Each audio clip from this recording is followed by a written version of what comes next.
kills here and maybe get a rifle on their end. If they don't check this, then it will be just the beginning of their woes. What? Oh, what a spam. Just going through, and there goes more. Exterminatus already as rank L cuties just destroyed. Kakarot fighting for his life. Two there for Kakarot. Itchy solo though with a nice shove on in. But Hackman, of course, attention, salutes, and stands by. Hackman will hold them all at bay. Wants to push already. Evan will get it down, and Poppy Chulo providing covering fire in the chaos now. Look to fight on back, but Dubstep delivers the clutch there in the end. Been having a lot of value so far for ZOL Esports. Always at least one kill and make that a possible second with Patman as well. Oh, they saw it two cross and now they the Maurice, the push now. They're gonna die in Q2, and that's not what you want. They drown with all the GOTs in the world, and Kakarot just wants to push the chaos even further with a triple ending that round. Late into the round. Plant is down, as you mentioned. Shot timing. Again, just creeping on in. Shot undeniable over at Market. And he has just been the merchant of death for the round. Dubstep too far.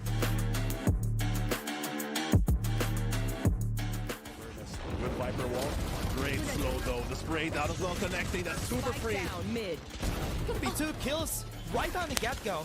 Really great timing. Really great read from the Furnace. They're just waiting for the push in here. We're gonna be seeing the last one. Here was able to get one, but that is still. Kelly, yes. Oh yeah. Only find a way to get into the site. Satchel to hop over the fragment, avoids paranoia, and Kelly S is just invulnerable right now. Every bit of utility, it doesn't even connect. Kelly S instead with a shot. He's already found the 4, and he's hungry for the 8. Where is Ja? There you go, Kelly S. Absolutely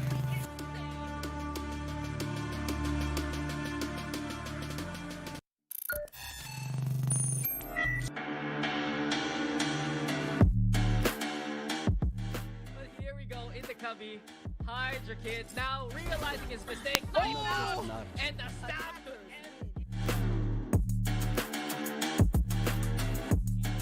Now players get this under the noses of Battles, but not. It's too Poppy Chulo. He's good for that one. The frag just stalls for time. Aeonix though, he has the time to get away with it. One by one onto the opposition.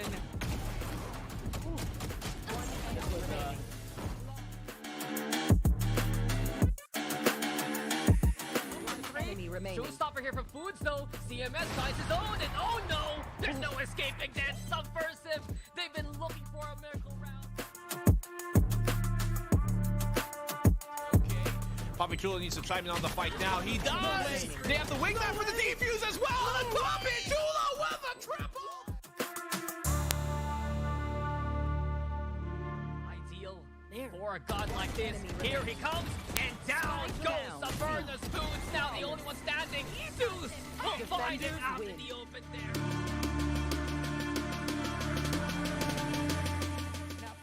The last numbers here for Oasis, but a showstopper bringing down one. It's the last man standing. Dubstep, can you get hero? 1v2. Timing. Be ready about their flag, Zeus. Already at the back. Kelly S is inside. Savvy AK is gonna be next, and that is gonna be the hero play coming in from Zeus. He went in from the back patiently, and he still gets a 4K. For Witz, he's on his way for the ace, and in that pace, they shut down Kelly S. 2v2, but Witz is a 4K. And he's one away from the ace, from the cards, and there it is!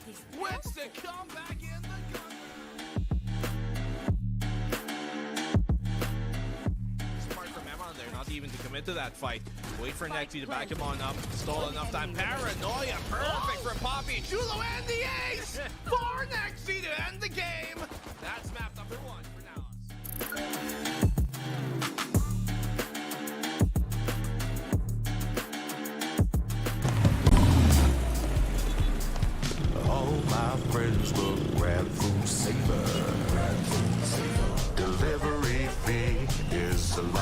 saver. Grab food saver, won't make it roll. Yeah, oh yeah. Grab food saver is the one to choose. Yeah.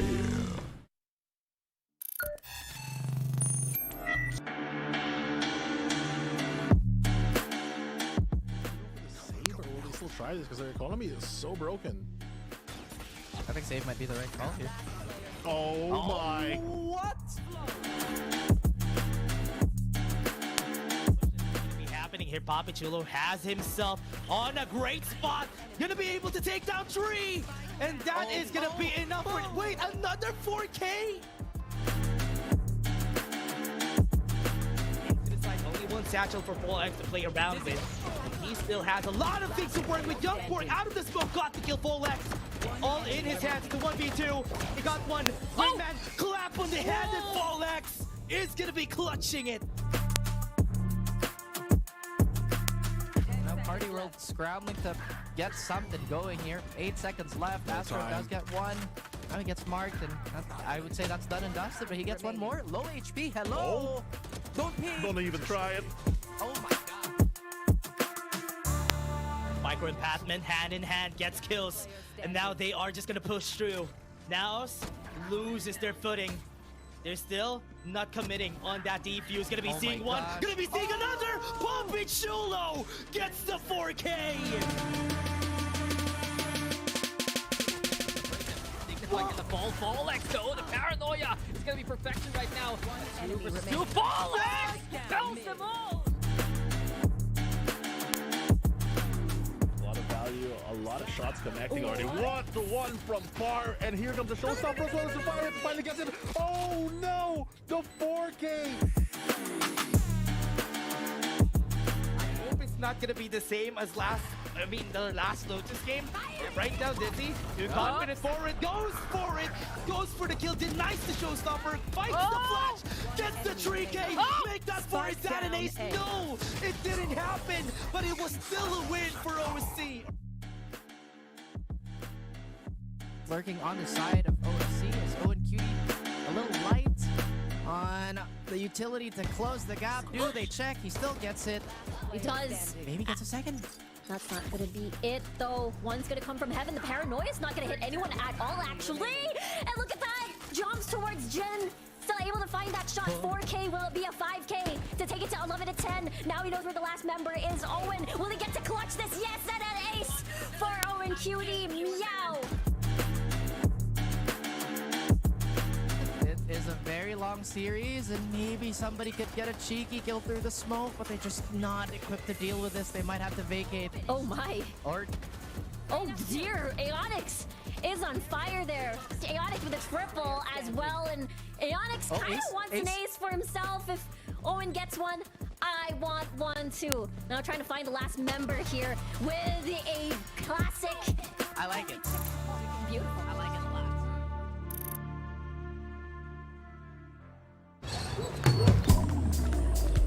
Grab food saver meals 99 plus.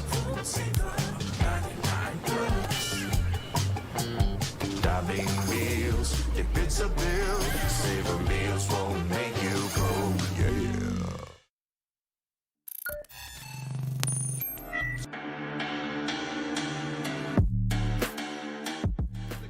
But still, Food is chiming in big, and still Subversive are putting up a great fight!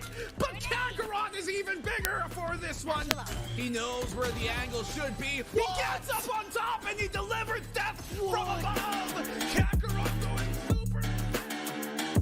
And now he's down. Lloyd Dream with a kill and make that a second. Itchy solo, literally all alone. 40 HP, body shots! And it's a 13-0 All alone, a 1v2, that's the call. Kevzy, the angle's good. Wow. Swing from Zin will secure it. 4 for Zin as ZOL get on the board. Shot from York. Kelly F is going crazy. Has to showstopper, has to fight against 2. The clap is gonna be there. He has to fight them. They're both hiding, and they have to take the angle. They are not planted for them. York is gonna fall down. This is gonna be chance. Savano, time. No time. Here, got paranoid actually with Patrick Watson ain't stopping. That's a double kill. Knives out, flying across the map again. My goodness. And a knife to Stacey's head. It is 13 HP, lots of value here. 4v2 situation. It's already match point. What can you do, Just for this? He's just peeking. He's just jumping. He has his guns up, and he gets the ace to finish off map. Is ready to get it with Savano. They know that they're gonna go for mid, and they are just spraying them over. Savano gets the 4K. Never mind, make it an ace for Savano. LES is close to an ace. It makes it your job very difficult. He's found 4, and Oasis is looking for Kemsey. Savvy will sacrifice his life for the clip. And Kelly S is given the chance to go for it. Here comes Kelly S, and down goes all of ZOL. He never stops giving for Oasis. And he has just provided a way in one more time. It's time to take the sights. And for Kelly S, he's hungry for another ace. Look for the sergeant. Double ace. Go for the plant. Up top. Goodbye. 2 aces now in this half. Kelly S always providing. They're using that no command to try and get themselves within a sight. But Second Love found himself a third life of 4th. Everything going for Second Love. And the ace from Second Love to keep Just Us in. Pick up another round. Avernus, this is definitely on their hands as they go for a very quick hit here. They might get a freebie. No way, no bullets! You can't just do that! What is happening? Even just showing a lot of style points onto this round. He jumped on the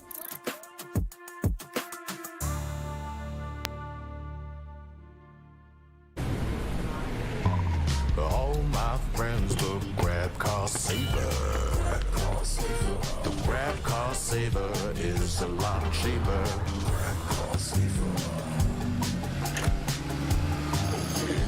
Grab car saver won't make you roll. Yeah. Grab car is the one to book. Yeah.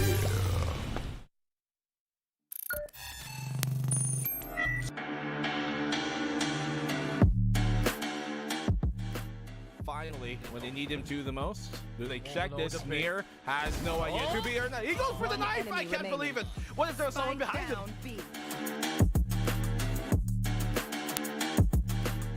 Dubstep behind enemy line sandwich between 2 of OSC. A smoke forces Aeonix out, but where's the peek? Where's the look? The turret makes noise. Here comes Dubstep to get the one to transfer though. He handles. And now he should secure the lockdown along the way. Uyendo on the board. We hear the thrash though searching for a target in this sea of green. Solo instead catches out Batman. Chance now here for Cardio World. Uyendo goes for the flash play through. Patrick Watson on the board, and it's up to Cardio World to clear out everyone. Steal a few kills here and maybe get a rifle on their end. If they don't check this, then it will be just the beginning of their rolls. What? What a spam. Just going through, and then there goes more. Exterminatus already as rank L cuties just destroyed. Kakarot fighting for his life. 2 there for Kakarot. Itchy Solo though with a nice shove on in. But Hackman, of course, attention, salute, and stand by. Hackman will hold them all at bay. Wants to push already. Evan will get it down, and Poppy Chulo providing covering fire in the chaos. Now looking to fight on back, but Dubstep delivers the clutch there in the end. Has been having a lot of value so far for ZOL Esports. Always at least 1 kill and make that a possible second with Patman as well. Oh, they saw 2 cross, and now they the Maurice, the push now. They're gonna die in Q2, and that's not what you want. They drown with all the GOTs in the world, and Kakarot just wants to push the chaos even further with a triple ending that round. Late into the round, but the plant is down as you mentioned. Shot timing. Shot again, just creeping on in. Shot undeniable over at Market. And he has just been the merchant of death for the round. Substep too far from Good Viper wall. Great slow though. The spray out of zone connecting. That's super free. Down mid. Gonna be 2 kills right on the get-go. Really great timing. Really great read from the Virtus. They're just waiting for the push in here. Gonna be seeing the last one. Here was able to get one, but that is still. Hell yes. Oh yeah. Only find a way into the site. Satchel to hop over the fragment. Avoids paranoia. And Kelly is just invulnerable right now. Every bit of utility, it doesn't even connect. Kelly instead with a shot. He's already found the 4, and he's hungry for the aim. Where is Ja? There you go. Kelly absolutely.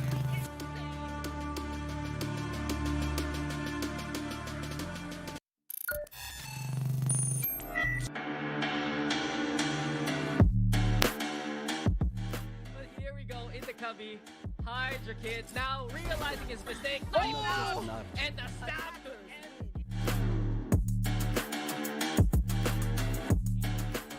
players get this under the noses of Thanos, but not to Poppy Chulo. He's good for that one. The frag with the stall for time. Aeonix though, he has the time to get away with this.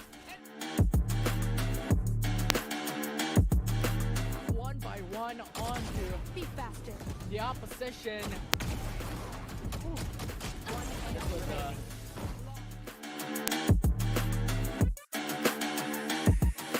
Enemy remaining. Showstopper here from Foods though. CMS finds his own, and oh no! There's no escaping that. Subversive. They've been looking for a miracle round. Okay. Poppy Chulo needs to chime in on the fight now. He does! They have the wingman for the defuse as well! And Poppy Chulo with a triple! Ideal for a god like this. Here he comes, and down goes Avernus Foods. Now the only one standing. Zeus will find it out in the open there.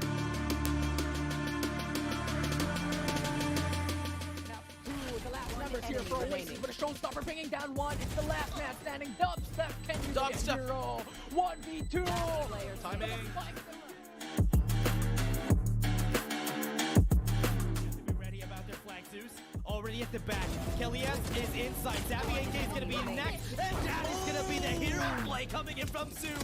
He went in from the back patiently. And he still gets a 4K. For Witz, he's on his way for the ace. And in that pace, they shut down Kelly S. 2v2, but Witz is a 4K. And he's one away from the ace, from the cards, and there it is! Witz to come back in the gun. Smart from Emma there, not even to commit to that fight.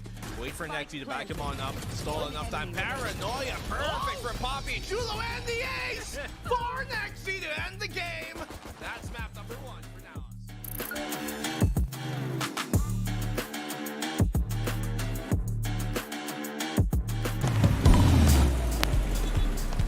All my friends will grab food saver.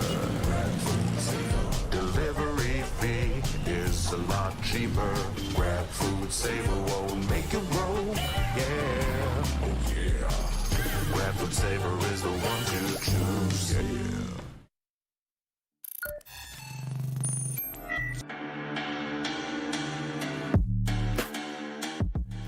Saber, will they still try this? Because their economy is so broken. I think save might be the right call here. Oh my. What?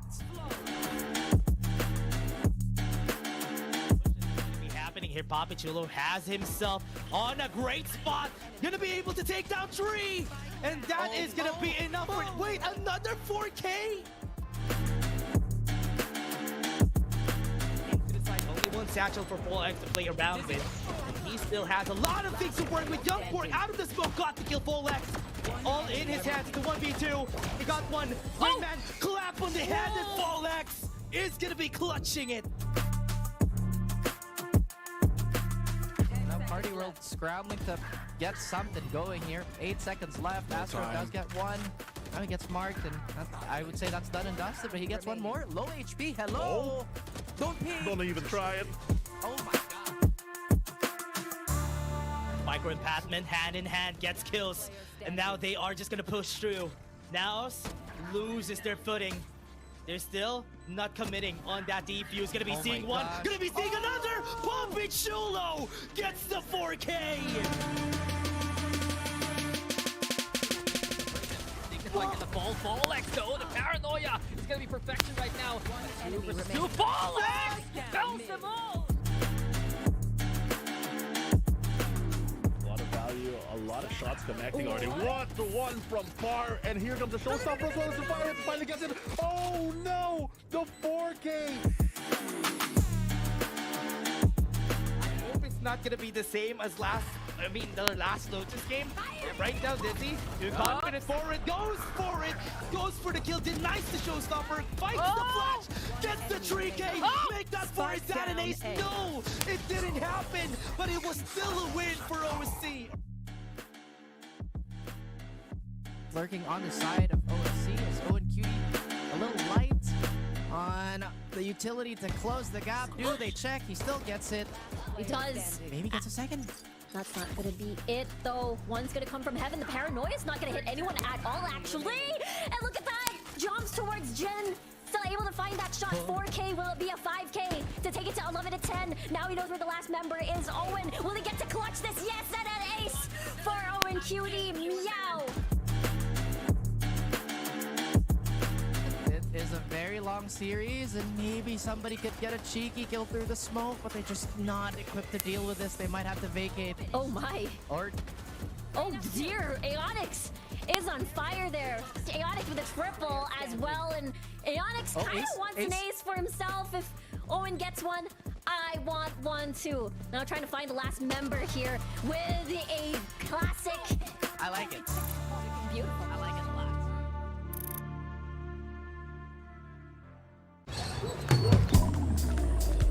Grab food, savor meals, 99 plus. Diving meals, if it's a bill, savor meals won't make you broke, yeah.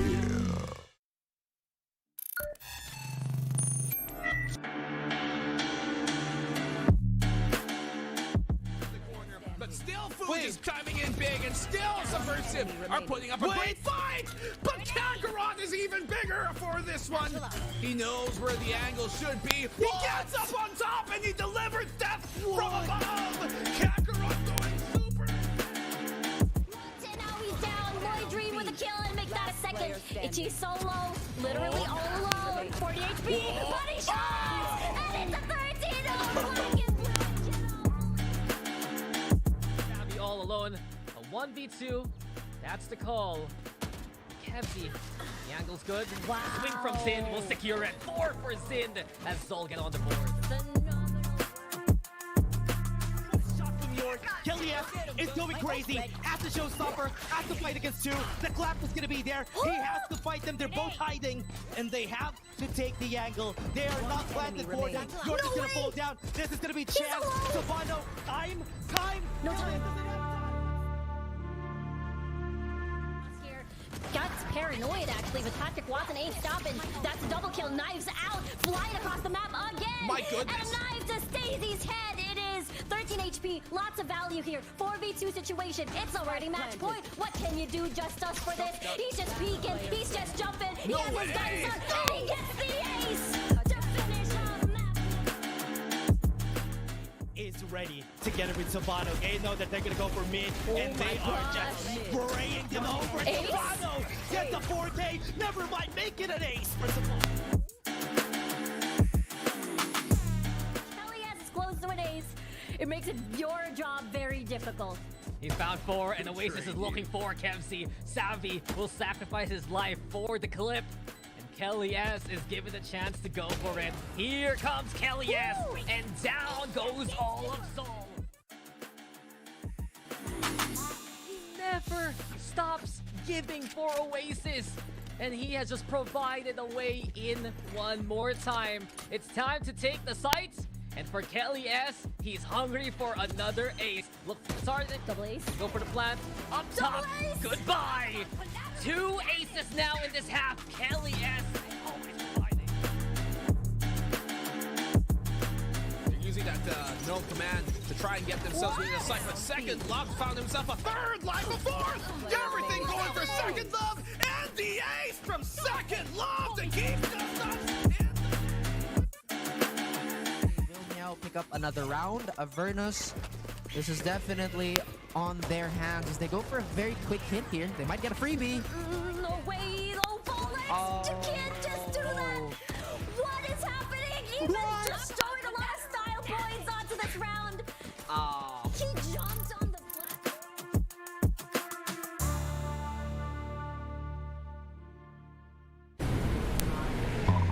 All my friends will grab car saver.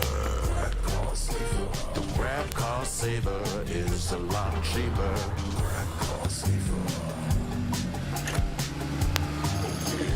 Grab car saver won't make you broke.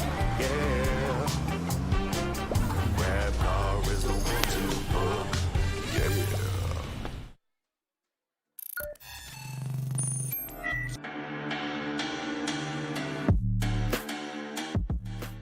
Finally, when they need him to the most, do they check this?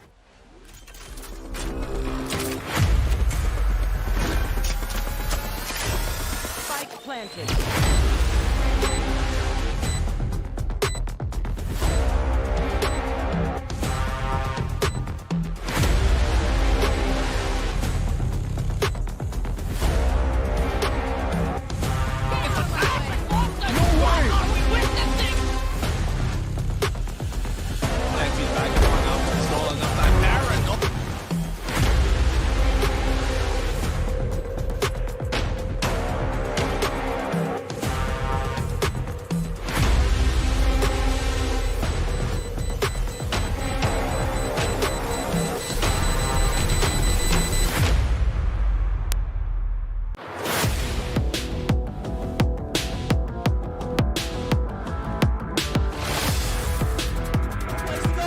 Warriors fighting back. There's the showstopper! And it's No, they don't overwhelm. They don't overwhelm at all. This is going to be pandemonium.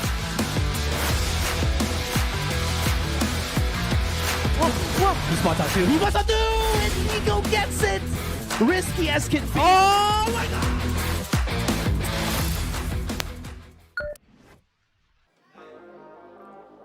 Apat na taon ang nagdaan. Daang-daang manlalaro ang sumabak sa gera. Samantalang libong-libo naman ang sumubaybay para ma-witness ang PH's finest sa larangan ng Valorant. Kaya naman, whether you're watching from the comfort of your own homes o kaya naman kung you're watching from the comfort with friends dito sa High Grounds, Tomas Morato, Quezon City, allow me to welcome you one last time to VALORANT Challengers Philippines.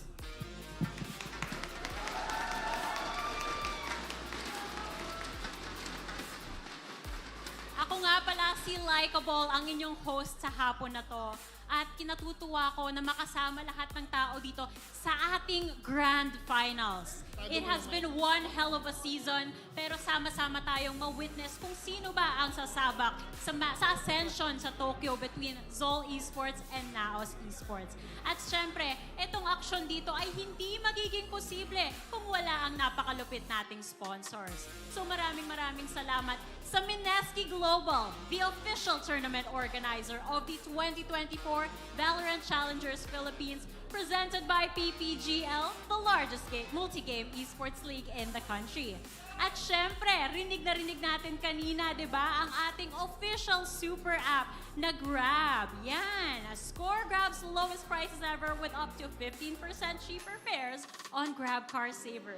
Delivery fees as low as 15 pesos with Grab Food Saver delivery, and thousands of budget-friendly meals as low as 99 pesos with Grab Food Saver meals. At syempre, may pa-promo code pa rin ang ating official super app partner.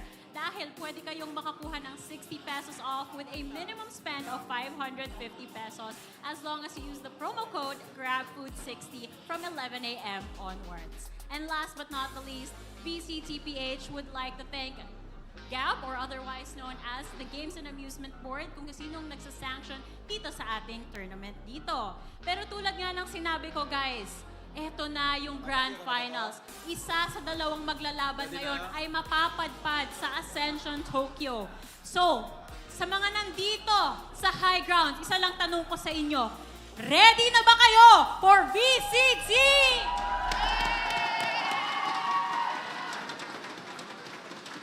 Narinig nyo na, ladies and gentlemen. Let's watch the Grand Finals video. Ladies and gentlemen, First ever VCTPH LAN. first ever, the best of the best. Hindi ito yung usually na naos nga na nakikita natin. Yeah. No? Medyo shaky sila nung nagsimula tayo. Yeah, tama. Especially kinalaban nila yung ZOL.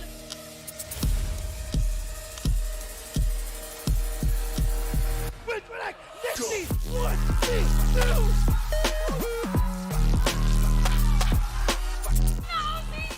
Back to back champions! Welcome to the 2024 VALORANT Challengers Philippines. NAOS Esports versus ZOL. Almost 1 year po kami nag-prepare talaga para sa moment na yun. They dethrone the kings of VCTPH, NAOS! And it's time for the main event! The Grand Finals of VCTPH. All out talaga this split. Because everyone can shoot naman in the game, everyone can kill. But not everyone has the mentality to be a champion. Sobrang confident kami na kaya namin tulungin yung NAOS. Re-reclaim namin yung spot namin sa taas.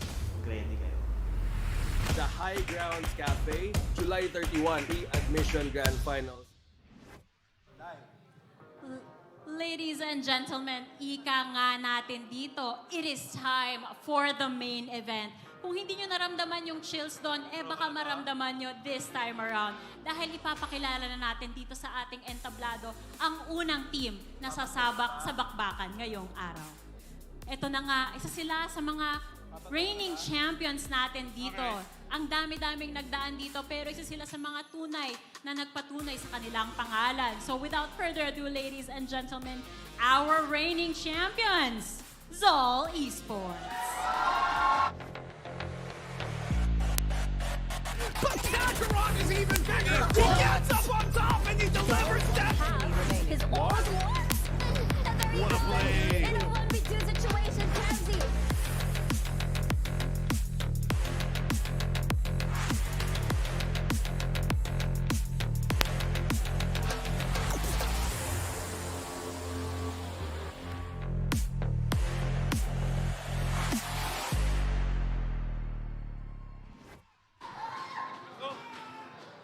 Ito na ang ZOL Esports papaakyat sa ating stage at narinig natin kung gaano kalakas ang suporta ng mga fans ninyo.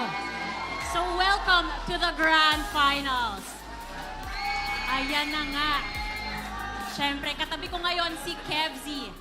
Kevzi, it has been quite a journey.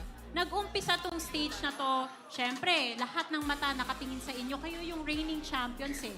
Pero nung nag-umpisa tayo sa regular season, medyo nakulangan kami sa ZOL Esports. This time around, na nasa Grand Finals tayo, ano na ang mangyayari sa team? Mananalo ba kayo today? Masasabi ko lang, confident kami ngayon. Gaano ka-confident? 102%. 102% ka-confident ang ZOL Esports. Sa tingin mo, kung sakali manalo ang ZOL Esports ngayong araw, sino ang mag-MVP sa team na to? Tingin ko si Nemtap, kung kilala niyo. Lapitan natin si Net. Ayan, meron tayong microphone para sa'yo din, no? So, ikaw ang nabansagan na Mr. Consistency sa VCTPH, ano? At sabi pa nga ng teammate mo, mataas daw ang chance na ikaw ang mag-MVP. Bilang isa sa mga players to look out for talaga, meron ka bang mensahe na masasabi sa makakalaban yung NAOS Esports? Yung nakakayanig. Sa akin kasi yung mindset ko ngayon, lahat ng tumalo sa amin, tatalunin namin. Kaya, ready kayo. So yun lang yung mindset today. Kakabahan na sila doon kasi tatalunin nyo sila. So, dahil dyan, Patman, gaano ka-confident ka na mauulit ang resulta ng split 1? Sa ngayon, sobrang confident ko po kasi nabalik ko na po ulit yung form ko compare dati. Nabalik na pala ang form. Interview naman natin si Je. One last question. Yan. Siyempre, isa sa mga players to look out for din na nito lang din natin nakita sa ZOL Esports. Je, kung sakali mapadpad kayo sa Tokyo, may masasabi ka ba in Japanese? Wala po eh. Ako na lang Hindi pa po ako nag-aaral pagkatapos po ng game. Okay lang. Sasabihin ko na lang, ganbate. Yan. Ano daw? Good luck. Tama ba? Sana tama. Okay guys, dahil dyan, nilipat na ulit ako dito. Ladies and gentlemen, one more time, ZOL Esports! Woo! Good luck, gentlemen. Ngayon, narinig na natin ang mga nakakakaba na mga mensahe nila para sa makakalaban nila. Na kung tutuusin, syempre, isa pa to sa mga teams na kay tagal din nating sinubaybayan pagdating dito sa VCT PH. At isa rin sila na gusto talagang ipaglaban pa at magkaroon pa ng corona dito sa ating entablado. So, ang tanong is, oras na ba talaga nila? Dahil ito ang tagline ng none other than NAOS Esports.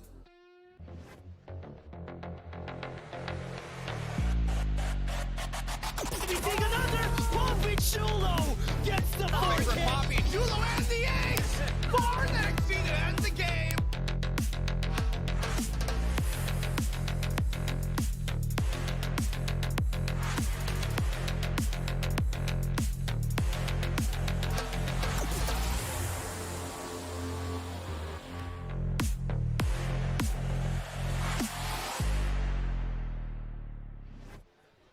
Now is the time to cheer for NAOS Esports! Of course, we have a star-studded crew as well dito. At syempre, kasama ko ang isa sa mga duelist na napakalupit na magician din kung lagi kayo nakasubaybay dito. So, Mojer, ang tanong ko sa'yo, anong magic trick ang makikita namin mula sa NAOS today? Black Magic. Black Magic, nakakatakot yun ah. Bakit Black Magic? Madilim yung sasapitin ng ZOL ngayon. Madilim ang sasapit. Okay. Ang galing mo doon. Siyempre, alam naman natin, napaka-joker na ito ni Mojer pagdating dito sa team. Para sa'yo, Mojer, sino ba yung teammate na kunyari, 2v5 scenario, sino yung gusto mong kasama sa situation na yun? Si Papi Chulo po. Si Papi Chulo. Dahil dyan, Papi Chulo, lalapit ako dyan para ikaw ang ma-interview. Ayan pala, may mic si Papi Chulo. Papi Chulo, ikaw daw yung teammate na gusto niyang makasama kung sakali clutch situation. Dahil dyan, ang tanong ko sa'yo, sino ang unang member na papatayin nyo? Kunyari, 2v5, sino yung main target nyo kapag nakaharap nyo na yung ZOL Esports? Siguro pwede naman sabay-sabay. Sabay-sabay. Isa lang yung bullet, 5 ulo agad. Ganon kalupit. Para sa'yo naman, sino ang mag-MVP dito sa team na to? Tingin ko si Nexi. Si Sexy Nexi ang ating MVP doon. So, pakipasa yung mikropono kay Nexi. Siyempre, kung meron tayong Mr. Consistency sa ZOL Esports, meron din tayong Mr. Consistency dito sa NAOS Esports. So, Nexi, tatanungin ko rin sa'yo, ano ang mensahe mo para sa ZOL Esports? Good luck, have fun. GLHF daw. Yun lang? Yun lang. Wala nang iba? Wala na. Wala nang pahabol? Wala na. Wala na. Nexi, ilang mapa tayo today? 3 maps. Anong score? 3-0. Sinong panalo? Kami. Simple enough, simple and easy enough. There you have it, folks. One more time, ladies and gentlemen. Maghiyawan tayo para sa NAOS Esports!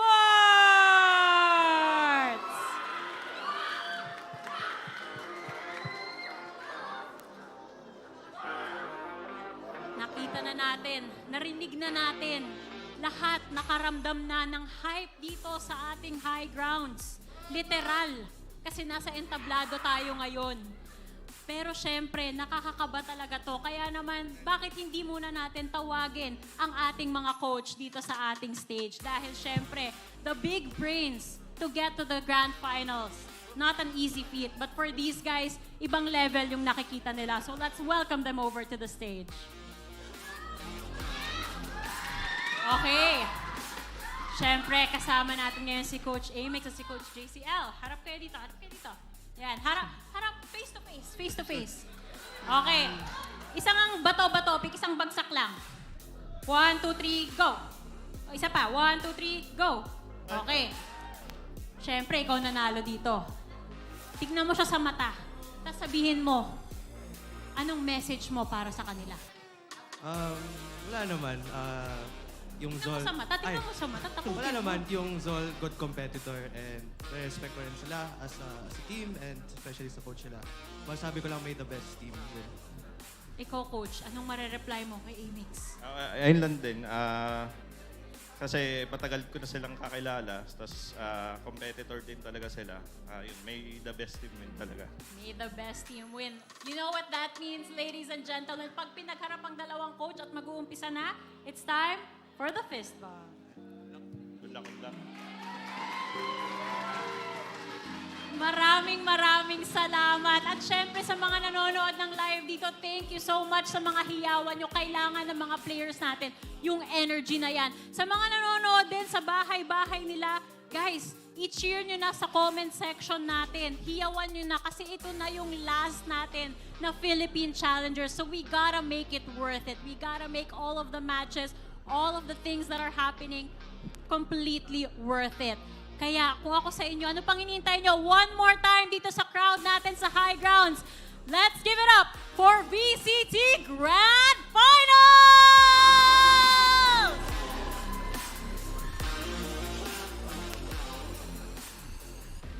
At eto na nga, ladies and gentlemen. It's been such an introduction. Alam ko lahat tayo, tumataas na yung energy. Pero balikan natin ng onte. Paano ba nakapunta dito etong dalawang teams na to, di ba? Siyempre, etong ZOL Esports, naalala natin, nung nag-umpisa yung season, hindi kasing strong yung showing nila. Pero this time around, umabot pa rin sila sa Grand Finals at nakabawi pa nga. Samantalang sa NAOS Esports, nag-umpisa yung season natin na sila yung favored na mananalo sa ating split number 1, lalong-lalo na umabot sila sa Ascension last year. This time around, yun ang gusto nilang ipaglaban ulit. Kung makakabalik pa sila sa Ascension, this time not in Thailand, but in Tokyo instead. But again, para mas ma-paint pa natin ng tuluyan etong picture na ito, ay kasama ko ang walang iba dito sa panel, kundi ang... Maritres! So, let me introduce myself once more. My name is Likeable at ako ang napakakulit na bulera from Mandaluyong City! Siyempre ako naman si Honey Glaze, ang lovely chinita ng Cavite. At siyempre ako naman si Riri, ang chismosang dakila ng Quezon City. Walang mintis pagdating sa Maritres at wala ring mga detalye na makakalimutan pag pinag-usapan natin tong dalawang team na to. Siyempre kayong dalawa, yung expectations natin, paangat ng paangat habang nararamdaman natin yung energy. Totoo. So ano bang masasabi mo? For you, Honey Glaze, na witness mo kanina yung interview natin, based pa lang doon sa mga kasagutan nila, pumupuso ka na ba sa isa sa mga teams dito? Totoo. Nakita na natin kung ano bang angking galing na sinimulan nila ever since the crossovers. Kaya naman ngayon, let's see kung hanggang dito sa Grand Finals ay kaya na nilang tutlukan ang split 2. Ako naman, di ko na alam kung sino pe-predict ko kasi kung sino pe-predict ko. Ano nako-curse. Patay. Oo nga pala, Grand Finals natin, may Ray pa din, guys. Pero huwag ka mag-alala, Ray. Dahil ito nakikita natin ang ZOL. So ikaw ba, HG, anong masasabi mo mapa kay Kakarot, Zin, Kevzi, or Patman? Oh man, grabe yung naging mind-blowing plays nila. Especially nung pumasok na nga si Je, going into the crossovers. Siya yung naging bukod tanging nakapagbigay nga ng hindi inaakalang plays nga all throughout the crossovers nung nakalaban na nga nila yung OSC. But we gotta talk about Kevzi as well. Dahil si Kevzi, simulat sa pool, nung nakita natin yung laban nila against Oasis, he has been always there with the impact frags, impact kills, para naman magkaroon ng opening din ang ZOL Esports.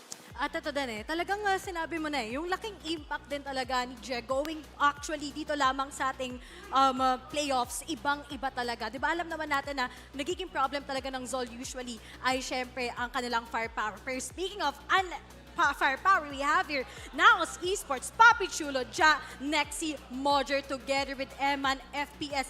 Heartbreaking ang nangyari sa kanila last stage. At ngayon ba, this second time around, is it going to be a charm already? Or talagang may iba pa tayong expectations mula sa side ng ZOL Esports? Grabe dahil ito na naman yung rematch of the century, rematch of this year. Dahil who would have thought na ito na nga rin pala yung magiging run nila all throughout the playoffs. But again, this is still the same NAOS but in the different storyline na mas pulido na ang nagiging strategy sila here in Split 2. I mean, kung babalikan din natin yung track record ng dalawang teams ito, on this season alone, 2 beses nang natalo ng NAOS ang ZOL Esports. So nagharap sila, whether it was in the regular split or dito sa playoffs natin. Pero sabi nga ng ZOL kanina sa interview, tatalunin namin lahat ng tumalo sa amin. At syempre, ang mga pagkaharapin din dito ng mga players ay yung mga napakalupit na duelist natin turned into sentinels. At syempre, kilala niyo yung pinag-uusapan ko dito, Honey Glaze. Yung tukoy ko walang iba, kundi si Zind at si Ja. Napakalupit na itong dalawang to kahit anong Exactly. Kahit anong role. Sila yung makakapagbigay ng opener, especially kahit pumunta pa nan tayo going into the lurks. We have here Zind, who has been really phenomenal giving in the space as the duelist itself. Pero kapag umaabot tayo in Ascent, that he will be playing the Cypher for the rest of the gang or even in Icebox, talagang nahihirapan yung mga tumatapat sa kanya para mahanap na kung nasa na nga ba ulit si Zind. And ito pa, throughout the season, tanggapin natin silang pinaka-consistent sa each team talaga na binigay nila. For Ja naman, nakita natin iba-ibang roles, nag-chamber, nag-cypher, nag-killjoy lahat. And syempre, si Zind din naman as well. And I'm expecting that this time around, mapa-LAN, mapa-online, talagang back to the game sila ngayon labang sa Grand Finals. Dito, at ayun na, naririnig ko na ulit ang lahat ng mga pangyayari. Pero ang kinakaaliwan ko talaga dito sa dalawang players ito, ayun nga kahit paanong role, kayang-kaya mo silang dependan, di ba? Reliable players pagdating sa mga teammates nila, mapa-duelist, mapa-backline, kayang-kaya nilang gampanan yan. Tulad na lang ng dalawa pang players na minention din kanina sa interview na consistent din na si Patman at si Nexi. Ayan. Naisip ko rin kasi na isa pang bagong face dito, na bagong luma, si Je. Ang ganda ng pasok ni Je dito sa ZOL Esports. Tuluyan ng umangat yung momentum ng team na to, lalong-lalo at umabot sila dito sa Grand Finals. Pero kung pag-uusapan natin ang maps dito, Ray, off the top of your head, NAOS ang may double ban dito dahil sila yung galing sa upper bracket natin. So, medyo may prediction ka ba sa posibleng makita natin later? Personally, meron talaga Alam ka rin number 1, Abyss. Ano yan? Ban Abyss. Ban Abyss talaga. Ayaw nilang mahulog. Ayaw nilang mahulog at saka medyo talagang alam naman natin na mas marami pa namang range na pwedeng laruin naman ng NAOS. They have a larger knowledge pagdating lamang sa mga pinipili nilang maps. Tsaka nakachika namin kasi si Micro kanina na parang iniintindi na namin kung ano na nga ba yung pwedeng i-ban dito ng NAOS. So, ina-expect na nila siguro going in Lotus, but Abyss is also a sure ban as you've mentioned. Pero ito ang inaabangan natin kung ano ba ang gagawin nila in Haven. Haven for ZOL is just really chaotic. We remember the scenes bigay sa atin nila Kakarot with his Yoro and also nakita din natin si Zind with his Reyna. Nung klaseng plays na nakapambalagbag nung nakalaban nila yung Oasis, hindi natin masabi kung kailan na nga ba magkakaroon ng opportunity ang Oasis from that time. I mean, yan pala yung nakalimutan kong tanungin kanina sa interview. May mga pasabog bang kakaiba itong mga teams na prepare lang nila specifically for this day? Unfortunately, hindi ko natanong. Pero ang kagandahan niyan, mamaya pag nag-umpisa tayo sa laban, malalaman ko rin mismo yung kasagutan dyan. So, syempre, excited na ako dyan. At least nagkaroon tayo ng kahit papanong idea pagdating dito sa ating map dito. Pero para sa'yo ba, HG, total nararamdaman kong ZOL yung pinapanigan mo dito? Nakakakutob lang ako talaga.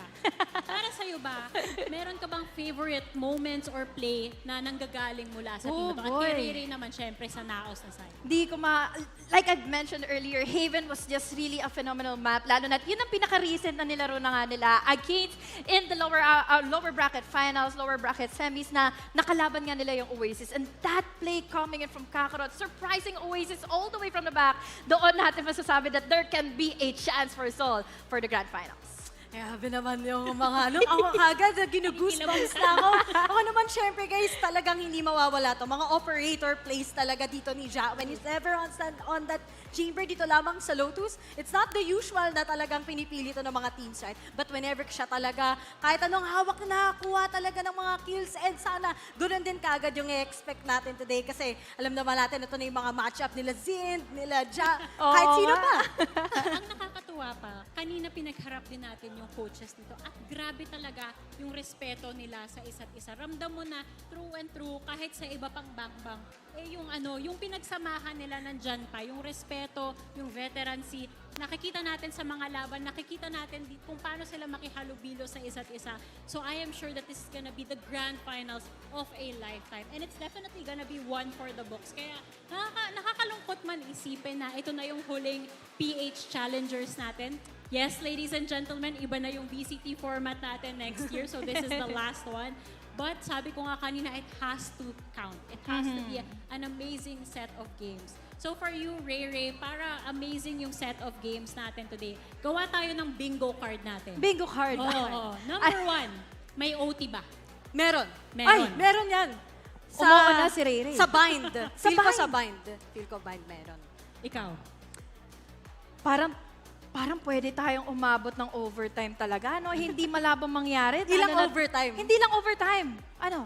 Game 5? Ayun. Game 5? Alam mo, para magkaroon tayo ng bigger picture kung aabot nga ba sa Game 5, bakit hindi na natin diretsuhin ang ating map video? No talking na? At syempre, eto na, nag-uusap-usap na sila. Saang mapa ba tayo magkikita-kita, boys? Gusto nyo ba sa Ascent, sa Lotus, sa Abyss, Haven? May kulang akong mapa. Feeling ko Sunset. Uy, Sunset. Sunset, pwedeng piliin either ng ZOL or... Feeling ko tatanggalin ng NAOS kasi dun sila natalo last time. Pero Abyss, usual bans talaga ever since na pumasok na nga into the map pool itong Abyss. Ang hirap din kasing malaman, lalo na't napaglaruan na rin naman na ito ng ZOL on the first day of their crossovers. But Sunset, good ban, especially na ibang klase din naman ng playstyle dito ng NAOS. Totoo dito, ni-respect talaga ng NAOS yung mga Sunset plays pagdating sa ZOL. Alam naman natin, sobrang explosive talaga dito last time ni Batman together with Jeff. Pero looking at NAOS, great pick naman talaga na kunin ang Icebox. Pero dito tayo magkakaroon ng variation kasi yung ZOL, dito kagad sila magsa-start sa attacking. I love this. We have Haven para sa ZOL, pero babalikan ko lang yung Icebox dahil ito ay yung isa sa mga mapa na nilaro nila back in the Grand Finals of Split 1. It made a lot of sense na pumabor nga yung side ng NAOS, yung composition ng NAOS because we have Ja always on the Sentinel, but now Bind din naman na ang ilalabas nila as their pick. On the defense pa, yung ZOL. So this can be a big question kung sakaling ano ba ang kaya nilang ibigay na pangpupunteriya sa ZOL on their defense. Okay, dahil na-mention mo yan, syempre, tanungin kita, Ray. Kasi ako, ang kutob ko dito so far, based on sa maps, Icebox, NAOS, Haven, ZOL, Bind, ZOL, Lotus, NAOS, my God. Ascent, question mark. Totoo. I agree with you pagdating lamang dyan. Pero nakita natin, based sa mga games ng ZOL, medyo talagang 50-50 yung situation sa kanila pagdating sa Ascent. But at least today, malalaman natin, ano bing bago naman na po tayo na ipapakita nila this time around. Will there be some changes? Or are they going to be sticking sa mga nilaro na nila on the past few games? Especially na nasa momentum yung ZOL ever since natalo nila ang Oasis. Ang nakakatuwa dito, Likeable and Riri, lagi na lang nating, kumbaga, it's always the battle of hide and seek kasi sa Icebox. Hindi mo masabi kung sino na ba nakapag-lurk. Hindi mo na masabi kung kailan na nga ba biglang lalabas yung presence dito ni Ja na pwedeng makapunteriya sa mga defenses ng players ng ZOL. So, one big chance for them to secure in is, yun nga, yung mga rushes dito coming in from ZOL na alam nating sobrang mind-blowing din na kaya pa na i-execute yung gano'n. Ang alam mo, isa pang bagay na kailangan natin i-take into consideration na hindi pa natin ina-address so far. Ngayon lang lalaban dito sa VCT ng LAN, etong ZOL ng ganito grande na yung kaganapan, di ba? So, may pressure din. Sa NAOS, nakita natin time and time again, medyo nasasanay na rin sila sa ganitong setting. Yeah. So, do you Galing think pa silang Ascension. na etong kaba, nag-Ascension pa sila, di ba? May kaba factor ba tayo for today? feeling ko sa lahat ng mga buff na nakikita ko dito sa likod, parang wala muna silang ka-buff factor dahil alam ko na nakapaghandaan na nila itong araw na ito na alam naman natin na ilang beses din nating inaasahan kung ano bang pwede mangyari to the Grand Finals. Ako palang gigil sila. Ramdam na ramdam ko yung excitement ng mga players. Lalong-lalo na sa side ng ZOL kung gaano sila ka-look forward ngayon. Kasi syempre sila ng reigning champs. And syempre they want to continue the story. And after that, saan sila pupunta? Sa Tokyo. Konnichiwa. Minasan. Ikaw yung magaling mag-Japanese. Dapat Yoroshiku turuan mo onegai kanina yung mga shimasu. players nung ini-interview ko eh. Kasi yung mga alam ko lang, arigato gozaimasu. Irashaimase. Kakagaling ko lang po sa Japan, by the way. Sayang hindi umabot sa Ascension, no? Temp check nga tayo. Yung mga nanonood sa likod namin, okay pa ba kayo dyan, guys? Yan! May attentive sila, nakikinig sila sa mga pinagsasabi natin dito sa panel. Isa nga ano dyan, kung nakikinig talaga kayo, yung mga supporters ng ZOL, mag-ingay!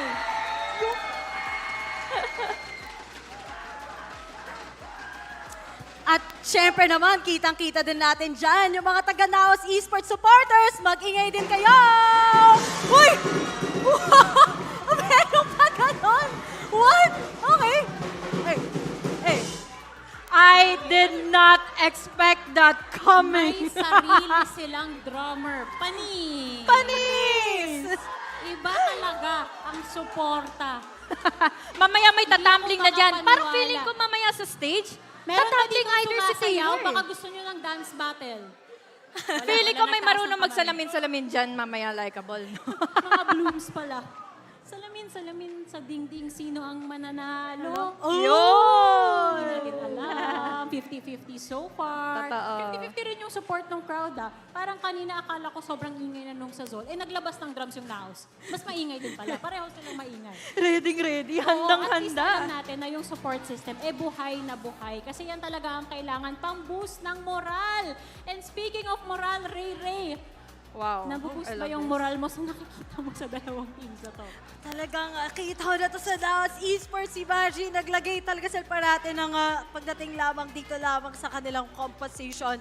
Pero syempre yung harbor na yan, ang laki na magiging impact niyan all throughout ngayon na magsa-start sila sa defending. Pero para sa'yo, AG, they're gonna go on that still, same composition halos sa ZOL Esports. Gusto ko yung sa ZOL, especially sa aggression nila, na ma-amplify nga itong Zin with his push capabilities, lalo na't we see here Kakarot on that KO. Kevs naman na sa opener para makakuha din ng info. So, I really do predict na ZOL pwedeng makadominate nga ng first few rounds natin dito, especially for the first half. Okay. Dahil sinabi mo yan, anong score ng first half natin, HG? First half, probably it's a 7-5 Sinong lamang? for ZOL. Ikaw? 6-all. 6-all. 6-6. Panay. Kita ko na yan. Ako, feeling ko 8-4. 8-4. Pero sa attacking yung lamang sa 8. Sino nga? sa ZOL. ZOL nga. Yan. Pero syempre, pag nag-switch sides, Di mo na anything alam. can happen. Kailangan maalala yan ng mga viewers natin. Huwag kayong magre-react agad pag halftime tayo. Halftime. Kasi pwede pang baliktarin. We've seen miracles happen dito sa VCT. Maka VCT PH Pacific, global pa man yan, kayang-kayang baliktarin. Yung mga 210 na paborito natin dito sa Pilipinas, pwedeng baliktarin yan. Diba? Kung makita niyo yung mga nice na score na paborito natin dyan, pwede pa rin baliktarin yan. Pero ang hindi pwedeng baliktarin ay ang pag-lock ng predictions dito. So, sunod-sunod na ang maritres na manghuhula. Number 1, likeable. Labas na, idadrop natin. NAOS. Yun. Yun. NAOS kasi now is the time din. At nakita ko naman yung hard work na lagi nilang pinapakita, yung consistency. At syempre, masakit man, sila yung nagpalaglag sa isa sa mga paborito kong teams sa lower bracket. Kahit yung ZOL naman yung nagpalaglag pa ng tuluyan sa kanilang kalungkutan, pigati. Oh boy. Pero yun nga, napanindigan ng NAOS throughout the playoffs yung stellar performance nila. Speaking of playoffs, nakita natin in the lower bracket finals, they had their chance. They proved to us na kakayanin talaga nila maipagpatuloy yung ganong momentum in the best of 5 dito dahil sa Grand Finals. So I'm predicting ZOL Esports to win the Grand Finals. Ako naman, looking at the map dito, I am sure talaga na magiging bakbakan to. Possible nga talaga tayo magkaroon ng Game 5. Pero at looking at my prediction, I'm gonna go with NAOS Esports. NAOS? 2-1. Hindi muna bati-bati ang Maritres ngayon. Oo. Di tayo Magkakaiba magkasundo. tayo ng prediction. Kampihan kami ni Ray Ray dito at ikaw, kakampi ni HG, Sol. mga nandito din. Yon! Sige nga, temp check ulit tayo. Sino ditong sa tingin nila mananalo ang NAOS Esports? Sino naman dito yung tingin nila ZOL ang mananaig? Magaling. Tsaka, Magaling. alam mo, may buff pa ng mukha ni Zendito sa babae. So, Hindi ata kita, ayun. pero ayan. Ngayon na napag-usapan na natin ang lahat-lahat, it's time for the main event, ladies and gentlemen. At ito na ang ating mga casters to tell the story.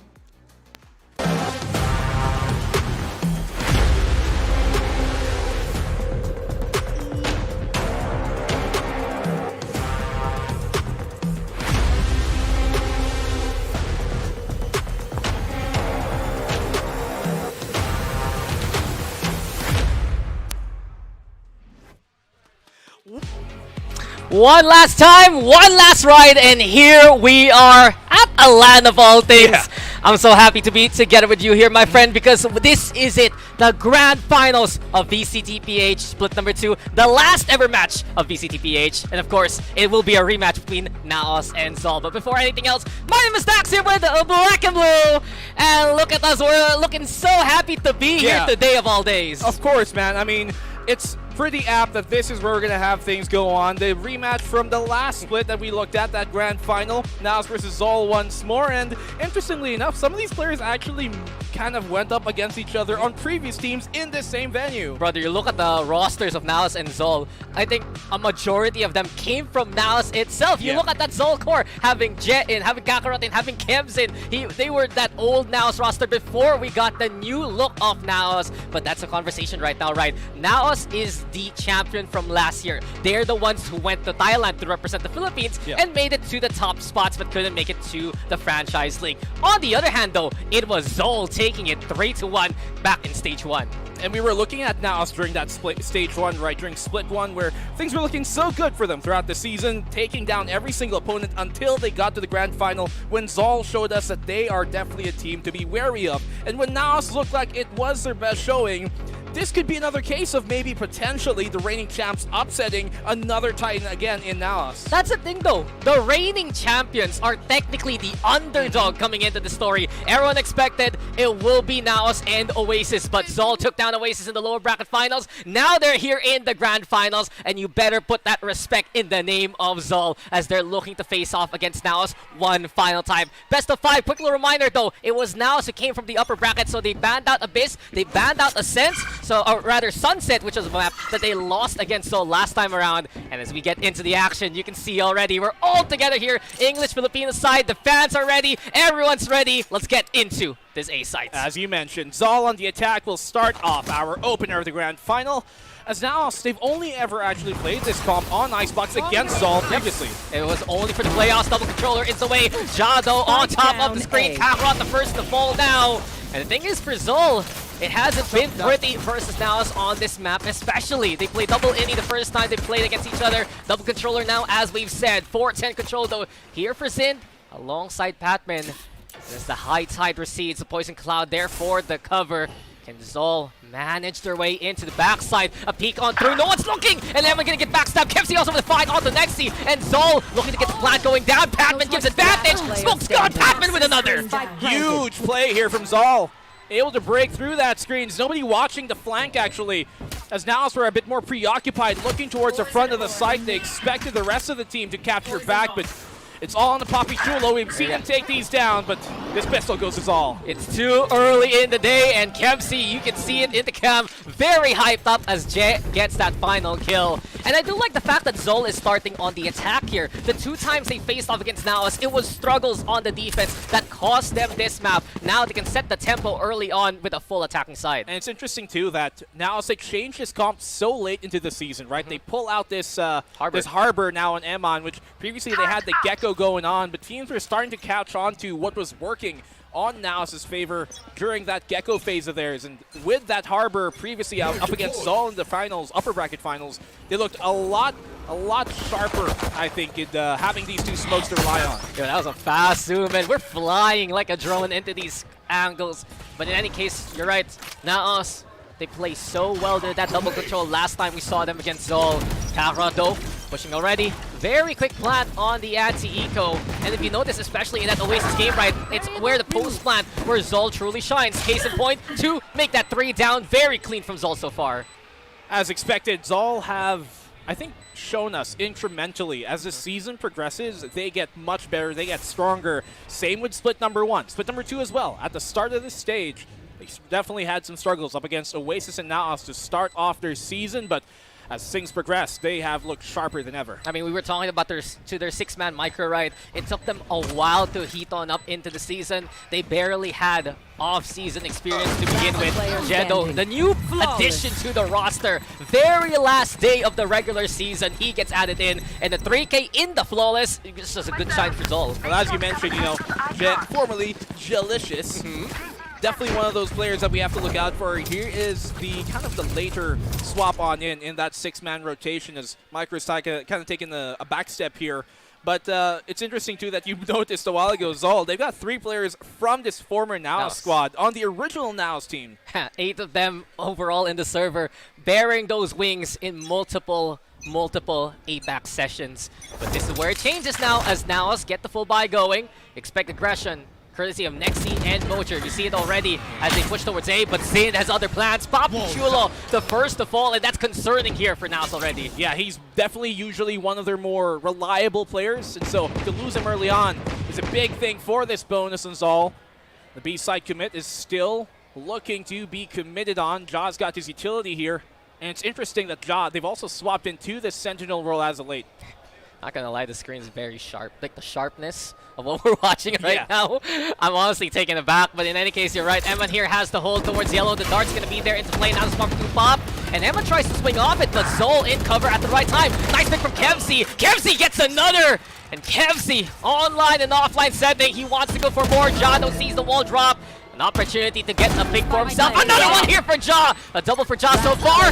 Can't get the triple going. Mojer, the only one still standing. And Mojer mows down a second target. 1v1. And Kevzi is a single bullet to his demise. And Dash in, spots the target now. Mojer knows exactly where Kevzi's at. And he can go for the tap onto the spike. Cloudburst dissipates. No swing yet. Kevzi still playing it so slow. Get the half. For the maturity. Kevzi, it's not going to be enough. Mocher, even quicker. And with a 3K there, that's NAOS on the board. Well, they get the round, but it's a pretty good economic advantage here for ZOL moving on board because they lose most of their players. They get the spike down anyways. And there were some, I think, elements here that you can look at NAOS where they could have improved. I think Emon should have used at least his Cove or Cascade to back on off there. Smoke off his yellow side of the yellow before he backs out to at least escape safely. That's part of the reason why you have this double controller. Use that utility to your advantage. Yeah, it's some heavy struggles actually from both the Harbor and the Viper. Papi Chulo falling that early means that NAOS will lose that control. And technical pause, what's new? All good, at least we got the game started. Yeah. At least we're here, so we can see them if like, hey, what's the problem? What's happening? I wonder if the audience can hear that. If our mics picked up the drum set. So NAOS is going extra for today. Yeah. They have the clappers. They have clappers. They have the flags. Yep. And they also have one of those collegiate drum sets, so whenever they get something done, you're gonna hear something from their side of this. Yeah, they got bongos. There's 2 cowbells. There's a cymbal. They got a whole drum set kit set up here, with like 3 players in costumes as well. I think you guys might have seen it during the panel. But ZOL has something special. What? They have like the big face of, I think it was Zind. Yeah, it's They Zind. have the big Yeah, they cardboard do. cutout. So expect that if someone from ZOL gets on stage and they bring that big head, it's gonna be funny. It's like a tiki mask, you know. Oh, for sure. For sure. Well, obviously we are live here at the High Grounds. It's pretty nice to have a LAN finally, like an actual LAN that's not part of a different convention, but still, I'm glad we're here. Better late than never. Yeah. And hey, we are the latest. If you think about it, all the Ascension slots are filled up. That is Except true. ours. Everybody's waiting for us. When does Valorant Champions start? That's what we call Filipino time. Yo, we made it. We made it, and we're making it happen here. But you know who's on time right now for NAOS? Ja and Mojer looking online. As soon as Mojer took off his cap, and put on the headset, he was like, game time. That's his. It's his literal cap. It's capping him from popping off. He takes it off, and that's where we see them stood up. And what was that? That was like a 2v4. Yeah. Right. That they were able to bring back there, and Ja 2 apiece for both Mojer as well. And that's a bit more work we're going to need to see for NAOS, I think, here to really heat on up early in this series. But ultimately, it shouldn't come down to those heroics. I do think the two controllers here, Amon and Papi Chulo, will be absolutely crucial in making sure that they can overtake this map. Yeah, mouse check real quick, right, if everything works. But I do want to tackle what you were saying a while ago. Ja and Mojer. And then on the other side, to contrast, Zind alongside Kakarot, actually. We've seen from ZOL, it was a big question mark to us that, okay, Kakarot's now the main duelist, but coming into the playoffs, we've seen Zind return back to a role that he's accustomed to back in Stage 1. On the other hand, also here, Black and Blue, Mojer used to just be flexing. Ja was also playing duelist, but now is really hard committed on the fact this season that Mojer is going to be the one in the front line. Yeah, I think ZOL have really embodied the idea of don't fix what ain't broke anyways. They're running basically the same comp we've seen from them for quite a while. And they swap back in, as you mentioned, to that duelist where you were like, why would they swap in the first place when it was working last bit? It won them the Grand Finals last bit, of all things, even when they were the underdogs. And funny enough, they still are, even as the Grand Final champions, or at least reigning so. But I think more importantly here is all what we have seen from Jalicious is that we were wondering, and G, I'm just used to calling him Jalicious. G, is that... It's J. J. It's at J. this point. I literally went up to the stage to be like, is it J what do you or want, G? J or G? And Is he's it like, J. What's interesting about Jay is how well he's slotted back into this rotation, coming in so late in the season. Yeah, he's just like, he fits in like a glove. He brings in some stellar firepower. And while the stats were skewed in the regular season, he had one of the best games ever in terms of ACS, in terms of rating, amongst many, many players in VCT PH. But that's the beauty about being at the LAN. We get to talk to our panel. So hi, Ray HG. What's up, guys? Yeah, you can hear them. You can hear them, our panel. Yeah, because it's Tech Pause. Ray, this is all your fault, even on the very last day. I cannot believe this. It is only crucial and apt that we have Ray curse happen at the end of it all, at the Grand Final, even on LAN. Ray curse is inevitable. Yeah, but the thing is, we got to talk to the players. We got to talk to we did. Micro. We got to talk to Ja. We got to talk to Amix, actually. I got to talk to Jello a bit. And they had a lot of good insights that we don't usually get when we're in an online setting, right? What do you want to do? Discord DM them? Yeah, right. Yeah. That's a bit prying, but yeah, it was nice to talk to them here, especially just being in the LAN setting. And obviously, if you guys still want to come, we're hoping for a long series. We're at high ground, so you guys must know where you are if you are from the metro. Why you gotta dox us, man? What do you mean? Why you dox It's on us? the poster.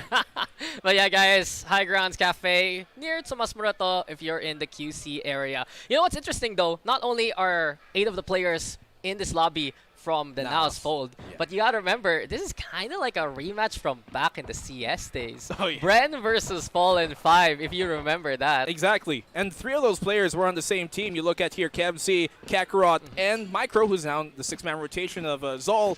They were on that Fallen 5 team, and they were going up against Papi Chulo's team at the time.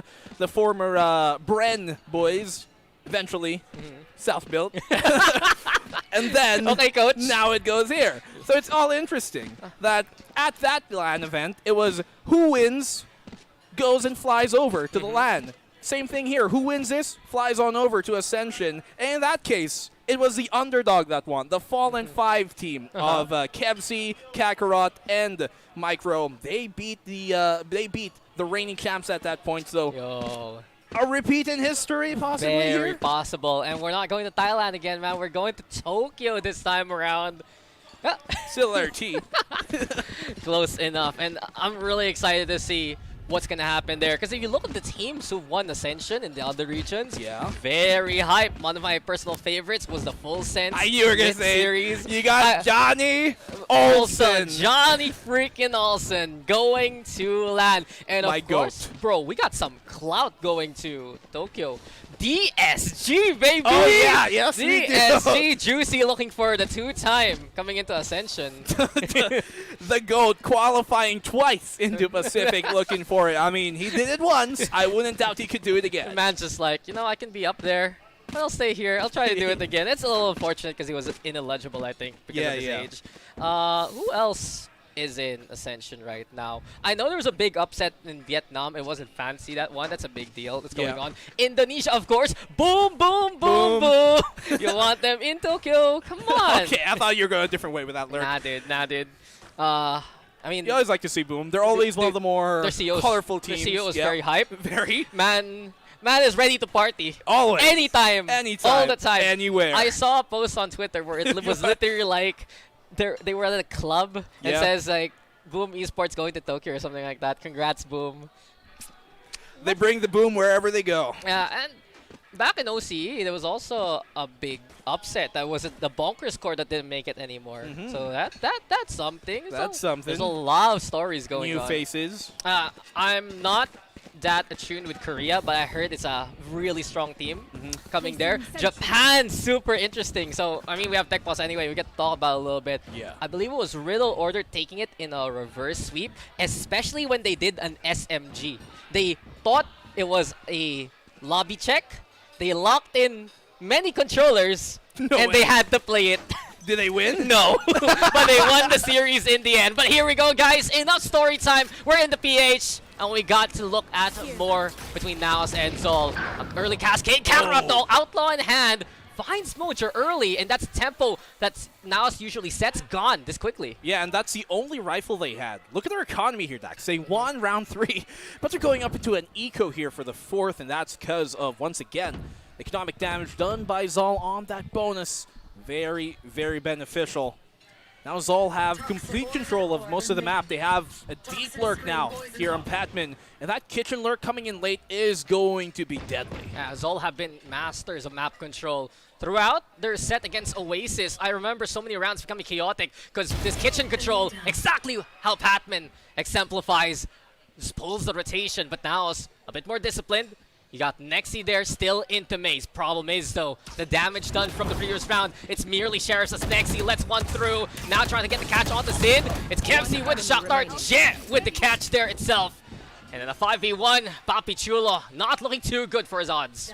What I do worry about here with the comp of NAOS, even though, okay, will he get the kill? Yes, he will. Papi Chulo at least finds his first. But what I'm curious about is how good will the reinitiate be or the retake be, considering they don't really have any flashes or any sort of, initiating utility, maybe a cascade, maybe the dart, but that's about it. And that is concerning for me. If they're not able to find a pickoff or do good damage on the initial entry from ZOL with their double controller, then they might find themselves struggling as the round progresses. They're going to need to carve the map. And truthfully, if you're playing against ZOL, I've noticed they only have one weakness. If they can't make it to the post plant, they struggle. You look back at that Oasis game on Bind. They believe in the wingman, it gets shot, and then Oasis just shoots them down completely. But if ZOL gets that spike down, their post plant win rate has been one of the highest within VCTPH. Well, I'm also curious to see how NAOS' attack will favor here instead. They do have a lot of kind of defaulting potential, but look at Mojo getting aggressive early. Yeah, Mojo.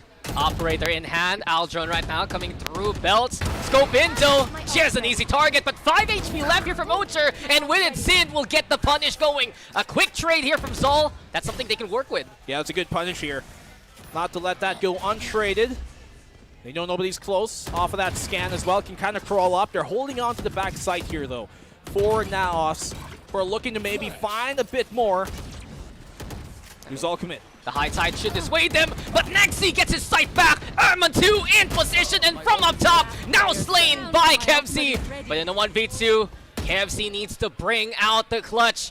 He's been online so far here throughout the game. Kevzi, though, spotted by Ja. And there you have it. NAOS rallying back, gets their second round. I don't know if you can hear the drums, but they're beating for sure.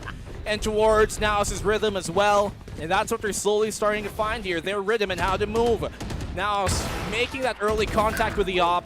I'm not sure actually if they're able to save it, but Josh should have had enough time to get back to it towards the elbow. But good job here on holding onto that control, and this is where you want that double controller to come on in. Stall more time, isolate those angles. You saw that wall being thrown by Emon. It really made them so sure that there's a lot more struggles for ZOL to have to commit for the backside. And I want to dare say that Emon's wall is more important, because if you try to pop flash through the high side, you're going to get slowed, and that will be NAOS already on the opposite end. Let's see, though, how ZOL do adjust. Xin now Blade Storm in hand. And he's ready to launch here from Grain as soon as the Poison Cloud is gone. Dash primed. Looking for a target, also Papi Chulo, the one in the committed yellow angle. Here comes the clash. Zindo spots out Papi. Beautiful shish kebab there with the right click. Emon has to back away, has the reckoning for the retake if need be, but he's in the danger zone. Cloudburst now trying to get the catch, but Kakarot covers the back, and ZOL now in control. That was a good watch there from Kakarot.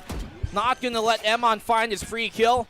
Let's see if Mojo can find his. Look at the deep push here by Zind all the way. Not even Snowman. He's all the way in his nose. Oh, he's pushing. He's going there. And oh no, Mojo didn't even see that one coming. Nexi, the only one still standing against many. It's just too much to handle. And ZOL Esports command already. Flawless round here for the fourth. That's great here from Kakarot, and he has been so reliable for this team in plugging those holes. And that's an important part because NAOS love to expose it, especially here on a map like Icebox where you see a lot of attempts to try to chime in on the fight and back off. That's where you're going to see a lot of NAOS's defensive game plan come in, and ZOL, if they have a player like Kakarot, watching those possible threat angles, that is going to be huge for them. We've already seen NAOS falter that twice here in this map alone. Yeah, NAOS is going to have a tough time to really get the catch on ZOL if there's always someone watching their backs. And when we've seen this from Kakarot, expect it also from JFDB, but Mojo finds the head of Zind. Look at his face. He's just like, all right. All right, I got it. That's one. That's an eco from NAOS, by the way, that they pull out into this, but they got lots of ults to potentially turn the tide, if you catch my drift. Emon especially there, that Reckoning could be a big one that they could use if they so consolidate themselves. Just gathered information as well here towards mid. They have so much to work with, and Patman now making noise here at mid. ZOL especially love to try and get that kitchen control, but the double stack strong. Lovely. And now it's doing such a good job to prevent that from happening again. Now the null command used here by Kakarot, a push onto the A site. Well, that toxic screen, they're not too fearful of it. We're going to go down to a 5v3, but you hear it, the Reckoning's online. Wow, that's a pretty early Reckoning here, but the plant will go down anyways. It doesn't get the back sight, and that does isolate them. Everyone's looking at Kakarot here. Jay also looking to pitch in. It's a 1v2 now. Mojo looking for the opportunity. Jay stuck here, but a nice shot from Jay. And what was that, Jay? Absolutely delicious in the clutch. He finds the 3K to give ZOL the 3-round gap. Well, how many times have we seen Jed do that as well? Even when he was under the NAOS banner. It was an eco here from NAOS, but I do think it was a bit too early on that Reckoning. He doesn't get the full coverage you kind of wanted to anyways, and the wall came up late. You want to isolate the fight when you do that, especially on the eco. A 5v3 on that eco is very losable. As soon as the regular season was at the end, Jay was there dressed to impress. He was just so ready to be part of this roster, be part of this starting five. And we gotta give big props to Micro. You know, he's been good for the team, but Jay has just had that extra bit of firepower that really amps up ZOL to a maximum. That's for sure. So ZOL building up rounds here, as they should on the attacking side. The operator is far removed from the fight currently, as his children all the way towards the other side of the map. Cloudburst 2 used early high tides there, but that does allow ZOL to get that orb control for the time being.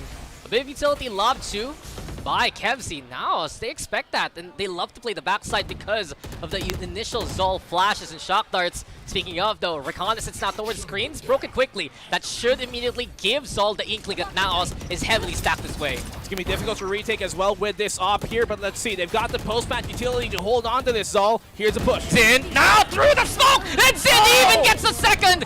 Down low, up top, Xin will get them both. And from that point on, ZOL again commanding the round.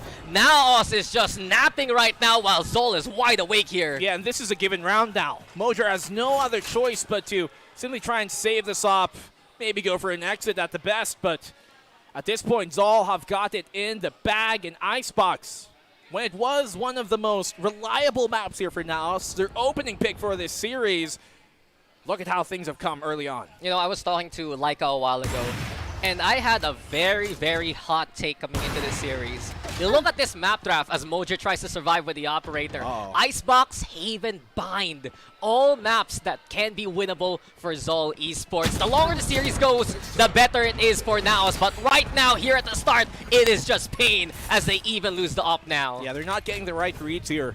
And that's kind of the problem when you leave the op towards one side of the map and have the force stack towards the other side. You can't have that op rotate now, because if the op rotates and nobody else is there to watch B side, then B side is open. So it lets the op, rather it consolidates the op to simply have to wait for a potential lurk. But sometimes the gamble just doesn't pay off, and that's what you see here. So typically, I would initially like to see somebody kind of play somewhere towards that B site to take up the opportunity, rather the responsibility of holding B, so the op can rotate towards where the site is being hit, and that's A. Yeah, and a quick timeout here, courtesy of Coach Amix. We were also able to see him alongside their analyst, actually, Olafud, who flew all the way from Thailand to be here now in the Philippines. So, I mean, if last year they went to him, now he went to there. Mabuhay to you, Olafud. So really happy to see that. But now it's no scolding matter this time around. We were joking about it back in the regular season, right? That if ever NAOS goes for a timeout, AMX is just telling them, guys, it's time to win. You can hear it already. It's all business for NAOS as they look to recover. But the problem is they just don't have any money to work with. Well, the tagline is, now is the time. But when will that come here for NAOS, who have so far struggled on this defensive side? To be fair, we have seen very lately a lot of these matches where NAOS start off very slow, even against some of the other competition, and then turn it up near the end. But you can't afford that against ZOL. This is a team that runs away with a lead to seal it. Mojer now here in Chu. Patman, though, finding Ja early on. The hero rifle in Mojer's hands. He needs to find value here in fast. Burns the dash, though, after the engagements goes awry. And it seems like ZOL, strong default at the start, expecting NAOS to peek out early. Yeah, very great intuition here. They've read them like a book. They knew that mid push was coming, and you saw their Patman kind of playing off of the spam from Jet. Not making his presence known until it's time. Does good damage towards Mojer as well. Yeah, Mojer is effectively forced to play here. That window being watched. Back into Tube he goes. Now has to deal with the turret, but that's already info here for ZOL. That there's mid taken here by the defense. The pull, though, now as they're rotating towards B. And ZOL right now, it's absolutely free to go into A. This is exactly what ZOL likes, when they're able to pace the game, slow things down just like this. Very tactical as they make their way in. They've been one of the more methodical teams we've seen throughout, not just this split, but this entire year. And I think that was one of the biggest points on why they won split number 1. Their methodical approach might not maybe necessarily have the highest of highs like we've seen with teams like NAOS and Oasis, but it's the most consistent approach that we have seen from any team by far. And that's what won them that Grand Final Championship. Can they do it here, though, on Split 2? Remember, defending champions. Zind, you know where he's positioned because of the screen. When he's near the boxes, his face will just turn green. But that's envious instead from Emma. Nice shot onto Kakarot. Mojer will spray down onto the turn. He needs to find value here into the backside, and he's looking for one. Next instead, don't want to catch Zind. Jedo drops down to get the catch going. 3v2. Emma on the flank. Nexi, big shot there. Nexi's the only one still standing, but Jet answers back in kind. A 3K again for him as ZOL have 7 now in the half. He's also been very reliable here, Jet. In multiple roles we see him. Sometimes we'll kind of see him be a second controller. Every now and then we'll see him here on the Sentinel too. And he has been such a perfect flex for this team to really incorporate even late into the season. NAOS are definitely feeling that struggle against a player like him.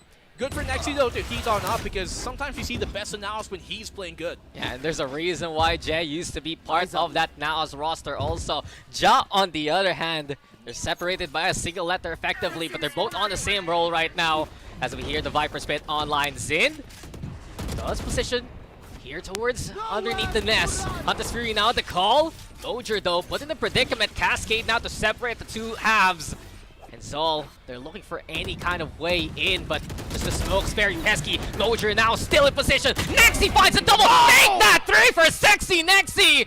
And exactly the burst that NAOS needs. Kevzi He's all alone now here by Ness, spotted immediately by Eman and the rest. The drop down now, he gets the one, but that round is done as NAOS play the drums again for the third round.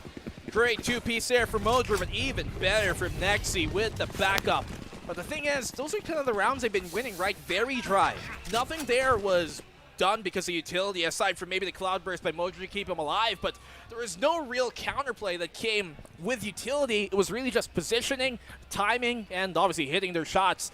And that's kind of what NAOS have to rely on here, since they don't have any flashes. They got the single scan on Nexi at best to gather information. But other from that, a lot of these rounds are going to have to come down to the very basics for NAOS to win. You say it was a dry peak of a round. I dare say it was pretty wet. That cascade stopped the fight, allowed NAOS to reset. And that's one of their biggest strengths when they have the Harbor and the Viper together. It hasn't been pretty, but they've made it work so far. And once they get those kind of angles, that's what NAOS can really work with. I mean, that's really what they want, right? They want those type of fights, right? Where you're able to isolate and really separate the rest of the pack, because you see these opportunities that NAOS could potentially punish, but then there's somebody like Kakarot, somebody like Jet, right, watching their back. And if you're able to isolate those players who are watching their kind of off angles for the rest of the push on ZOL's side, then you have a lot more opportunities for NAOS to get some free picks. NAOS, at least they get a round going now. Stop the streak of ZOL Esports as he come back from a bit of a timeout there. Here. Two ultimates still online for Ja and Nexi. Struggles for Papichulo and Eman do continue. But here we go yet again into a Mojer. Another plan to be ambitious. Up on Ness. Finds an angle, finds a target, but can't get either. Instead, Jet forces him to burn the dash, the lockdown also to make that space. They've been holding on to this lockdown for a while, so has Ja. But it's ZOL who burned there first. Can Ja find one here? He knows there has to be presence towards Patman. Big opening. He got distracted, knew how the updraft worked thanks to his history. But as you said, Patman taking the opportunity to get that pick 4v4 right now as we make our way into A. But now, still nearby. They're going to hear that spike being planted sooner or later. Jet playing underneath. Zindo, you said it. Lurk online. Speaking of the lurk, Papichulo and Nexi find theirs on both sides of the map. And this is a big chance here for NAOS. Now, Aldron gets a spot onto Kevzi. They know Jet's playing towards the default crate here. And Shock Dart flies. Jet still good angle towards Raptors. High Tide now into play. And ZOL Esports forced to play in the Thunderdome. That is a Jet's good for the one, but that's all he gets. Kevzi all alone now. Monsters on this map versus Oasis. A 1v3 ahead of him. There you go with the defuse already. Eman will survive to get halfway. The spray's there. The cove's good. And even better is Mojer. NAOS find their fort now. Yeah, that cove is going to be crucial for them to try and secure at least a half defuse most of the time, because there's so much utility for ZOL to force you off of that commit defuse. You got those nano swarms, you got the snake bite, you got the molly off of Kakarot, and potentially also Kevzi with the shock darts and the ultimate. But I'm not sure if that ult's going to come soon enough. And that leaves now Ja with his own lockdown without any ult in the opposing side for ZOL to contest with. They don't got lockdowns anymore, and they don't have their 100 Fury, more importantly. Yeah, it's been very reserved here from NAOS, though. They've had their ultimates for a while, and we're already at the last round of the first half, and they still have it here. Blade still out in the hands of Zind.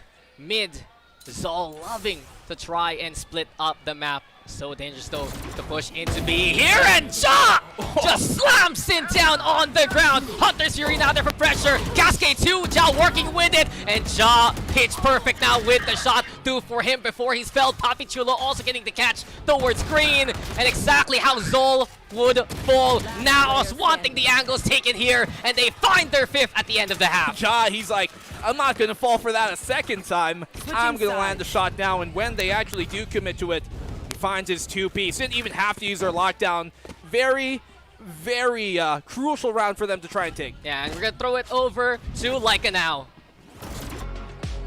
Oh, for us. Hi. Oh, hello. It's us. I thought it was the I thought it was going to them. Yo! So, well, it's been pretty hype. You can see already I'm at the edge of my seat. Yeah. and I kind of have to be for a series like this. It is way too close here, Black and Blue, between these two teams, and you'd think that ZOL would run away with it, but suddenly NAOS find the answer back. Yeah, as soon as you kind of see them win one round, it snowballs into more rounds and more. I think a crucial part of that was Mojer getting aggressive during that A side push. He did it 3 rounds in a row, and all 3 rounds was able to find value. First, they got the Nexia 3K, and then he pushed up again. They found even more.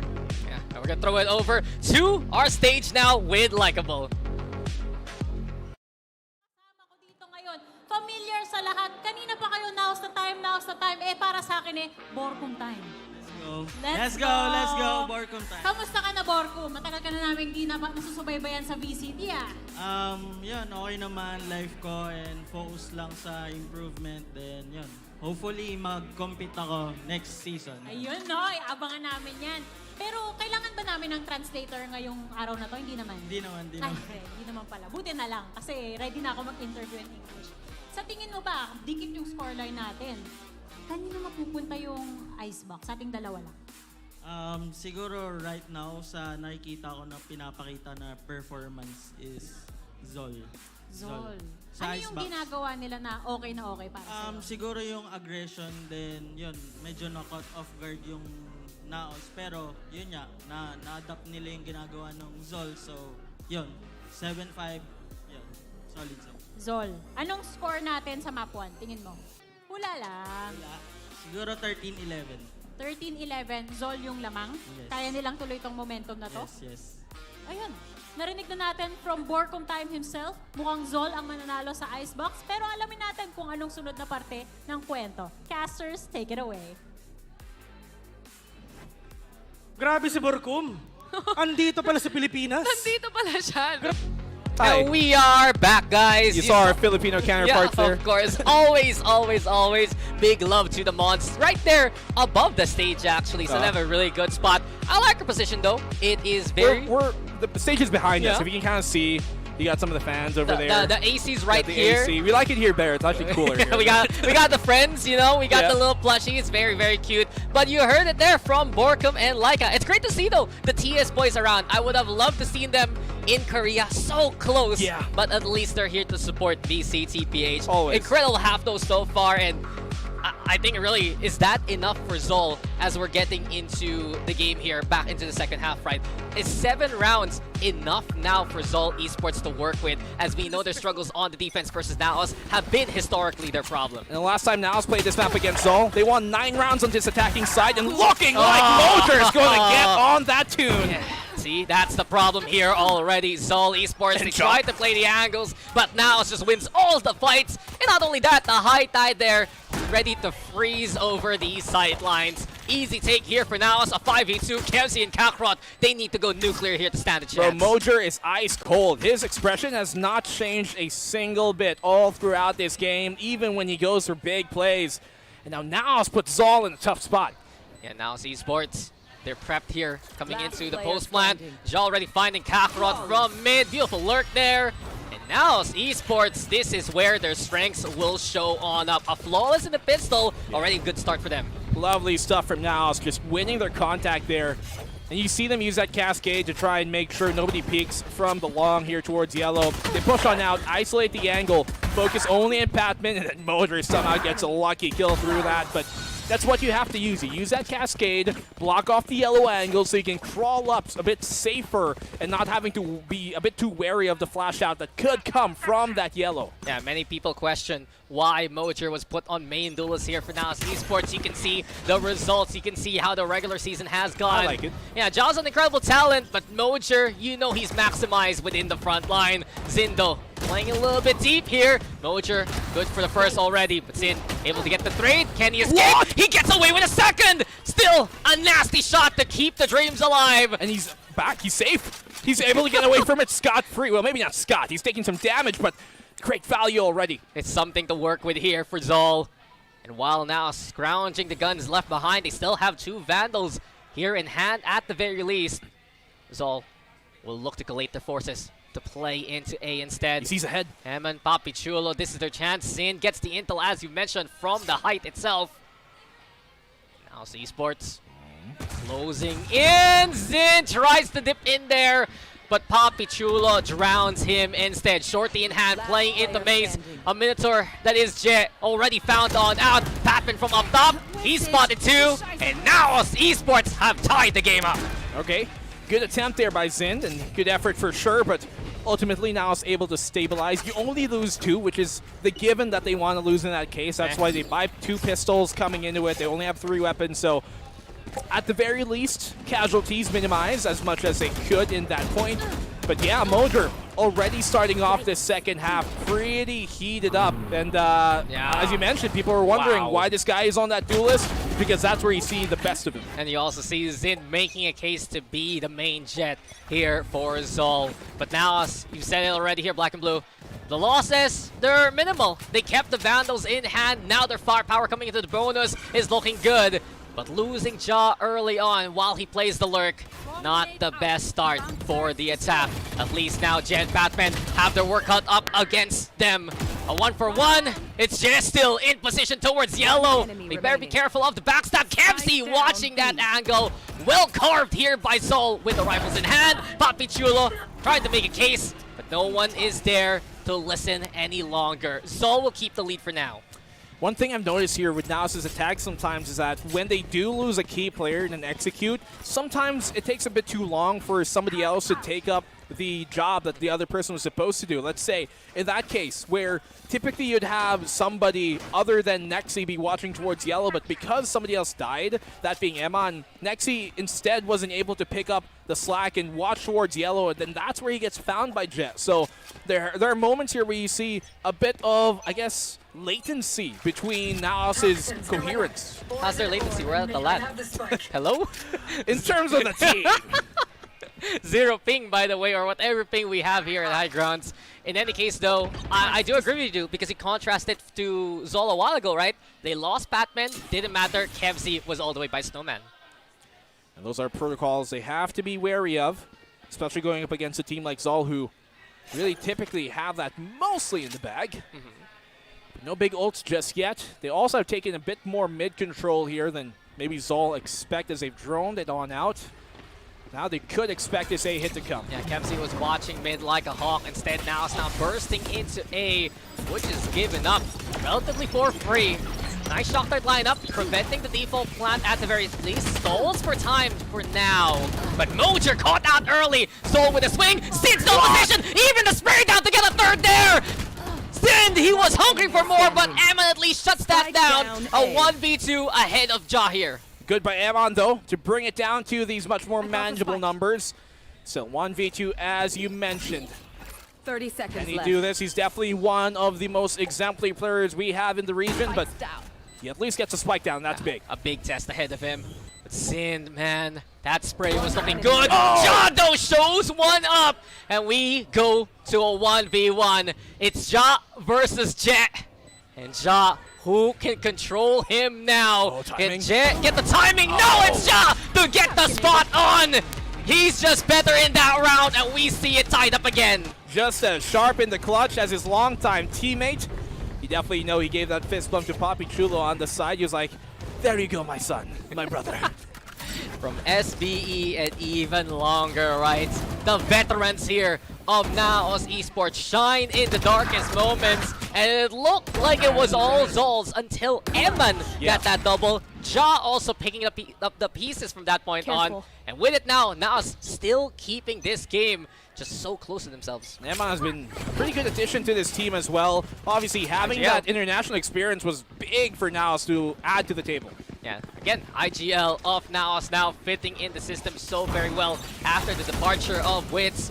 And Mojer here on site and ready, but Jazz prepped even better. Jen now in the backside. Jen with a second! That's just a ghost! What? These are only pistols! So what are you doing to NAOS now?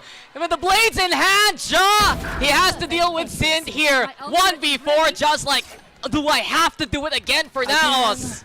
They don't have armor at the very least, but they picked up most of these Vandals dropped, except for Jay, who's low HP already.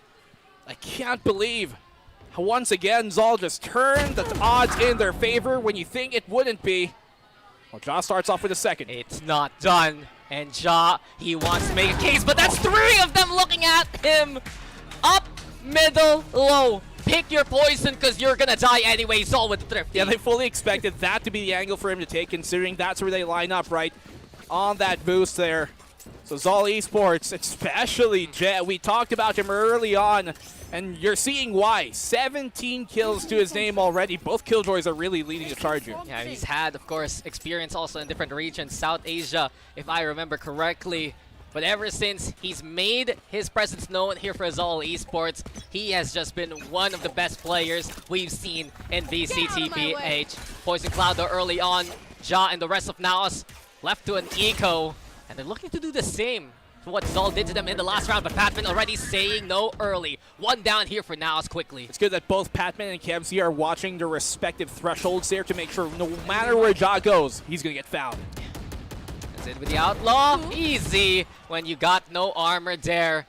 Mojo's the real threat coming into this round. Full armor, Blade Storm, but he needs to come up big if NAOS wants to stand a chance. The launch site is set, courtesy of the green area. Emon too. He has the Reckoning. He also has the Cove if NAOS do want to force the plant, but they're staying very quiet right now, but ZOL's just nearby. Let's see here. Kakarot will be that first point of contact. He's got the molly to maybe flush him out. He's gonna swing this. The plant will go down. Oh, but Updraft's good! Mojer there from up high! At least the Angel smiling on NAOS now as they have set the Angel of Death. Thy name is Mojer. Two with the blades, looking for a third. A quick little back away from the high tide though. And ZOL using their opponent's smoke against them. It's 10 now here for ZOL. A good job done here by ZOL to also minimize their potential losses in the round.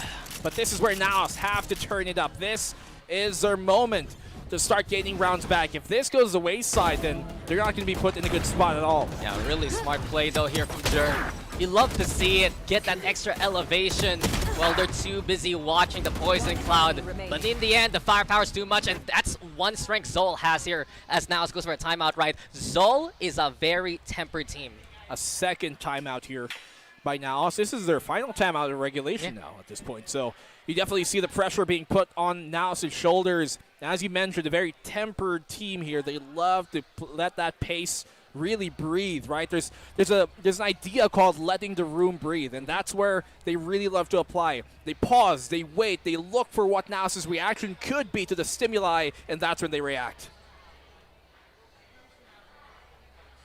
Is that good enough? Yeah, that's letting the room breathe. Yes. With dead silence. You can hear the walls just get a little bit of air there, but what else can NAOS do right now? The last round that they won, it had to be the Ja clutch, and besides that, it has been ZOL picking up the pieces from their mistakes in previous matchups and understanding better how to play this defense. You can definitely tell that they have improved tenfold compared to their last outing here. Once again, NAOS have only pulled this comp out once, and that was during the upper bracket final against ZOL as well here in Icebox. They won that pretty handily, about 13-6. But so far, things are looking a lot more confident here for ZOL coming to this map. Yeah, ZOL looking good coming into the series as a whole.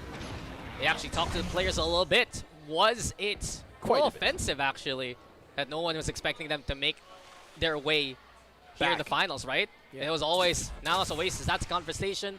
But ZOL, they kept their cool. Yeah. They kept their game plan going, and as they've noted, they gotten better and better as the season has progressed. Zindo, operator now, in hand, awaiting any contact. Nice high tide from Emon.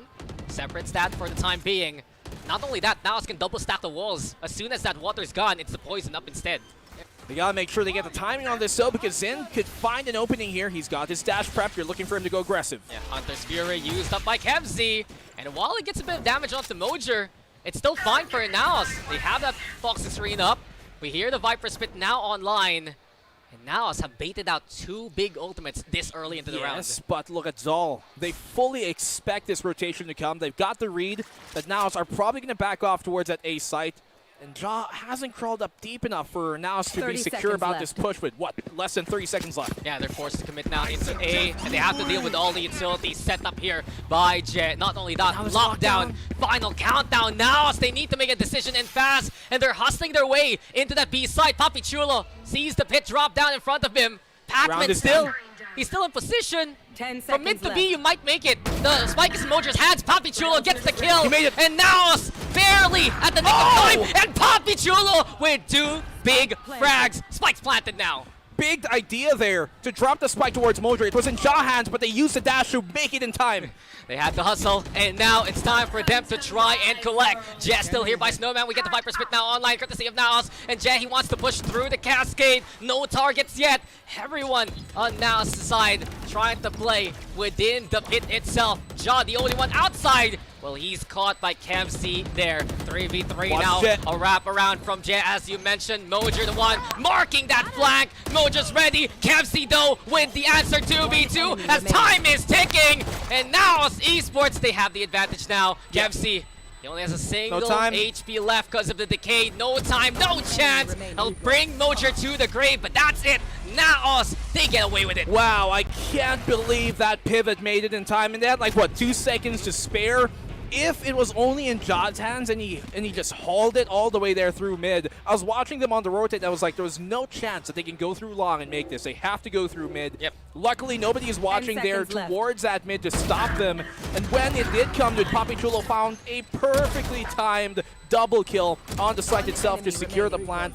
Smart idea as well to obviously give it to Mojo to let him use his dash. And luckily, he still had the dash that late into the round just to get there in the nick of time. Well, if you ask NAOS, that all part of the plan. It worked out anyway to get back into the game, but ZOL now gonna go for their own timeout. Thing is though, it's a different case for ZOL. They have so much money to work with. Yeah. They still have at least maybe a buy round after this if they lose this one out. And they have that lead. They just need to figure out perhaps how to stop NAOS earlier on into these rounds here. Just so perfect. It was a very Doctor Strange moment. The one timeline, the one way they could make it to B site in time. Give Mojo the spike, let him use his dash. And, well, luckily for NAOS, they are very, very good at making those kind of crucial decisions late in a round. And even though it looks super dicey sometimes, they get away with these rounds because of that decision making. Okay, Mr. Doctor Strange fan. Sure. Okay. The Eye of Agamotto says this is the right timeline for NAOS. Well, maybe if they had the time stone, they can change what happened during Split 1, but it's still ZOL with the trophy. Let's see if they can raise another at the end of this. Still neck and neck between these two teams, and exactly what they expect coming into a series like this. ZOL is a team to respect. They've earned it throughout 2024. And I dare say, honestly, this has been the year of ZOL, the best we've ever seen from them throughout their careers within the Philippine local scene. Lockdown, though, to start off the action. Jet will need to respect that, and even more so, the High Tide now in position. Knows, though, once playing up top. Yeah, they know Mojo is somewhere there, so he has to be careful. He might give himself away a bit too much.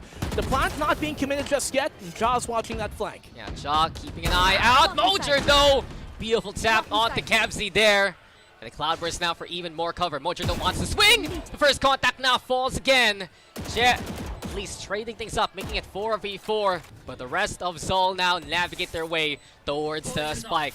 Poison Cloud problematic here. Patman releasing that now. Oh no, Eman wasn't ready for that one. Tried to cove himself. Hunter's Fury now going to be the call. Sin though in front of Papi Chulo. And Sin once more. Knows Garage the one taken here by Nexi. 2v2. But do they expect Sin to be in this position? Swing out comes. It's two of them at the right time. Patman sticking it till the sun don't shine. But there you go. It's darkness descending. 10-10. Now refusing to let ZOL run away with it. Great lineup there by Jaw to be thrown all the way from deep. And that's why you saw NAOS fully give up the site. They get the plant down, they try and help Mojo out as much as he can, but as soon as Mojo dies, that's when they give up the site. At that point, the protocol is let's play that post plant. They have utility to hold on to it. Emon here gets blinded by the flash of Kakarot, and this is a play that on the retake, or if ZOL were on the B site, they'd love to run this play where they have somebody take the back of yellow, have Kakarot throw the flash from the front of the site, and it pops perfectly for long, and that's where Emon gets caught. So you can expect NAOS to watch out for that moving forward. Yeah, and NAOS very keen on all of these angles, watching out especially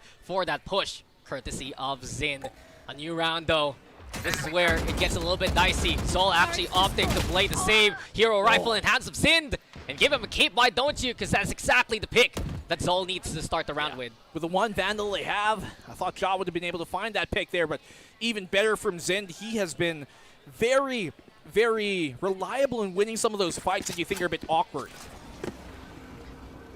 Well, Zind, he's found ways, whether it be the Duelist or the Sentinel, But eyes now on NAOS again. High side dart. What's new already? Mojer burning the dash early on before he gets suppressed. And with it, Kevzi ready to receive them. Big trades though from NAOS. Not only that, it's just a full clear. Zindo still back in position. Zind up top, playing into heaven. Someone to watch out for. The one with the rifle. He gets the isolated fight. We going down to a 1v1 here. And Nexi playing very cautious. 30 seconds left. Zind, he's taking some damage, but he knows a single tap is good enough to get the round here. It's tense by the generator. Who has the better power? It will be Nexi who's a step ahead. And now, after all of this, they've taken the lead. I can't believe it too. Hey, but ZOL brought that pretty close, especially their Kebzi finding that kill with the Sheriff. A bit of an awkward duel initially at the front of the site, but luckily NAOS able to stabilize. But Zind, he's doing so much work having a Hero Vandal. Definitely deserves it. That was an eco for ZOL, all things considered. But this is where they cannot allow any more slip-ups. They lose this, NAOS go on match point. And not only that, it will be a big big fan. This is so exciting. I had to hit your foot along the way. Dax just punched me. No! Yo, we have it on tape. There's a camera looking at us right now. I will miss you. I will miss. But not here, not just yet. Yeah. Let's get on to it. Final round of regulation at the cusp. If NAOS take this round, but I have an idea, an inkling that ZOL are going to keep that at bay. Yeah, NAOS, they've had, what, a perfect record so far. They split on this map. They want to continue, especially with that pick onto Jet early on. Here, the backside, though, Kevzi has been flushed out. Perfect chance for NAOS now to set up the post plan. Let's see here how they can do it. No big ultimates for ZOL to really turn this tide. Zind gets blocked off the dash. We're all consolidated into the front site. Yeah, Batman now pushing forward. At least an angle here to play by the box. Zind, he wants to find an angle, but Kakarot the one first to fall. And it's all consolidated here for ZOL. What can Pac-Man do now? Mr. Consistency versus 3. Nexi's quite low. Looking to play the post plant with the darts itself. Diffuse. There's the tap. Snake bite, baited out, sure. There's the recon too. But Patman, he's in trouble. And Emmon's the one to get the catch at the end. NAOS now on map points. Once again, man, this is what we've been seeing from NAOS all throughout this season. The fact that you would see them kind of start these maps off a bit struggling and then kind of turn it up as it gets to the latter stages of a map, the Act 3 of each individual game. That's where they've been winning these series as the games progress. But as we mentioned, you can't rely on that on a team like ZOL, who really love to run throughout that momentum. But still NAOS able to rectify their earlier woes. Yeah, forced by at the end. ZOL need to get this round to try and consider overtime later on. A reckoning though early on. NAOS wanting to put a stop to this map 1 already.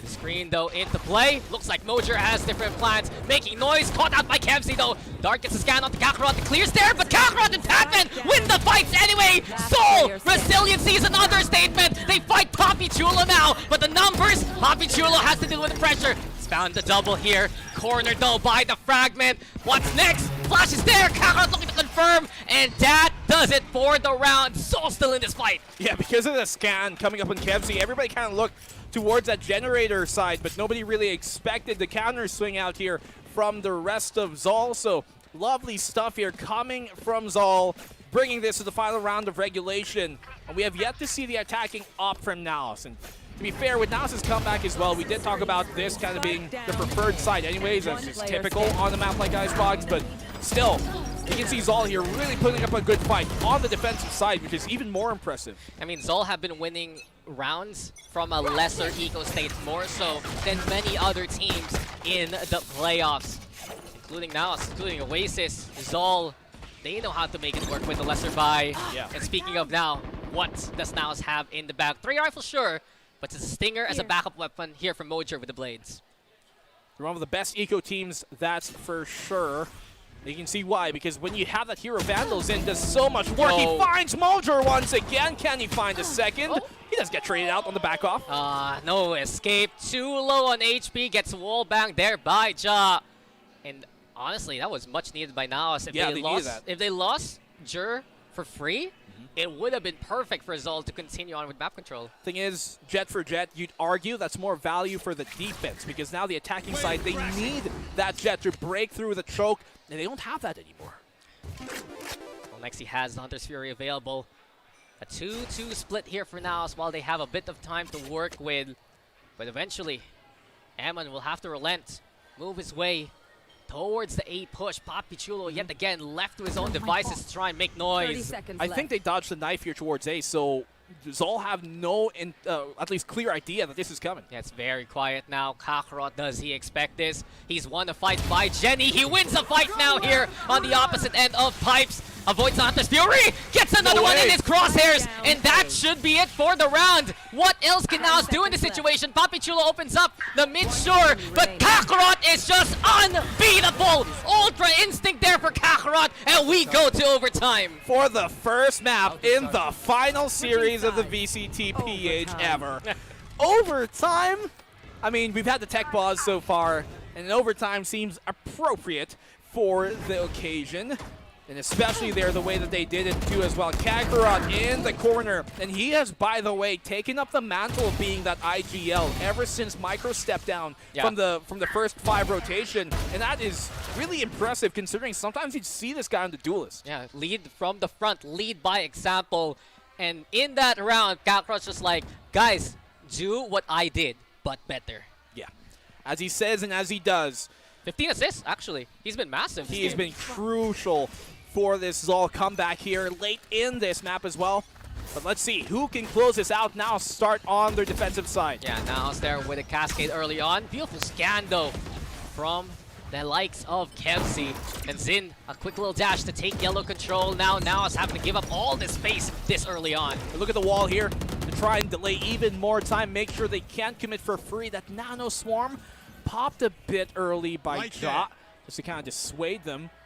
Been waiting for the spike attempt, but doesn't come. So NAOS pause. Yeah, maybe a little bit of a miscom there from NAOS. Either way, they fortify that B side with the snowman position. The rest of the team still sticking around towards A, expecting a rotate, but ZOL have other plans. They make the noise with the spike plant. No commit though as of yet. Contact instead made by Zin. Eman with a trade. Eman gets a second, but Jazz there ready for another. Oh, that got very close for Jen. Nexi instead with the kill. A 2v1 though. Mojer, what is left through the peering window? It's Kevzi who shuts him away. And ZOL now are the ones on map point. And him hopping around just pull the attention there, Ja. At the end of things, ZOL bringing up the lead here. And really, the fact that even though Eman was able to find the double piece, Papi Chulo not able to get his value from the back of the site, I think really cost him in that round. He needed this free kill on Zin. And it's been concerns here for Papi Chulo throughout the game. We've had massive moments from Papi, yes, especially in that one round where it got very, very close, right? That B-lurk was good, but this time around, it was red here by ZOL. It was well managed. And they also had more control towards, I believe, the orange side, right? Yeah. To get a good angle into the site. And the thing is, we've been talking about early on in this map alone that the double controller here, they have to be some of the ones doing quite a bit of work, really. And we haven't really seen them necessarily, at least on the scoreboard, reflected in terms of the kills. And that might not always be the most important factor, but it is in this series, considering the fact that they are the ones they rely on a lot of times to really lock things down. They need to find at least one pick a piece. In that case, at least Eman found a double, but they could have had a triple there, and that would definitely have turned out the odds differently. Yeah, look, the standards of NAOS are high, and right now, they're struggling to always meet them consistently in this game. ZOL, on the other hand, have taken advantage of that fact. And with this round on the attack, they get a good execute. Well, it's going to be even better to take this map pick away from NAOS. We've seen this happen before, man. We've seen NAOS lose out on Icebox against some teams. Back in Split 1, I think. Yeah, but will this be the case once more? ZOL definitely have the inklings to do that. Definitely have the tools and what it takes to do so as well. But this is NAOS' favored side. The A site given up for free. There is utility there to stall as soon as the hit does come, but you can see ZOL trying to put a bit more focus and attention towards mid and B. ZOL, gotta give it to them. They've looked so good so far in their playoffs run. Compared to NAOS that had to play, what, 2 series to make it here? ZOL went for the whole shebang. They went through every single round from play-ins, even in the lower brackets. And maybe that extra bit of experience getting ZOL all fired up. Roger though, dash to the ready. Quick little draft into the nest. Ja just clocks Jet. Didn't even expect that shot to happen. With the high side providing cover, Kakarot making presence known here by screens, but he'll have to relent. He's done good damage though to spam Mojo here. Look at Zind on that flank. There's an alarm bot, but that Ja doesn't even expect it to be wide. Yeah. Ja, he's in position. He does. And over at the corner, I believe he does play the angle where he's lifted. Emundo, high side, perfectly timed. Now Esports dismantling ZOL's defense to a T. And this is just so convincing from NAOS. They're not done too. We go for another OT. Another one, as appropriate. And that was, I think, a bit more convincing than what we saw there from ZOL on their overtime 1 round. Because if NAOS wants to go, if Papi Chulo found the kill there, big thing, right? Could have been differently. This could have been done. But at this point, when you look at NAOS and you see them win a flawless round like that, and especially in the way that it wasn't a wash, it wasn't just a quick overrun, it was a slow, methodical push with everybody watching their sectors, intersecting fields of fire and everything going on. It's just lovely to see from the team. But now that ZOL are back on the attacking side, this is where we've seen them favor a bit more. And just ultimately enough, I think ZOL as a team, they're looking a lot more consistent from top to down than NAOS kind of are, where you're seeing a lot of the heavy work right now being done by kind of the top 3 at the top of it. Ja, Mojo, and Nexi. I'm going to say something you probably won't agree with. I don't agree. Okay. What? I'm still going to say it anyway. I want this to go 5 maps. I want this to go overtime all the way. Well, I do too, because we don't have Abyss anyways. So I do too, because VCTPH is over after this. Yeah. It's been a great 4 years, you know. It has. Yeah. We've been here from the get-go. Still here.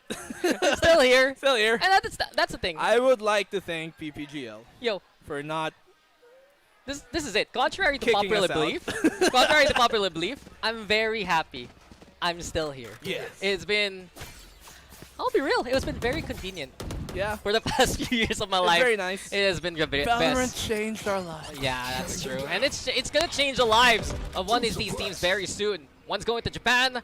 Well, the other's still going to go to SEA anyway for stage number 3. There's still more to play for. Both of these teams are technically qualified into SEA stage 3. Yes, sir. Anyway, back into the game. Enough memories when we go into these timeouts. Overtime number 2. And you got to wonder, can ZOL be as convincing as NAOS in terms of the attack? Zindo trying to make that case. Poison Cloud providing a bit of cover, but it's just such a weird kind of line of sight onto the side. It's NAOS instead, still holding on the backside. And Nexi, he's stable, he's the rock. Eventually Kakarot able to break him down, but it doesn't matter now. Eman and Ja are ready to pick up from where Nexi left off. And Padman, the only one still standing. All eyes on him here by Fortem. Nice leap into Nest. But Ja sees him, they know exactly where he's going, and NAOS now go back to map point. Can't back off out the window the same way he came. And the thing is, that's a defensive round that NAOS have won. Their most, I guess, less reliable side that we've seen from them here. A bit more liabilities on their defense, but they're able to win this out. And big from Emon and Nexi on that backside, kind of trusting each other to hold on to that front side. And that's where you see the wall becoming crucial to isolate and really slow down the push of ZOL. You know, when the casters say, what are we looking at? It's basically NAOS getting their plan going, right? They held backside because of the smokes. They had Nexi there in position. And as of now, this is their chance to try and seal the deal on map number 1. Kakarot, though, he takes the orb 2 away from the null command. Let's see if that's going to be any kind of value moving forward. A cascade into play. Jed already be the poison pill, and he already finds one along this route. Nanoswarm, though, being a bother, burns the feet of Jed there. Ja also with a catch on the Kakarot, and eventually NAOS making trade work for themselves. But wait, there's more. It's still Patman in position by Yellow. Let's see what value he can find. He's going to use the Cloud actually to back on off. Will he continue for this fight? The drone, I think it's bypassed him. He might have exposed his shoulder for a moment, but he gets back to safety. Yeah, now they have so much time to work with. They can reset, look to find the pick, and especially if they catch Zin there lurking towards mid. The Aldrone gets the value now with the intel, but now they're just holding position for the time being. As I said, letting the room breathe. See who makes a reaction first, but the thing is, the clock is against NAOS in this case, so at some point, they're going to have to jump the shark here. Well, let's see 30 seconds if left. we get renewed for another overtime. Or will Season 1 end with a NAOS victory here? Onside, inside, and Papi Chulo worms his way in to catch out Patman. Odds not looking good here for ZOL. NAOS looking to deliver the final blow, and Sin the only one standing. NAOS need to get the plant going now. There you go, job's done. A 3v1 ahead of Sin here. But with the odds stacked against him, what else can he even do? He needs one for the dash. NAOS playing very respectful though. Playing back into the post plant, just sees him coming, and there you have it. 15-13, it was close at the very start, but NAOS will take their map pick number 1. Yeah, even with ZOL forcing out overtime, they're coming back with 2 crucial rounds at the cusp of match point. They bring it to a 3rd overtime, and yet it's NAOS who stabilize them. Winning that defensive overtime round is really what helped them seal the deal in this matchup. And you saw it there. Headset off, cap is back on. Yeah.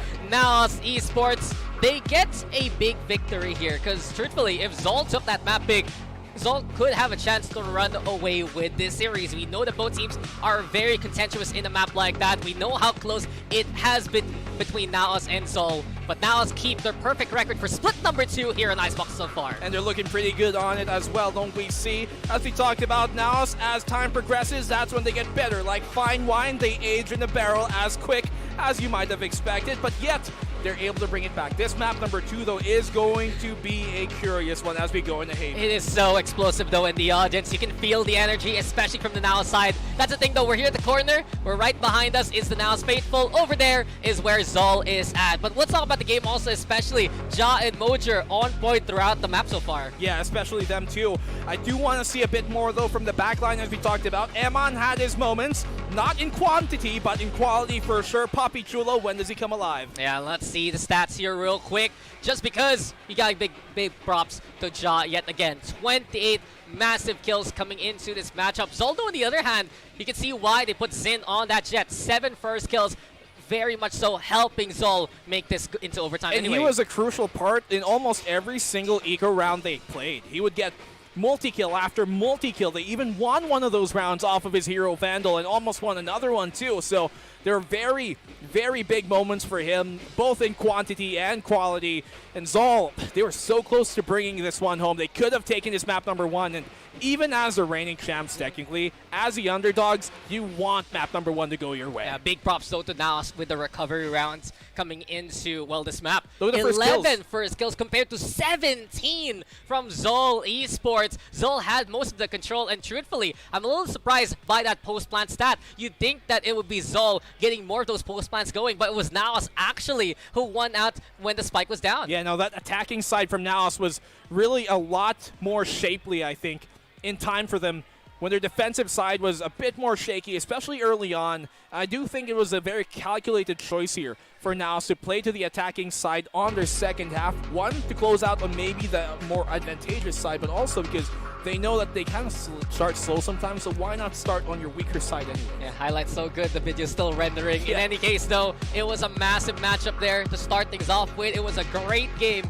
and you know there's more to come. That was NAOS' map pick though, right? So, yes. Which means ZOL now will be able to take their talents coming into Haven.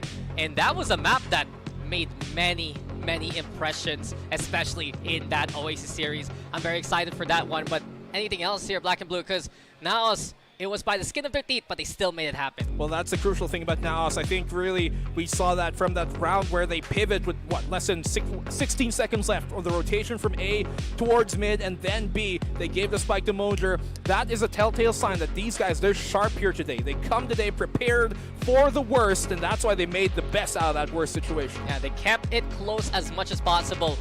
What was the biggest gap in that game? Maybe 2 or 3 rounds, About right? 3 rounds. Yeah. At some point it came to like 5-2. Yeah, but then NAOS also had their own kind of rally near the end. In any case, though, very close game. Let's throw it over to the panel. Yes! Nakita natin, nakatikim ng Ray Rakers. So bago pa natin pag-usapan ng tuluyan, yung mga nanonood dyan, sabayan nyo kami. Ray Rakers! Ray, curse! Wala na, pagod na sila. Kanina pa Okay. lang sila cheer ng cheer. Mamaya, babalikan ko kayo. Kailangan mag-ingay yung mga tao dito sa high grounds. Pero bago yon, tayo muna ang mag-iingay dito sa panel. So, ikaw, predict mo, Zol, yung Icebox ba? Yun yung feel mo kanina? Mali ka. ko. Oo, mali ako. Pero kung tutuusin, we gotta acknowledge what happened earlier in the first half. Lumamang yon para sa side ng Zol. Dadagdagan natin, it was really convincing. Yung naging comeback nila going pa sa ating overtime. They were amazing. Je, with a multi-kills, ilang beses nangyari yun. 2 beses siya nakakuha ng 3 kills in every different round going back in the first half. But then again, grabe din talaga yung showing ng NAOS, especially sa stability nila na meron kapag kailangan na nalang ibalik yung kanilang momentum. Actually, tama ka dyan. Nakita natin na parang yung hype ng ZOL nandun na. And after rounds and rounds, nag-concentrate talaga yung NAOS into something. And yun naman talaga parati sila, yung mga OTs, dun sila mas lalo nagiging remarkable pagdating sa performance nila. And yun nga, meron naging slow yung start nila pagdating lamang sa siguro pagkukuha ng mga kills, yung mga aim battles, natatalo sila. But finally, they were able to finish this. Although close talaga yung first map.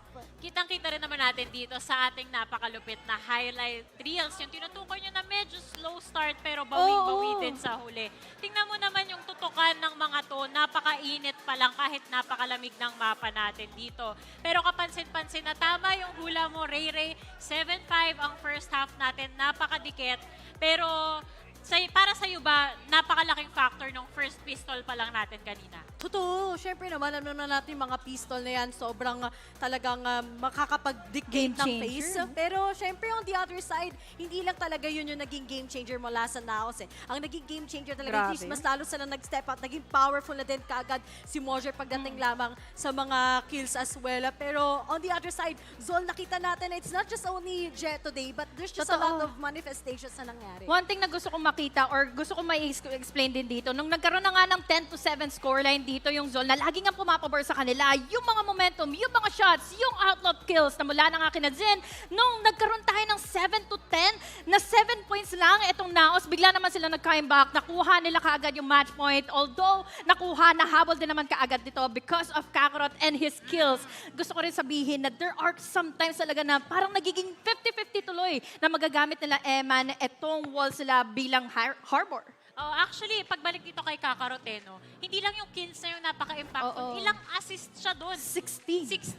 Yung ibig sabihin yung mga flashes, yung 0 point niya, on point palagi yan. Laging may ambag at nakakatulong sa rest of his teammates. On the other hand, yes, may limited times na hindi natin masyadong makita yung effectivity ng walls ni Eman dito.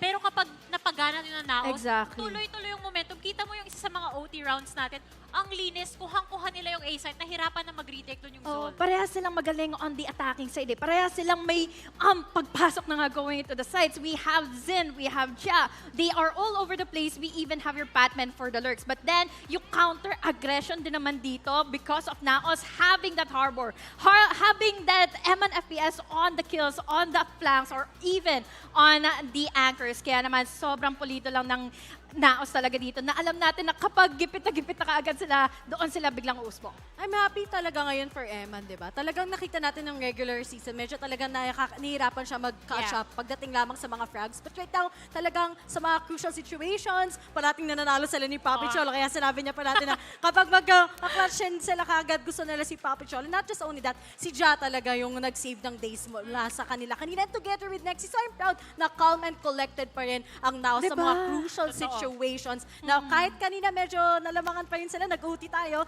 they still paved their way to win. Nakangiti siya nung OT, no? Kasi ramdam niya sumpa ako to. And syempre, yung MVP natin dito, no? Si Mojer, napakaganda nung pinakita niya kanina, 245.8 ACS pa nga. Linis ng mga execution niya. At overall talaga kita mo parehong team. They were prepared going into this Grand Finals. ZOL, basang-basa nila yung first half natin. NAOS, bawing-bawi nila yung second half. So, going into the next map, mahirap i-predict kasi kung akala natin medyo one-sided tong Icebox na papalagtok na yung ZOL. Pero hindi natin inisip na ganito kadikit na round per round, parang rally lang Totoo. Lagi na lang sila nagkakapalitan ng aggression to the point na masasabi mo na nga na basang-basa na ng NAOS. Bigla naman ding usbong itong mga kills coming in from Patman. We have our Kakarot to deny their utilities because of the 0 points. But then, Mojer is just there to create the space, to create those winning moments for them to secure in the kills. And I want to also talk about Ja and his also frags. Nung umabot na nga going into the overtimes and even getting in those multi-kills even for the rest of the gang. So NAOS, what a dominating game, number 1. Lalo na't a big pressure is given to them by ZOL because of that lead na naabot na nga nila from the first half going into the overtime then. Sobrang nakaka-proud talaga yung dalawang teams na to. Imagine, first first map, ganito na kagad, may OT na tayo. In-expect ko nga, it will come later on sa mga iba pang maps. Pero in-expect mo na darating at darating, Darating diba? at darating siya, pero talagang napaaga lang. Siguro kasi advance mag-isip na tong mga to eh. Pero on the other side na naman, nakita na natin na dito lamang pagdating sa Harbor Comp naman ng NAOS, buti dun sa latter part talaga, naging comfortable na sila na set up na nila yung walls ng maaga. Kasi kanina, nung first half, talagang utilize ito ng ZOL into their favor, diba? Talagang, nag-wall naman pala dito kagad eh. Pagdating lamang sa harbor nila, so might as well use it to our advantage. Oo, lalo na yung retake nila. Nung bumalik sila going into B, na ginamit nila yung walls ni MNFPS para magulat ng din lalo sina Ja and Mojer na, eto na pala, may surprise factor na pala, eto na pala, head-to-head na kaagad yung duels na gagawin ng ZOL laban sa NAOS. Speaking of surprises, gulatin din natin yung audience natin. Ano bang laman ng bulsa ng mga panelists natin Nako, ngayon? guys. Ano yan? Hindi ka sure kung aling bulsa. Nakita ko na yung akin. Ayan! Yeah. Kung napapansin nyo, ang ingay ng mga tao dito sa likod natin, saka maraming kulay. Ito kasi yan, meron tayong clappers. Pag pumunta kayo dito sa venue natin na free admission, meron tayong naka-ready. So tutorial muna tayo. Paano ba nire-ready yung ganito? Oo, lalo na kailangan ng ZOL yung ating lakas, lahat ng enerhiya natin to at least support them going into the second map. Dahil, guys, ganito lang ha. Una sa lahat. Okay, itutusok nyo yung straw sa loob nitong balloon. Ayan, Tapos okay. hihipan nyo. And 1, 2, 3. Paunahan. Ay, wow, nag-compete sila. Ito pala, dito malalaman kung sino mananalo sa map 2. Ay, nauna yung ZOL. Baka map 2, ZOL Esports talaga. Ito na yung sign. It's the sign. The sign? Kasi the sign. Zin. What if paglabanin natin tong dalawang team na to? Okay, game. 1, 2, 3. Ping! Ching, ding, ching. Sorry, script. Ay, sorry ko. Nisip ko si lightsaber. Parang ganun na nga eh, no? So kayo again guys, sa mga nanonood dyan, kung gusto nyo rin ang sarili nyong clapper, ano pang inaabangan nyo? Punta na rin kayo dito sa high ground. Sama-sama tayo as we have the LAN tournament here. Napakasaya ng mga labanan. Zin, kitang-kita. Oo nga, no? Kita nyo ba? Ayan si Zindo. Parang painful. Sumisilip Zin, pahawak nga tenga. Ang saya-saya, no? Pero for the player side, for sure, kinakabahan tong mga to. But reset agad tayo dahil map number 2 na on its way. Haven na tayo, ladies and gentlemen. Pero ang mga casters ba natin, anong masasabi nyo as we go on over to map number 2? What? It's already been a banger of a series and we're only done with a single map. Icebox went overtime. How many times? 2, 3? 3. Yeah. Time check. I think that map was longer than an hour alone. It took a while. A little bit of tech pause there, sure, but it was mostly incredible gameplay from the get-go. In the end, though, NAOS Esports to keep their perfect streak in this split on Icebox, and they now have the 1-map advantage. If you are just tuning in to the English broadcast, I'm Dax here with Black and Blue. And a quick little reminder, guys, of course, the Philippine scene has always had the Filipino broadcast as well. You'll find that on Facebook, on YouTube, the usual socials here at PPGL. I think Twitch is all English right now, so big props to everyone tuning on, and especially everyone from different nations eager to see who's going to represent and if you the guys, Philippines. Obviously, a lot of people are definitely looking for the mods. Where they are, Filipino broadcast, you guys know where to find it, as he mentioned. Facebook is where we got YouTube as well, so don't forget about that. Hey, come on, look, we got all the tandems. We got us. We could never say our tandem name on air, ever, and you will never hear it from us. Those who know, Black and Blue, Dax, you think of it. You guys do the math. The mods, always been a mainstay of the Filipino scene, and of course, the marriage dress, always good to see those gals get... Honestly, this is the perfect time for them, right? It's great to see them on stage, they get to talk with the people, get insight. We always see the marriage dress kind of trio. Yeah, I mean, it's a trio. You want to TriCast? You want to make like I think it happens. You're going to make like a TriCast? How about here? Yeah, sure. Anyway, enough about that. You know, we always reminisce when we have the time. But of course, it's time for game number 2. And Haven is very interesting, right? Yes. Because this was another map that NAOS took against ZOL in the upper bracket semifinals. It was an incredible showing from ZOL against Oasis with a double duelist. But it's such a big caveat against NAOS. Kakarot on the Yoru couldn't really get anything done then. I mean, it still worked out. They won, and I think especially Xin picking that Reina was a big confidence sign that at least during that Oasis game that they knew that they had to kind of play to their individual mechanical strengths at some point. There are teams sometimes like ZOL who sometimes maybe rely on a bit of the basics, you know, the book, the what is textbook and what isn't. But it's nice to see that on maybe some maps like Haven, they have some intuition to try and flex that all up. They have some ideas that they're like, okay, maybe it doesn't always have to be so rigid sometimes. Maybe they can get a bit more free-flowing, and that is what I like to see from ZOL as well. Yeah, I mean, we saw how many times from Kakarot, right? He would make a TP play all the way towards the opposing spawn. One of the highest win rates there for ZOL. I don't want to say 100%, but maybe in the Oasis series, yes. It was close to 100%. Whenever Kakarot had the Yoru, they would win the round, just outright. It didn't really work out versus NAOS though, and that's what I'm saying right now.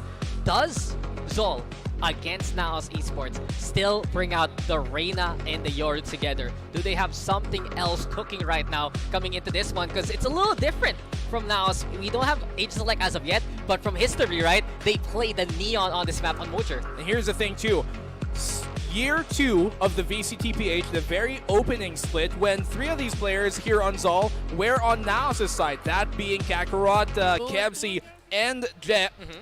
Haven was actually their best map when they were on NAOS. This trio, their best performances and most comfortable outings have been on this map since time immemorial, since history has passed. And so you expect to see maybe a bit more improvement for sure compared to the previous Haven we saw. Hey, you want to talk about history? I'll keep that after we talk about the agents. Yoru, Reina, both checked off here for ZOL. Jess gonna be back on the controller role since it's not a Viper in the roster.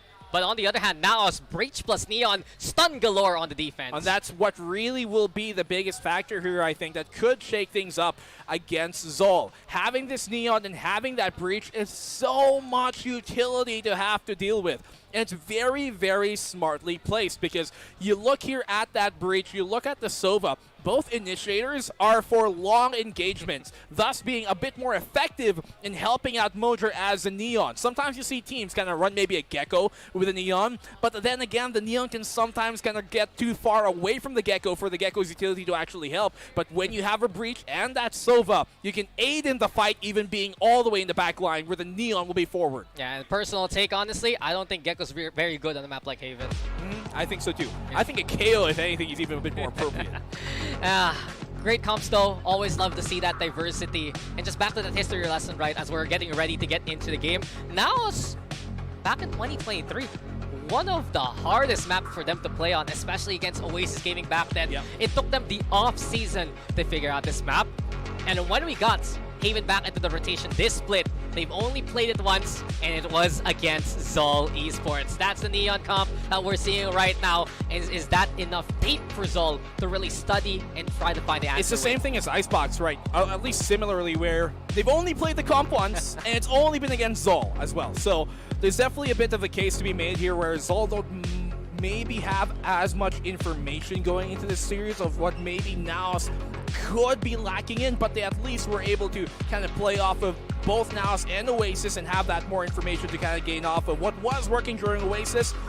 Didn't necessarily work against NAOS, but it's a very different team, and it has to be a very different approach coming into map 2. And come on, we're getting into a very different map right now as we get into Haven. Look at the mid push.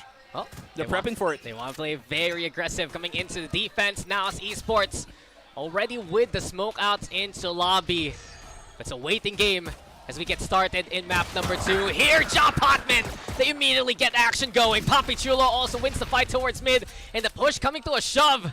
Dyname being the fault line slows down ZOL for the reswing there, and as of now, it's all hurting at the very start. There's actually a really nice aggressive play you can do with the Breach and the Omen and that Neon here. We have a mid-grass push out, and I'm expecting for NAOS to run that play midway through this defensive side. I mean, they're showing inklings of it right now. Full commit, very possible.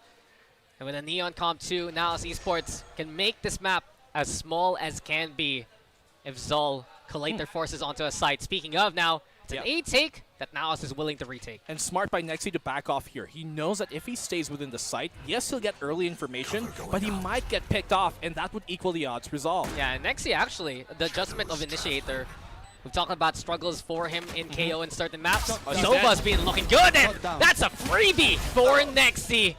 The shock dart, good for the kill. Answer back there from Kevzi. Been in the 4v2, Kakarot and Kevzi have so much work to do in front of them. Long-time teammates, even in time immemorial. Kevzi good for the one there. Swing out comes. Kakarot still alive and fighting. A 1v2 ahead of him. Papichulo low HP. Emma looking all around. They don't expect him towards short. And here they go. Oh no. Now NAOS. They're going for the defuse. Emma and Papichulo swing out anyway. 1 HP. Still alive and kicking. NAOS will take this That's pistol. unfortunate there for Kakarot. He had the timing. He could have found both for free, but this could not land the shot, obviously with kind of a small sliver there, especially with the ghost, but nice push out here. Ja has no qualms about giving himself up for free early on, as long as he can find a pick. A bit disjointed on the retake, I have to say. By the time the Mojer hopped out, the defensive retake should have been there already to trade. Yeah, and it was the same angle. Kakarot was able to hold off Wits back in the lower bracket to seal the deal in that series. Now, well, it's just a pistol round, and now it's Esports looking to continue from this point on. Good start, though, for Papichulo. Watch out for him coming into the rest of the game. Dart flies on by, looking for a bit of intel. Mojer, too, aggressive into short, but ZOL keeping tabs of both angles here. Smoking off here, this A-long will bleed a bit more information away from NAOS, but we do expect this A-hit to come anyways. NAOS awaiting any contact. Eman willing to play close. Mojer's there right behind them to pick up some trades. The double up's good! And the Stinger just goes to find a double immediately. Scan also, knowing there's more to come. And Eman, man, he's found the 3, make that 4. This Stinger packing quite a punch. Give him the ace boy, don't you? Can you give us another one of those Dude, it's... Look, what do you call an onomatopoeia when you vocalize something, or no? There's a word for it. The figure of speech? Yeah. No, I mean, what it's called when you... Oh yeah, it's probably that. Yeah. I know what a simile is. A simile? I know what a metaphor is. I know what an ace is. I know what a done round is. And there you go. No ace. It was the Bulldog getting it, but... Flawless, for sure. The drums play again, and 2-0 for NAOS Esports. A very good start here for NAOS right now. Set the tempo early. Look to run away with a lead if possible. I mean, that's going to be difficult to do on the defensive side, but if they can do it reliably, then why not, for sure, right? And I think here, what NAOS do have a lot to work with more here is, if in any case, unlike the double controller a while ago, there is so much more risk of being put at a stalemate at some points that they really were a bit more pressure to win their fights. Here, you lose one, it won't really hamper them as much as long as it's not Papichulo. Yeah, and NAOS especially can be proactive with the breach and Sova there. Interesting enough, though, we haven't seen much of Jot so far the first 2 rounds. Now the setup moves towards A. Camera gets a spot into the fake out. Blindside gonna be the play too.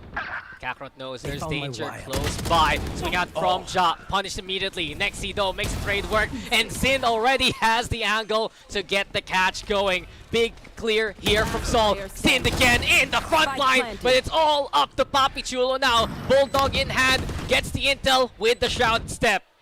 Beyond this, it's all of Sol on the site here, Black and Blue, and yep. Papichulo, what else can he do here? Playing peekaboo, trying to fake out the potential TP into the opposing smoke, but doesn't have much to work with. Maybe can do damage, but doesn't find the angle. As Jet will keep the round in the pocket, and Zol find their first. Yeah, and Zol's not afraid to play that A post plant as aggressive as can be. Put as many eyes towards Link, one towards Heaven to back off into short. It's been the standard protocol for Zol coming into a map like this. And especially, pressure from Kakarot is, I dare say, a bit wonky in a way, because that Yoru can always TP at the moment's notice. You have to be the ones to stay in that position, and with it, Zol got the swing around from long. I wonder if you're going to be so upfront at the gates there on these retakes moving forward in this half, because if now start to read this, and they can just throw their stuns a bit closer. Mojer almost missed the shot, but he's able to land it. He gets the recovery going, but you said it. Stuns out, pushes there. Mojer gets the first pick, and NAOS will take that and call it around so far. That's so the thing. 5v4. It's difficult to take those early fights against NAOS right now, especially when NAOS have both Mojer and Amon kind of intersecting at the same point. Look how willing they are to invest utility. Nexi's Recon Dart plus Emmon's Fault Line both regenerate early into the round, so they want to use it ASAP. They did expend the relay vault though from Mojer, but doesn't matter too much. ZOL marching their way into A yet again. Perhaps Nexi the one to get this intel, but ZOL just can't find any weakness so far. A counter drone here, I would say a bit early, but he was also pretty unsure of they were running up short at this point. Tripwire is on Garage. Mojer looking for his timing. Yeah, Mojer low HP though. Looking to peer into window. Fault Line gonna be there again. Patman had a good angle to work with, but Mojer gets in position now. The stun doesn't actually connect, No, but it it didn't. definitely helped him. Yeah, he's just stuck there. He can't move a muscle. Emon actually with a win onto Kakarot. Zin now with a push too! And at least now there's something to work with. A taken with the spike now. Put on down. Zin needs to go massive here with the Empress crowns on his head here. Everyone looking at him to do any kind of work. But Emon with the shutdown so very quickly. Kevsi, only one still standing. A 1v4 ahead of him. Aftershock also flushing him out. Now playing onto the site itself. A slide in. At least Mojer stopped there in his tracks. Doesn't expect a second one to come his way. And NAOS Esports will get their third round. Good recovery here from NAOS after their bonus loss, but they look pretty stable, at least I think so far here early on in the map.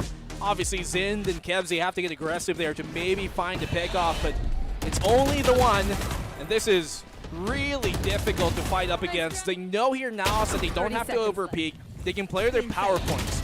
And here's the thing, that breach typically is in A or C link, and either way, the biggest power points for that breach to help in the fight is Garage, A short, and C long. If they fight at any of those points and B main, then it's going to be difficult for ZOL if they don't burn the stun early. And it's going to be much of a struggle. And not only that, if ZOL gives time for NAOS to reset their utility, then they're going to have to deal with it all over again. Kevsi though, drone in hand. Ja thinking about it, he wants to push frontline now. Paranoia is good, kept in the corner though, but where is Poppy Chula out to try and help? Poppy though finds Jay, it doesn't matter. Jay with the spray down using the Spectre. ZOL opening up the C site. The leer there was perfectly timed as well. They've got the Rolling Thunder to try and initiate this. Will Amon find the time? Oh, he was thinking about it, a bit of a push there through the smoke. But Kakarot the one holding close. Big intel to Nexi with the find on Patman along the way. And at the very least, NAOS now look to face forward with the rest of the round. Aldrone scouting out the site. Emon the one to push, even if he has the Rolling Thunder. Dangerous here for NAOS, but Emon doesn't care. Big pick now. Making it 3v3. Mojer 2 trying to make his way towards the spike. Sinto peers out from the Garage. Wants to do it all over again. Zin now swing. A 3 here for Zin. But Emon, pros don't fake. He's taking it to half at least. It's a chance into the round. Where is Jet in all of this? It's Zin instead who holds them off. 4 for the Reina. You want to frag out if you are Zin right now. Zin coming in big. The thing is, they had no idea if C long was clear. If they knew that they were both in Garage, if they were able to send that drone, which I think should have went to Garage anyways, right? You have a drone, use it towards Garage. If they bring it there, then they would have confirmed there's last 2 going to be in Garage since they clear out the site. They know C long would be clear at that point, and they would have been able to quantifiably make the correct decision of using that Rolling Thunder towards Garage to stick the plant rather than defuse, and they might have gone that round. I like the attempt from Mojer too. With the high gear, you can actually clear that jump, I think, to make your way towards the spike. Better angles there for ZOL though, and a better round from Zin too. He's on the Reina for good reason. He wants to get more kills coming into this map. Well, he's deserved the opportunity to play that Reina in the first place, especially with his performance on the Duelist in Split 1 and coming in here. Did exemplary for their win against Oasis at 13-3. Wash was something to behold, and a lot of it was because of Zin's aggressiveness. Yeah, Zin, his agent pool says it all. Sentinel, Duelist, either works for him. Kakarot also, on the other hand, the only player to play Yoru in the playoffs so far. Jado, nice peek out, and the Sheriff's good to shut down Zin. Kakarot now ready to just pick up from where Zin left off. And a push into A. Watch out for Graffiti though. There's still contact. And Nexi will fall. Lightning figures are out. Here comes Mojer now. And no one can outrun this man. 2 in the corner. 2 will fall. Sparks fly here. As NAOS now look for any more dimensional drift though. Getting in the way. Mojer struggling to find any kind of opening. But Patman has to dance. Stanton has to survive. Here comes Mojer yet again. Finally, electricity is shut down. A 2v1. But look who's here. Poppy Chulo. Can he get it done? One falls to his hand. 1v1 now. Poppy versus Patman. The paranoia's there too. Patman avoids it. A good angle now to push into the wall itself. There's cover here for Patman. This is good for Patman. He can play off the timing. Waiting for the swing. A tap 2 on the spike. Poppy Chulo now playing safer into cover. Dark cover also good. And there you know, Audra Q made Patman thinking about the swing into the spike. Instead, a clash into cover, and it's Poppy Chulo to say that daddy's home. There you have it, a 4th round for NAOS. And the clutch, how many have we seen those? Let's not forget, Dax, that in terms of quantity, Poppy Chulo had the most amount of clutches last year's Ascension on that LAN. While everybody's going to remember Scary's big clutches, that one for sure, it's Poppy Chulo who had the most amount. If I remember correctly, it was somewhere close to the double digits for him, and that was absolutely a big, big turning point for NAOS in many of those series, all throughout the group stage and the playoffs. That is a crucial thing for NAOS to be able to bank on. You have these rounds where sometimes that experience is what prevails. And right now, minimum top 2 within clutch rates in the playoffs. The only player has more clutches than him right now, Kevzy on the ZOL side. So you know there are reliable players on both fronts. Poppy Chulo though, we've been waiting to see that happen throughout the series so far. Into the next round. ZOL, it's not the best buy coming into this one. Fake out broken, Mojer doesn't care. Aftershock gonna be the answer to the sway, the push into B. Fake out. And while this happens, Nexi actually realizing there's contact towards lobby 2. Mojer now in one link, Eman on the other. Now it's ready to receive anyone coming his way. Kemsey at least gets to find on the jaw here. Mojer though, critical HP, needs to be very careful in this situation, but now stem the tide early. They're just stonewalling them here on that B-side entry. The fault line comes on in, then follow up by those relay bolts, and then the flash. There's no way for them to commit, so B-side it will be. Rolling Thunder for confirmation. Now it's want to play it safe. Patman though trying to use the fast lane against them. At least he gets a kill on Nexi. Kemsey, 2 big shots.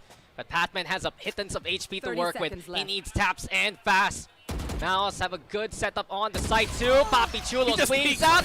He just peeks. You don't beat Poppy at his own game, man. Eman's right around the corner, ready for the trade if he pops out, but he just peeks him anyways. That's full confidence in Poppy Chulo.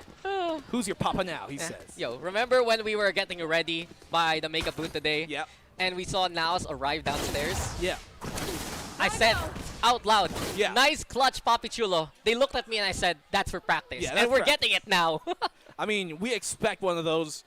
We have Ascent in our map pool as well. And we know that Ascent on that B site is a big, big one. We have typically seen him come up, but will we even get to that map? Yeah, it's the 5th map in this best of 5. Now it's primed and ready to try and make it a 2-0 early on here with how the rounds have been going. But there's still more to play for ZOL.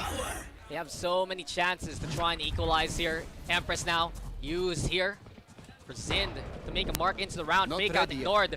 Nexi though, ready for more. Blindside comes on in. The stun's there too, but Zind still wins the fight. The dismiss to keep him alive for now. But Eman instead hounding him, sniffing him out there by the default. Aftershock 2. Here comes Eman with another. This utility is good. The silent is even better. And eventually Eman tracing, tracking, and finding the triple. It's 6-2 for now. It's just so difficult. It's so difficult to flush him out of the site because if you want to go utility for utility, trade for trade, now have just so much more to throw at you. They got the fault line, and then after that, the relay bolts come on out, and then the Aftershock obviously catching them off guard there. And then they got 2 flashes. Paranoia could come from A-Link as well. So much to throw, and so many hurdles here that seemingly are too tall for ZOL to hop on. And you know what's the big problem here for ZOL? They're playing double duelist, but who is the space maker here? They have Reyna. It they should have be Yoru. Kakarot. Yeah, but it's not how they play it. It's always a different flank, a different angle, fake out for intel. And in a case like this, specifically for NAOS, right, you want to run maybe the Jet or the Raze coming into this one. Yeah, compositionally, this is honestly a nightmare for ZOL to go up against his comp. As you mentioned, that Jet, it could be able to find its way towards that backside on a quick explode that if Eman was on backside with his stun ready, he might not be ready for that. Maybe if they can sneak the gate crash on backside without them realizing it, then Kakarot can TP into hell without them noticing, right? And that's where he's able to get his value. But even with the flashes of Kakarot and Zin combined, you're seeing NAOS just prevailing in those bouts. Yeah, and we've seen how ZOL can be strong with this composition. It's NAOS finding the better answer as the rounds go on. And right now, they've shut down Kakarot just like they did last time on this map. ZOL, they took the time out here. They're looking to find any kind of way to get a round going. They've been good with the Sheriffs, a Guardian too, in the hands of Zind right now. And Ja, he's just been chilling this game. He's like, okay, if you guys want to do all the work, then for sure go at it. And Amon comes in again. That's Zind taking on down. Ja finally gets his face showing. Everybody really here chiming onto the fight, one apiece. If this next kill goes to Nexi, then that's going to be a teammate. You get a kill, you get a kill! And Papi Chulo will seal the deal there.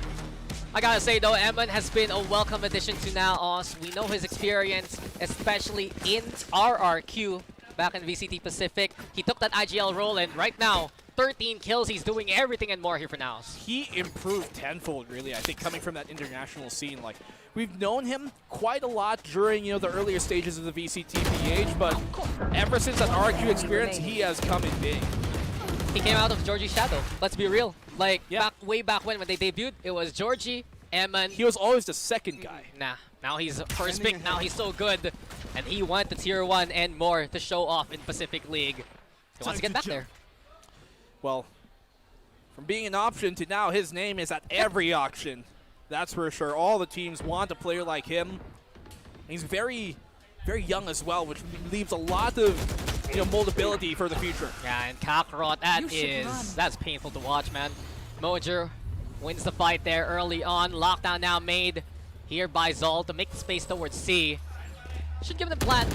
Sure, Ja will evacuate. No lockdown, of course, because they're not playing the Killjoy. No reason to fight for it. Yeah, they hunt the Hunter's Fury, actually. Nexi, though, not expending it. Patman finds Eman along the way. Big here for ZOL. Patman with a double! Ja, though, still ready to stabilize. And Nexi at least responds in kind. 2v2 now. Intel provided by the Neural Theft as we get into post-plant. That's a big ult too as well. But Jet can reposition, so he's going to play up front here. He doesn't know if Garage is being occupied just yet. Dude, he's just being scanned. He's just marked by the Owl drone. They know where he's going. Shrouded step to play in the Garage, though. Long angle here for Kevzi. It's a classic for Kevzi. That angle's been good for so long in his career, but Jez even better here by Garage. Watch out, Nexi. You got two angles to deal with. Jumpy comes on in. Nexi does get halfway, giving a fighting chance, but where's the ultimate now? Swing out from Jez, swing out from Kevzi. Pick your poison, because there's no way to win. Lovely stuff here from ZOL, and we're seeing that aggression really being one of the few things that work out for them in this map. You saw that on that A side hit a while ago, and now here on C, where they take so much space off of that lockdown. Patman finding a double, and he's been one of arguably the best player when it comes to finding value off of lurks. Patman has been it. I mean, I browse a few forums, especially to see who has their eyes in the VCT PH scene. And many say Papi Chulo, he's a player who deserves to get into Pacific. But others have said Patman to be a player too that you can bring up in terms of consistency. In terms I won't of argue talent. against it. I mean, we call him Mr. Consistency for a reason, and he has, I think he was our most improved player last year, wasn't he? From Agreed. that SR Nakage squad. Agreed. Like, yeah. Especially SR Nakage, Talon, if I remember correctly. Talon PH, before they became a franchise thing.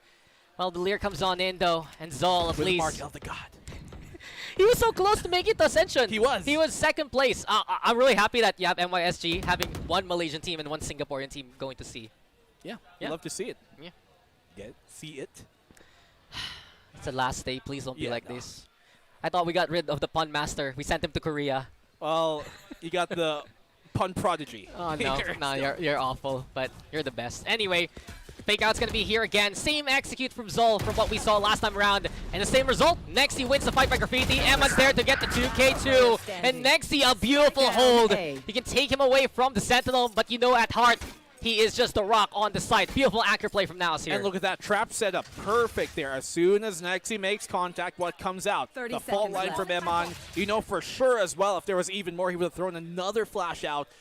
And it's just so difficult for ZOL to break through it right now. What can they do? Maybe smoke the right side so there isn't a counter swing, but then it makes it hard to push the backside. Well, Batman has to go onto the site now. The slide burnt here by Mojer. 2 now playing the graffiti angle, and the operator just needs a single shot to win the round. Ever get a feeling of deja vu? Because it's exactly how it panned out again on that A site. Oh, NAOS, they're looking so much more comfortable here on this map compared to Icebox even. It's on the defending side.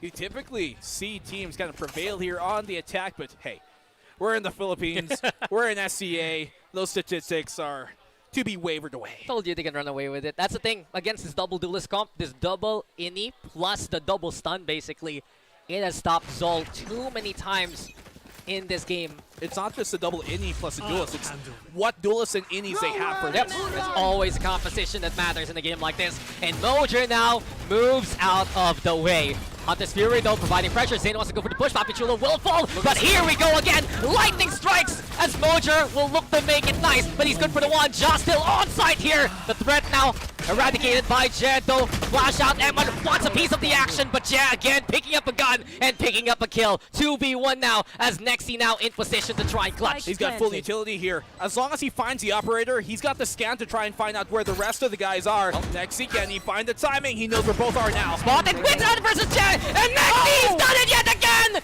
Nexi has been on point today, and NAOS are happy to have him. 9-3 to end the first half. Nobody as sexy than Nexi in those cases. So smooth. Everybody here, absolutely lovely to see in a clutch.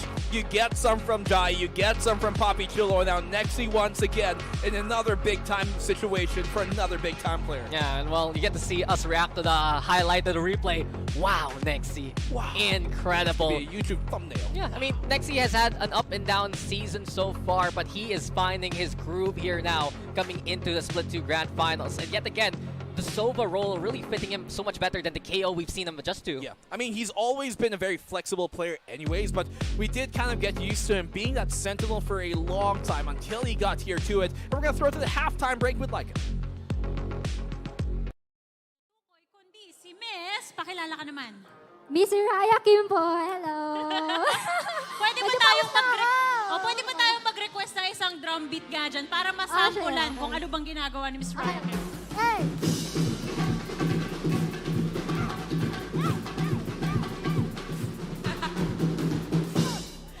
So, halata naman para sa akin kung sinong sinusuportahan mo. Pero para sa kaalaman ng lahat, sino bang sinusuportahan mo? Siyempre NAOS! Wala nang iba. Ito lang. May specific player ba sa NAOS? Si Eman FPS, siyempre. Ayun naman pala. Siyempre, si Eman, focus ngayon. Hindi niya naririnig yung message mo.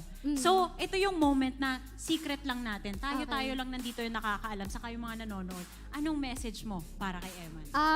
Dito ka tumingin. Wait lang, hindi ko makita ko yan nakaharap.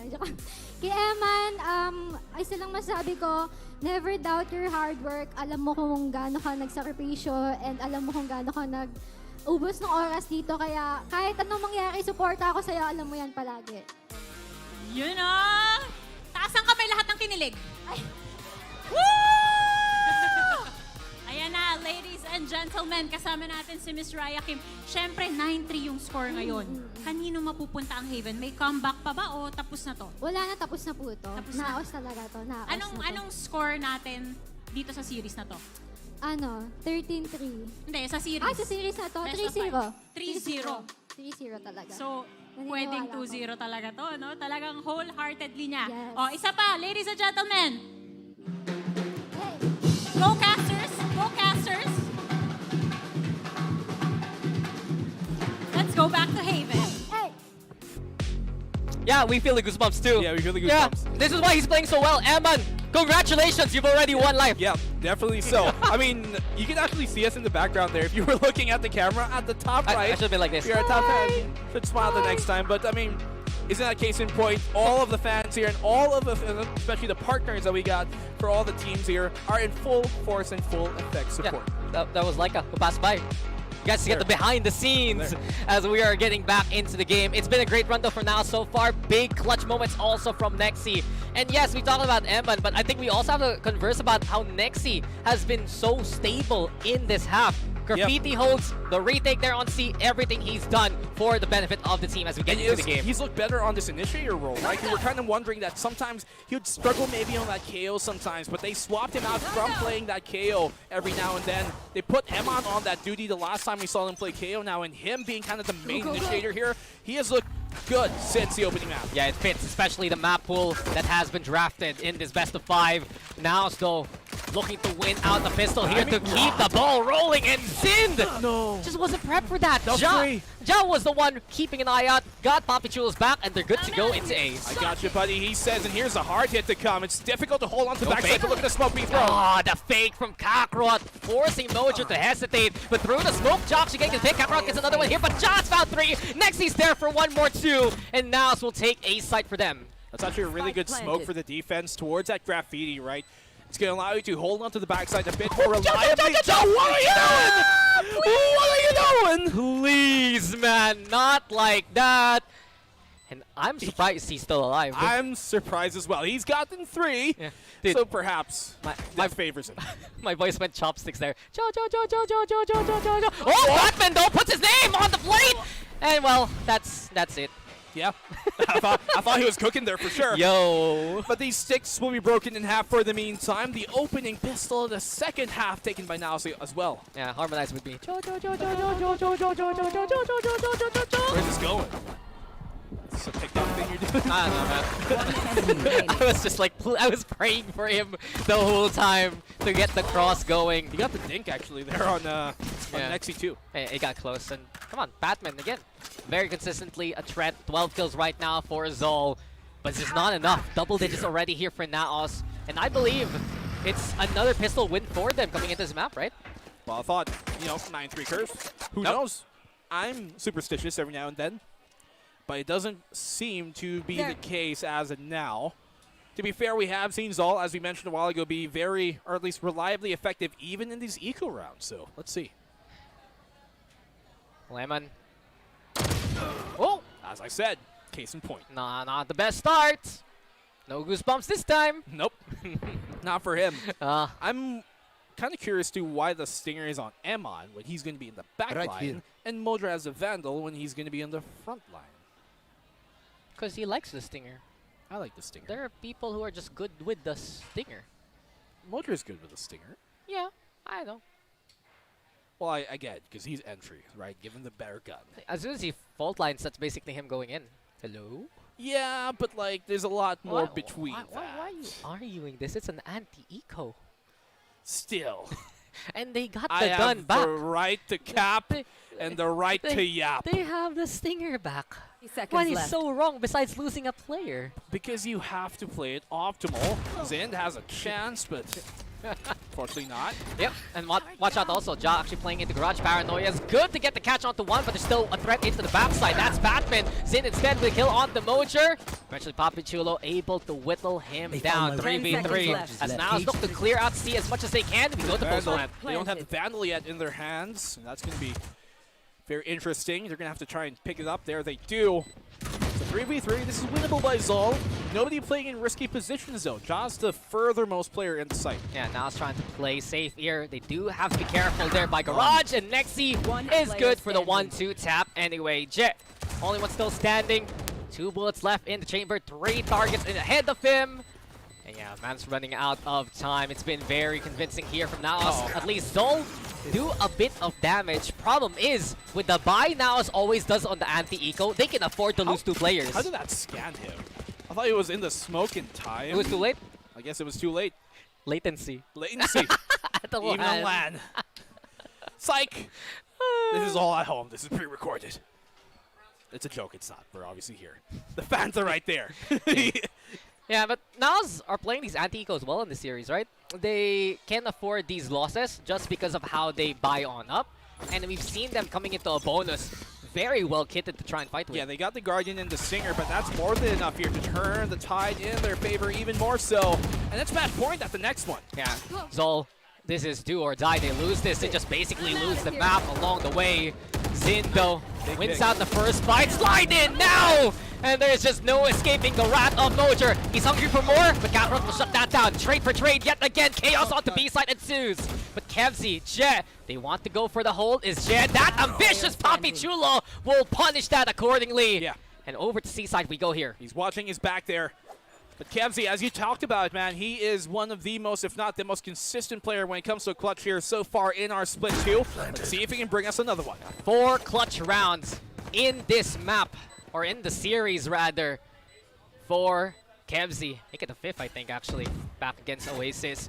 In that case, though, NAOS playing it very safe right now. Papi Chulo, Ja. If you want to rely on players, it has to be these two veterans from years past doing battle here and now in 2024.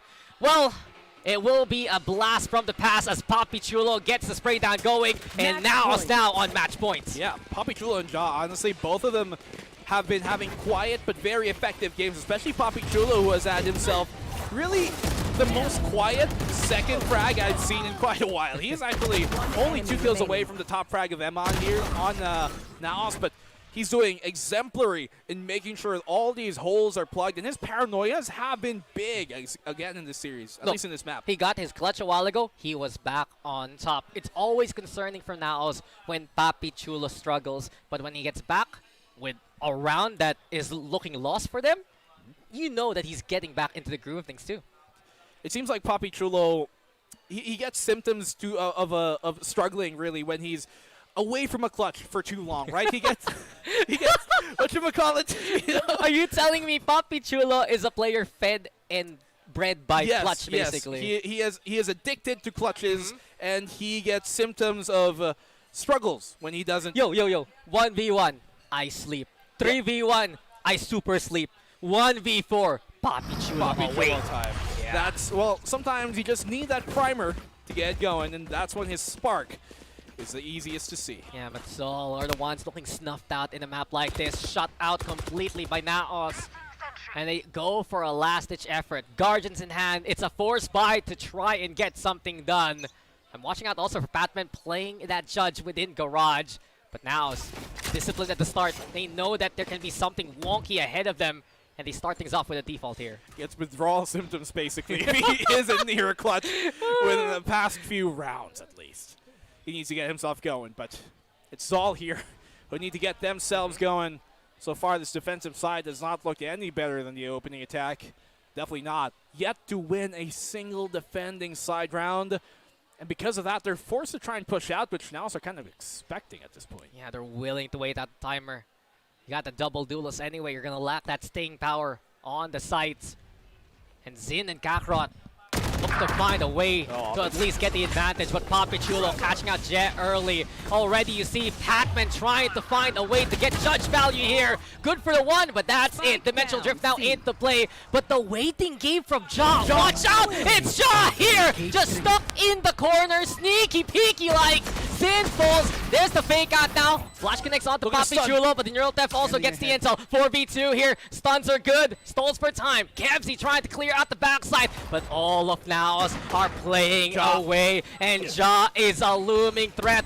Watch out for your shadow. Sparks fly though with the Hunter's Fury. A slide out from Mojer with his pump cup kicks. You know he's better. Already in position. Back now. Another slide. Another try. And Mojer now goes to overdrive. 1v1. Kevzi, eagle-eyed, watching like a hawk, makes the noise. There's the beam. And with 8 HP, it's Kevzi who wins the fight! No time. But does he win the round? No. It's not enough for ZOL to still stay on. NAOS, a commanding victory with a 13-3 for the second map. A valiant effort at the end, but just drained out of time. And wonderful play here from NAOS. The cap is back on for Mojer, and there seems like there's no ceiling too high for him. And you can see the celebrations on the NAOS side behind us. That was utterly convincing. But it's the same repeat this time around. You gotta wonder, why didn't ZOL try to mix it up coming into this map after they were just beaten handily the first time? It's even worse now in the second. I thought they would have brought something new and different here into this composition for the Grand Finals, but to be fair, we've also kind of noticed that ZOL, they're the kind of team that likes to just stick with what they've worked on already. We don't really see them flex up in terms of compositions too much. They've got a lot of the same pieces as well, coming from Split 1 into Split 2, and you like to think don't change what works, but it wasn't working in the first place. So especially against NAOS, you would have thought that there would have been an adjustment coming into the series. Yeah, it's tough for ZOL, honestly. That was their map pick. And just the way they came into the series when we talked to them, you knew how confident they were with their preparation. But when it's just a hard counter, when NAOS would always control these sites, there was just no answer for ZOL at all but to win those fights. And it's been a shutdown here for ZOL. Struggles for Kakarot and Jet, some of the more high-impact players we've seen throughout the season for ZOL. On the other hand, though, a big smile on the face of M1 FPS. 17 on the board. Mojer doing extremely well, too, with the Neon here. Well, how couldn't you when you've got his #1 supporter in the spotlight there? M1 looks on over in the halftime and says, hey, what is up? There is his reason to fight for. Yeah, and Papi Chulo also back online and back to go for what he's accustomed to. It's been a big game here for NAOS from top to bottom. You said it a while ago, Ja didn't really need to do much here because players like Papi Chulo, players like Eman, and players like Nexi would do his job for him. And Nexi has been looking really, I think, one of the more consistent players we've seen throughout this 2-map series so far. He was doing good on map #1. He's doing good here in map #2 as well. And this change up for him to be on that main innie was crucial. It came in a clutch moment because throughout the season, he was kind of struggling sometimes when he was on that KO, or sometimes when he'd be on like the second controller. But here now, being the main initiator, he has looked perfect. Yeah, second half shutdown here, courtesy of NAOS. 4 for 4 into the post plants. And also, one big thing that we saw here from NAOS, multiple first kills due to the stun and scan gameplay we saw from them. It was a great game overall for NAOS, and ZOL will have to shake things off. We were saying a while ago, perhaps the first half of this map pool better for ZOL. Once we get into the latter stages, that's where NAOS can really pick it up. But since map #1, NAOS has been on it, and they've continued on here in the second map. Well, now's the time for sure to close things out potentially as we move into Bind of all things, Dax. That's going to be, I think, a very, very interesting map considering the last Bind outing we saw from ZOL was very one-sided against them. Yeah. There's nothing much to say. This was a huge clutch moment, though, for Nexi. And it's just been a journey for Nexi, honestly, making his way to the NAOS roster.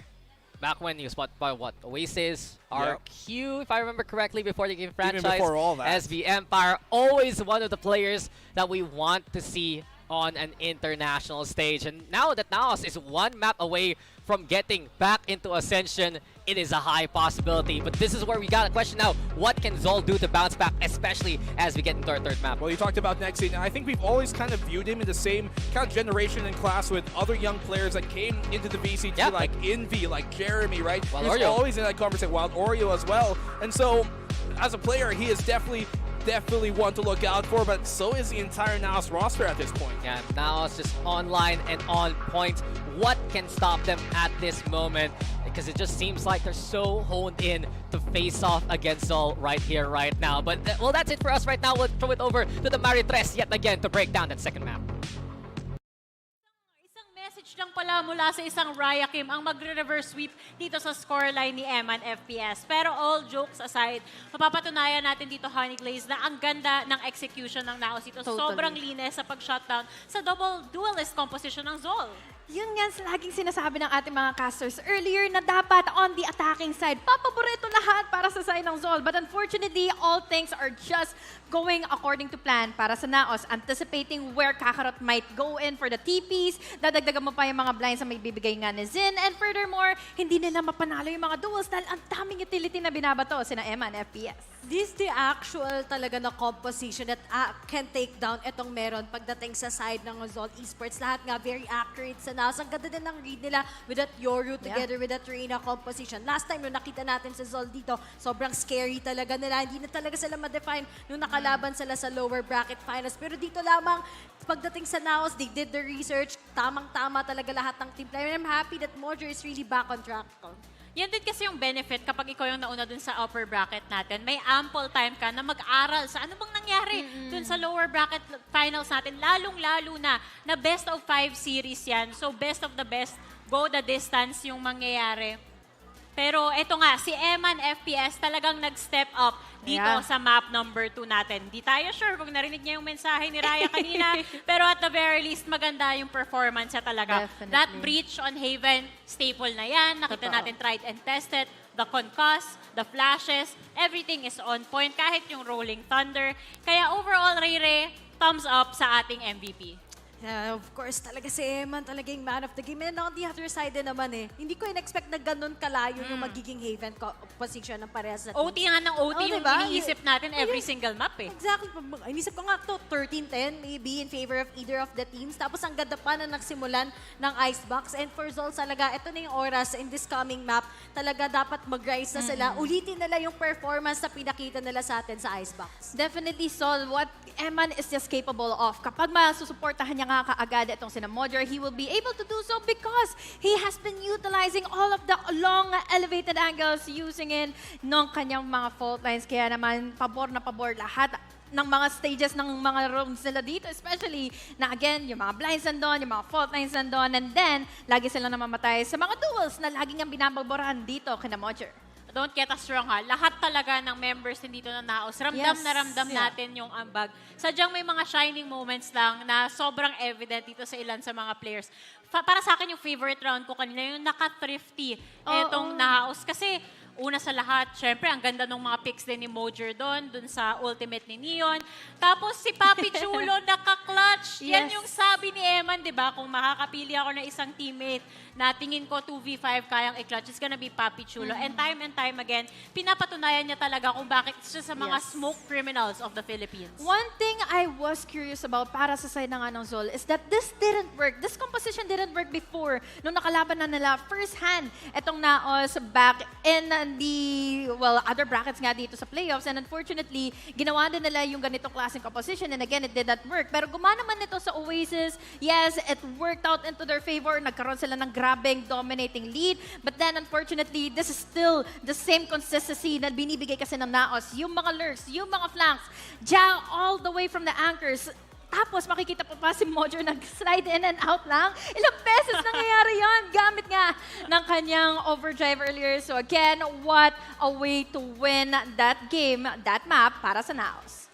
And syempre yung mga initiators talaga natin palong-palo. And that will be the same syempre naman sa side ni Patman. Pero bago ko siya i-discuss, Laika, gusto ko lang talaga i-highlight yung sinabi mo kanina. Dun sa thrifty round, alam mo kung nanalo dun yung ZOL, maybe things would have been different, diba? Pero gano'n talaga sa mga crucial rounds, doon sila nagpo-fall back. At nakita na natin si Patman nga na consistent, para Mr. Consistency naman yan. Pero I think hindi lang si Patman talaga naging problem. The rest of the members, pretty cool talaga. Hindi sila makapag-adapt sa ginawa nga ng mga taga-members ng NAOS. They can just cut them out, cut them short. Talaga nagmamadali din sila eh. Oo. Maybe it's a question na nga na dapat mag-consider na sila ng ibang composition. Siguro sa scrims nila, napapagana nila yan. Pero when you're up against a team like NAOS na kayang-kaya yung mga mid-round adjustments, kayang-kaya yung mga adapting, especially yung research dun sa prior VODs na napagana na nga to ng ZOL, kayang-kaya nilang kontrahin yan eh. So, maybe an element of surprise yung kailangan today, lalong-lalo na may VOD review na nga na available dyan. So, something na sure ako pinaghandaan ng ZOL, pero going into map number 3, they have to be even tougher at kailangan ma-reset na agad nila yung mental nila. Kasi, yes, ending on a 13-3, it hurts. Pero pag dinala mo yan sa map number 3, di di ba, Rere? Hindi yun pwede. Dapat talaga gawin na nila lahat. I mean, Bind isn't a bad map sa side ng ZOL. Alam naman natin, it's going to be a tough then na case para sa NAOS to decipher everything that they have. And now, this is the best time. Siyempre, ayaw mo naman maging 3-0, diba? We need to see it para lamang sa ZOL to unleash everything that they have para lang makapunta ng Ascension. Yeah, inaasahan ko rin dito siguro, since hindi nga sila nagpalit ng composition nila back in Haven, dito naman siguro sa Bind, mukhang ganun pa rin eh, stable pa rin. Ang magiging isipan na lang natin dito is kung paano na nila i-overwhelm pabalik ang NAOS dahil kitang-kita natin paano nasira ang integrity ng ZOL just because of the overwhelming factors ng ating mga initiators. Eman, we even have here Mojer para i-amplify nga yung mga blinds niyon. So again, what a way to start the Grand Finals with a 2-0 already and a game match point na para sa NAOS. And siguro, kung meron tayong mapa na kayang balik na rin ng ZOL yung momentum, it has to be Bind. It has to be Bind. Nakita na natin na ang ganda ng performance nila dito, stellar track record pagdating sa Bind. Oo, may mga moments na tumatagal masyado yung mga matches, pero for the most part, napapanalo pa rin nila and that's what matters, getting that map win. Sabi kanina na ilan sa mga viewers natin, potentially 3-0 to in the side of NAOS, but I have a feeling na pag alam mo yung desperate moves ka na teka lang, 2-0 na, masyado na silang lumalamang. Biglang magkiklik na, parang gising guys. Gising, kailangan natin bawiin to. So, map number 3, feeling ko, aabot pa tayo ng map number 4. Especially with Ray Ray dito sa pana natin. Posible talaga. Na-checkan na natin yung unang listahan natin overtime. Tech pause. Check. Dadagdago mo pa na pwede nga mag-game number 5. Ngiti-ngiti na lang siya. Pero dito sa bind, I think if sa side ng ZOL, it will be an 8-4. Maganda na kagad yung start nila. It's not impossible for them to win, but they have to take care of the new comp. Kasi feel ko dito may bago yung parehas na teams. Pagdating lamang sa bind, si Deadlock, nag-joke lang. Mga pang tuwing na nilalagay si Deadlock dito, alam mo na magiging GG yung team So I'm sure there's another capability naman sa both of the teams to show something new dito lamang sa map. Pistol round pa lang, pag may nakita ka ng deadlock, parang gusto mo nang mag-rotate agad-agad. But that is the beauty of bind. Meron tayong teleporters that make this a lot easier. And ina-expect ko na when it comes to rotation, paikot-ikot tayo sa mapang to. At hindi na malabo na paikot-ikot din yung scoreline natin. Para sa inyo ba, the way these two teams play, anong mas side na mangyayari today? Is it gonna be like a defender or attacker-sided map?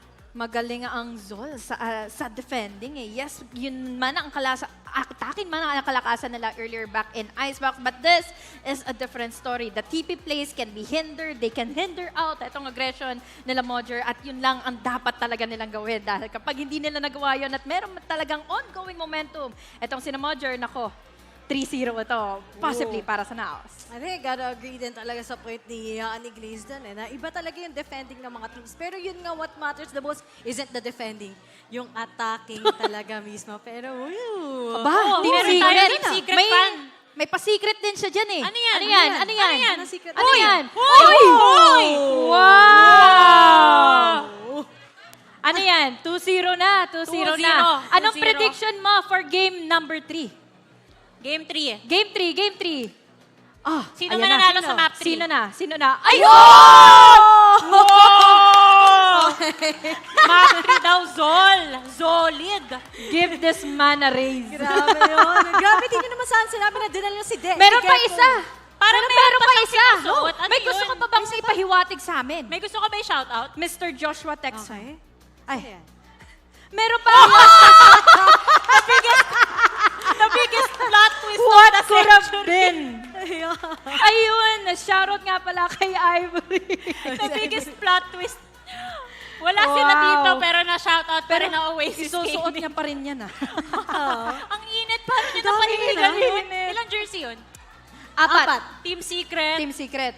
NAOS, ZOL, Oasis. Oasis. 4 nga. Balita ko may jacket pa yun. May jacket pa. Bigyan ng jacket yan. Dedication tawag dyan. Ang init-init ng panahon. Pero nakakatuwa naman. Yung dedication ng mga fans natin dito ay buhay na buhay. Tingnan nga natin, gising na ba yung mga audience natin? Nakikinig pa ba sila?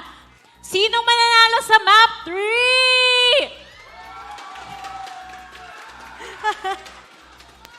3? Ang narinig ko lang, woo! Hindi ko sure kung sinong nanalo Pero map 3 guys, G na kayo? G na. Oh, ito na. Papasok na kami sa teleporter. So, casters, ready na ba kayo? Buwelo na kayo. 3, 2, 1. Up! Bajang, we are here and we are back. But first things first, Gecko in Manila.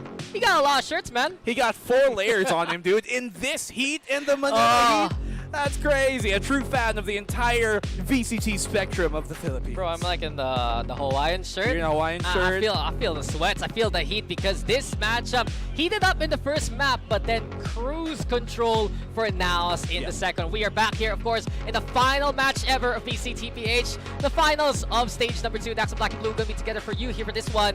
But it's 2-0 now, and how has ZOL really bounced back here? I think, though, coming into bind, that's their best shot. Yeah, I mean, I don't know, man. I mean, to be fair, like Haven, they did well before. Not against NAOS, to be fair, that's a caveat. But bind has also been a map where we haven't really seen, I think, the most convincing numbers from ZOL as of recent. You look at their, previous outing here on bind. Give me the numbers: 13-2. It was tough, and of course they didn't win any rounds on the defense too against Oasis Gaming. But that's the thing, ZOL Esports, they've loved bind ever since I'd say the inception of ZOL, it was one of their best maps in the regular season. Their only loss before that domination by Oasis was against Oasis in overtime. Every other team fell to their hand. And then on the other hand, NAOS Esports, it's been perfect so far. And if we went for the distance, right, NAOS is so willing to play ZOL on this map anyway.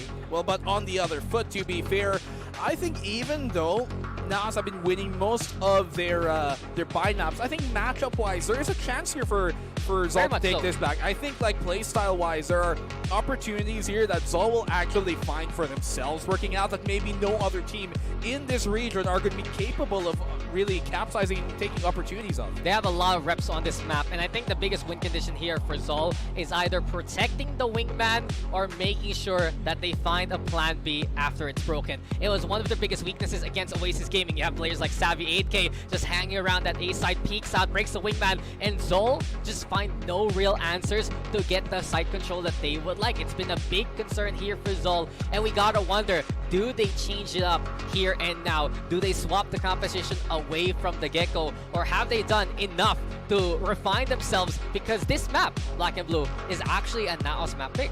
It definitely is. So, I mean, even though Haven was a ZOL map pick, we saw how that went, so it doesn't really hold much stake in this, but it's also a factor still to be aware of. No compositional changes, which actually I think is a good thing for ZOL this time as compared to what we saw in Haven. But we have to note coming into the series, it's a role swap based on the maps. Kakarot now in the front line, and we talked to ZOL a while ago. Kakarot is the IGL. He leads by the front. And you gotta wonder how that really pans out when he's trying to play the entry. It's been good so far to make it to the finals, but on the other hand, I love seeing Zind on the Cypher. He is so much in control of whatever angle he holds when he's on that agent. I think Zind is actually very much like Ja here, where they're both very good duelists, they're both very good jets, but sometimes you see some of their better performances when they aren't pressured to have to take first contact every single round. Yes, sir. When they can play off of their teammates, they can play in the system, and they can divert from the system if they so choose so, because they're the lurk, they're the sentinel. They can pull away if they feel like the lurk is the right thing to do here, and that's where Zind, you're going to see some of his better performances once again on this Cypher. It does put into question, though, now that Patman is back onto the Sky, how will the dynamic change? I mean, Patman Sky has been one of the best throughout this year. Whenever he's playing bind on that agent, you know that there are certain angles that you just cannot play ZOL at all. Belong being one of them. Eman will have to try and find the answer. But this is it. Are we going to see a sweep courtesy of NAOS, or do we see the beginning of a potential reverse sweep from ZOL here and now? We want to see more, but we'd love to see also, and we get a team convincing coming into Ascension. This is it though. NAOS, they take this map, they take the crown. Could this be the final map of the VCT Philippines' entire run? Or will ZOL bring us even further? That is the question proposed. Ascension chances is what they're fighting for, and ZOL will be on the defense. And a quick little flash to begin the action. Already you see Patman happy to stake his claim for this part of the map. Nexi though, playing a bit of a lurk here. You got Mojer spotted out also towards short. A slower default here actually. For now is to begin with 2-1-2 split with the spike now towards the market area. Thing is, they've made quite a bit of noise here towards this B side, so the defense will think it's going to be a B side commit. And look at the opening fight here from Patman. That's a great punish. Yeah, you got wonder. Emma there with the Trailblazer looking for the punish. Instead, it's Mojer and Ja who get the catch through the teleporter. The chase is on though, and it's still Zind trying to keep the pace going. Quick little TP2. Kakarot now for reinforcements. It's ZOL here who is stuck in the corner. They get the clear off the John now. 2v2 moving in. We go to TDM. We go for a fight. Nexi ready to try and get the catch, but it's Kakarot who wins the aim duel anyway. And ZOL will take the pistol for the third map. Yeah, nice proactiveness there from Patman. Used his guiding light, the initial one, towards that long side, and then aggressed again towards the short. Now, there was a pivot there from NAOS. The double lurk that was coming in through a short, taking that TP and getting some damage done on their own, but ultimately enough Kakarot, he delivers, and that was without him going Super Saiyan. Yeah, and not only that, Xin surviving, giving chase in the TP play. They get a good clear onto Ja. You can't blame NAOS, honestly, for deciding to just try and get the 2v2 fight, because if they went for the spike plant, that could have given an opening for ZOL to get the backstab early. Definitely, for sure. It doesn't work out, but it was a sound strategy for NAOS as some damage done to Kakarot from height. Yeah, well, 15 damage done. You okay, Kakarot? That actually makes it so that the Sheriff can get a one-tap at him no matter what the range. Yeah, you gotta be careful, especially against Ja, the one holding that 6-shooter now. Patman, though, whenever he sees no contact early on, you know he's gonna be pushing towards Market, into Cave even, if he can get away with it. I don't think they expect this because Ja is there towards B short. Yeah, well, Ja didn't see that one coming. NAOS do pivot their way. But they're ringing around towards the road. Well, it's going to be a little awkward here for Patman, but you can't blame him. Oh, the timing just escapes him. Doesn't matter, though. Kakarot the one on site now.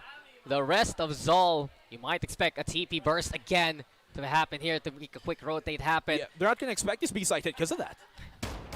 Well, now they do. Kevzi actually with a catch on Nexi. He's still here in position now. Dizzy also going to get broken. Wall in the smoke. Now some stake their claim on the side. Big pick also courtesy of Ja. And the numbers now ready to pile on. Jet picking up the Guardian from where Kevzi left off. Spike planted here by M2. Mojer though within the cubby actually. I must wait and Zin, he does get the camera going. Here comes Sol now ready for the retake. Zin gets the first going. Kakarot also with one more of his own. Make that 2 for Kakarot. Why not 3, don't you? And ZOL and anti-eco. It got a little bit dicey here, but they get done. With Kakarot, as reliable as always, loves to bring it home. What more do you expect from a player like him? Great by Kevzi as well, even though they were slowly wondering where they could come from. Kevzi finds his one before ultimately faltering. You can see there that ZOL were maybe wondering if it's going to be a Showers push because they've had Patman crawl up all the way there towards Market, didn't see nothing. The only uncleared point at that moment was that Showers, and so the rotate might have come late, but the retake was perfect. Yeah, but the discipline from ZOL also on the defense. Watch out for that moving forward. Kevzi didn't let himself get completely overrun.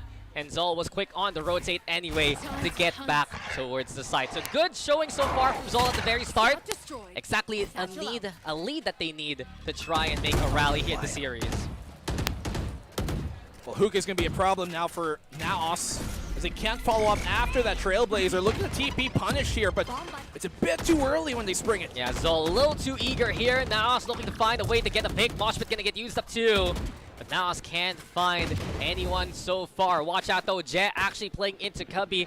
On the other hand, Ja with shower control. Beautiful flash gets confirmation. Jen now should be expected here by NAOS. There's a chance, but no shot. M instead with the kill. NAOS now marched their way into A. Here by Labs though. Here we go again. Patman though. He finds the 2. What is this, Patman? What is going on? ZOL getting some critical damage going. I can't believe it. Patman once more comes in big. Are they expecting this? No, they don't see this. They don't know. And now ZOL have made their mark. A bonus win from the Lamps too. Oh, they kind of assumed that the corner was clear. You saw them throw that guiding light for the deep angle there in the Lamps itself, but didn't expect him to actually be in this. They're a bit too focused, and when they even knew, it was too little, too late. Patman too reliable in that angle, and with a mere bulldog, the bite is as fearsome as the bark. Exactly what ZOL needs now. Patman online and Prime. Mr. Consistency, you know he's good for it. It was just so quick from ZOL. Yep. There was a big chance for NAOS to get the clear. You already saw the guiding light there from Eman, but he got so awkward because of the contact and he couldn't pop it the way he would like. Yeah, he was afraid of kind of blinding his teammate more than he would have actually. Patman there. Flash out early. Trailblazer will be on the trail. They're going to give up hookah control. Eman using the Trailblazer, singing it on Patman. Now it's also quickly bursting on through. There's the goof now, courtesy of Kevzi. But it's Jed the one onto the backside. Patman again with a good double here. But Mojer at least ready to pick up a gun along the way. 2v3 though, Stinger in hand here for M and FPS. Jez there playing into Cubby. Mojer wins another big fight. 3 for Mojer in the round already. 2v2 now. Zin can maybe find the timing on this, and he will! Double for Zin in the sight, and that's a 4-0. Yeah, no problem whether it be left or right. Zin and Patman, second round, back back-to-back, finding huge impact here for ZOL. And we've always said the ZOL core, sure, you have veterans with Kakarot and the rest, but Patman and Sid have been talents grown under ZOL. Well, it's the young guns that you have to look out for here on ZOL time and time again. You see exactly why. Zind being put on that back line on the Sentinel is definitely a sight to behold sometimes as well. But he hasn't gotten himself super activated yet. Well, he's fine for now. And Zin looking good. Kevzi, Joe, a little worse for wear instead. Mojer also has been a threat in this game so far. But NAOS have not found success to get on the board. A pick like that, though, removing the Gecko is a good start. They've been having those B-short pushes out time and time again from Patman. So at this point, NAOS kind of starting to expect it. They get the punish off of Kevzi from that, expecting the deep flash. Now the B side, will they commit once more? This cross here on towards his hookah is going to be big. Nice ult. Now they know. Flash is there. Patman, though, too ambitious now to showstopper too and say goodbye, Jay, as Mojer has found a triple for the round. Big moves by Mojer, but the rest of NAOS need to follow on suit. That flash not the best, but in any case, next he still wins the fight versus Kakarot anyway. And it's all left to Zin now. You were asking for more a while ago from him, Black and Blue. Now we'll see if he can do it in the 1v4. Well, he's got the neural theft. That's going to be big, with no more cages for him to try and isolate these fights. And now they know exactly where he's going to be coming from. Yeah, Zin here from the CT side, just clearing out as much of backside as he can. But NAOS are no fools. They love to play a game, stay away. Hookah, Octagon, all there is here. And unless Zin frags out in the most insane way, that this round is over. Mojer peeking, already forcing that initial contact. Yet again, checking as much as he can for NAOS. But Sind has made no headway here, unfortunately. He's going to go for the save call as NAOS finally, through the efforts of Mojer, get around. Well, luckily for them, they still got economy here. From those 4 consecutive rounds, they can build it up and reinvest into round 6. But at the very least, hey, NAOS get there first. They're starting to get a bit of a, I guess, better picture of what ZOL do on this defense, especially early on. You saw them expect that push out from Kevzi and Patman. That's something more that NAOS, once again, as time progresses, they get better because they get more information from what previously was being done by the it's been such a strong punish here from NAOS, and ZOL will have to think twice if they want to play aggro into this map. They do have 4 ultimates though to work with, so much now still in the bank here for ZOL. And this time around, Patman still playing into short. Guiding Light still has 1 left here in his pockets. Mojer now with a boombot to go for the clear early on. 1 flash out early, but Patman, unable to get the kill there. Could have gone 1 for 1. But Mojer stays alive, and they got the regrowth from Eman. Yeah, well, Eman, give him a band-aid, why don't you? Because he's going to need it for the entry after the pick. The pivot now moving into A. But look at where Kakarot's at right now. He's in a deadly spot. Well, but Ja has the better angle, and that's the thing. If you play now, pieing that corner, well, Ja is able to play on safe. Trailblazer here, sent out, sick by Eman. Lamps cleared here, as Je also moves towards the backside. Where is the burst? Here from NAOS. Mojer getting ready with the blast backs now. Fly high for NAOS' sake. Papichulo and the rest should get the plat going. Almost strike to stop it for now. Eman's able to escape there. Only momentarily though, as Jed, good punish from him. Sind only on the 1. It's all down to Kevzi again. Another clean round looking to come here from NAOS. Finally the plant here. Spike planted. And NAOS very happy with how this has gone so far. For sure. They made ZOL burn the orbital strike. And still with it, it's a 4v1. Perfect chance to build the map. Kevzi now lobbing the mosh pit, but there's no one there at all. You might want to save. NAOS, they're playing towards Lamps. Kevzi tried to be ambitious. There's the first, but there is no second for him. Speaking of seconds, another round here for NAOS now. A nice follow-up swing there coming in from Nexi at the end. As you mentioned, 2 consecutive rounds now. There will be a final buy here from ZOL. If they don't win this round, that's economy gonna be gone. But this is a big find from Ja. If they don't take down Kakarot there on that raise, and he could have had timing to maybe crawl up short and really be such a big thorn in the side of NAOS. And as the winds of change are sailing, we go for a quick timeout here. Wouldn't be surprised if it was ZOL's. No answers though so far. It's just been a looming threat, I dare say, that NAOS has been. Mojer has been having good rounds even though the score says 4-2. And with it, it was only a matter of time till NAOS would be able to tip the scales in their favor. Papi Chulo actually still doesn't have a kill on the board yet. He needs a clutch. So far, as I said, the further away he is from a clutch, the more withdrawal symptoms do arise to the surface.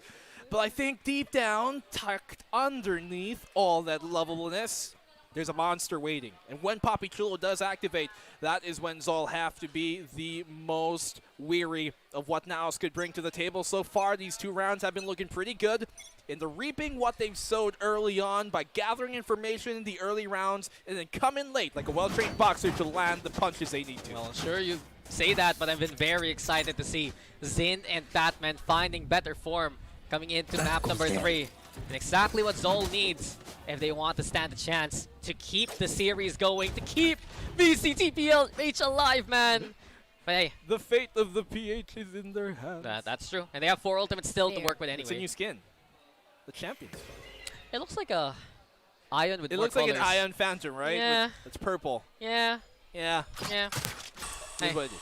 Is what it is. Anyway, though, Mojer now ready to move in.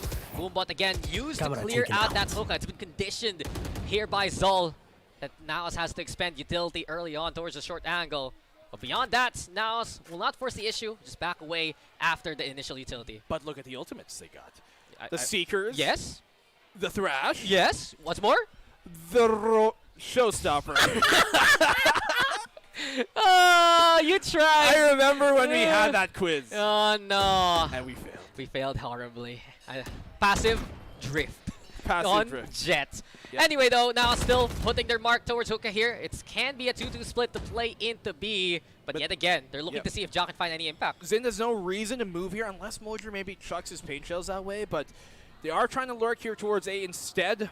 30 seconds left on the clock. It's going to be a very hasty last push. They burnt the flash too to get even more intel into B. And that has pulled Jet to play towards that site. Eventually, though, the Trailblazer going to get heard. A looking likely to be taken here by NAOS unless Kakarot can put a stop to it. Good mosh pit, though, courtesy of Kevzy. Oh, looking good so far here for ZOL. Will it be enough? NAOS now pivot towards B side. And, well, it's them who will get the on time to put that spike down. Zindo still a threat. Zindo almost gets it, but Lexi playing Protector. Jet with the burn, though. We go to Utter Chaos, but Ja from up top finds his one, and Jet will fall there. It's 2v1. You know how good these fakes are? It's faking out us, and we have the observer perspective. We'd think it'd be an A side. You'd think there's not enough time. 12 seconds left, and you pivot towards B. Completely bit the hook, line, and sinker here is all. And now bring it to a 2v1, but he's got a wingman to equal the odds. Okay, well, wingman's gone. The room for error there for NAOS was so slim. But, well, the margins, the return could be huge, and there you have it. Ja with 3 to seal that round. And NAOS, again, another unbelievable sight, just like they did on Icebox. I don't know if ZOL necessarily counted how many players took the TP. He should have counted 3 because Ja was still there. There wasn't a 4th TP sound that came on in, which meant they had to have been more secure of that short back off. But you saw, as soon as Kakarot threw his showstopper, he immediately turned his back. They had no care in the world about what short could possibly hold, and it held a monster in Ja, waiting and lurking for his time. Yeah, well, Zin, he was a massive threat there, and he was so close to shutting down that spike plant. In any case, though, NAOS is now feeling all of that momentum. And with it, Mojer shutting down Patman early. Another quick punish here by NAOS. Yeah, because they read this at this point. They know that, at least here for ZOL, their defense, a lot of it is about trying to control or maybe gather information here towards B, or just take a fight in general towards B. But when that front line is pushed so far forward, NAOS knows that you're starting to walk into their territory, and they're expecting these fights now. At one point, this was 4-0, right?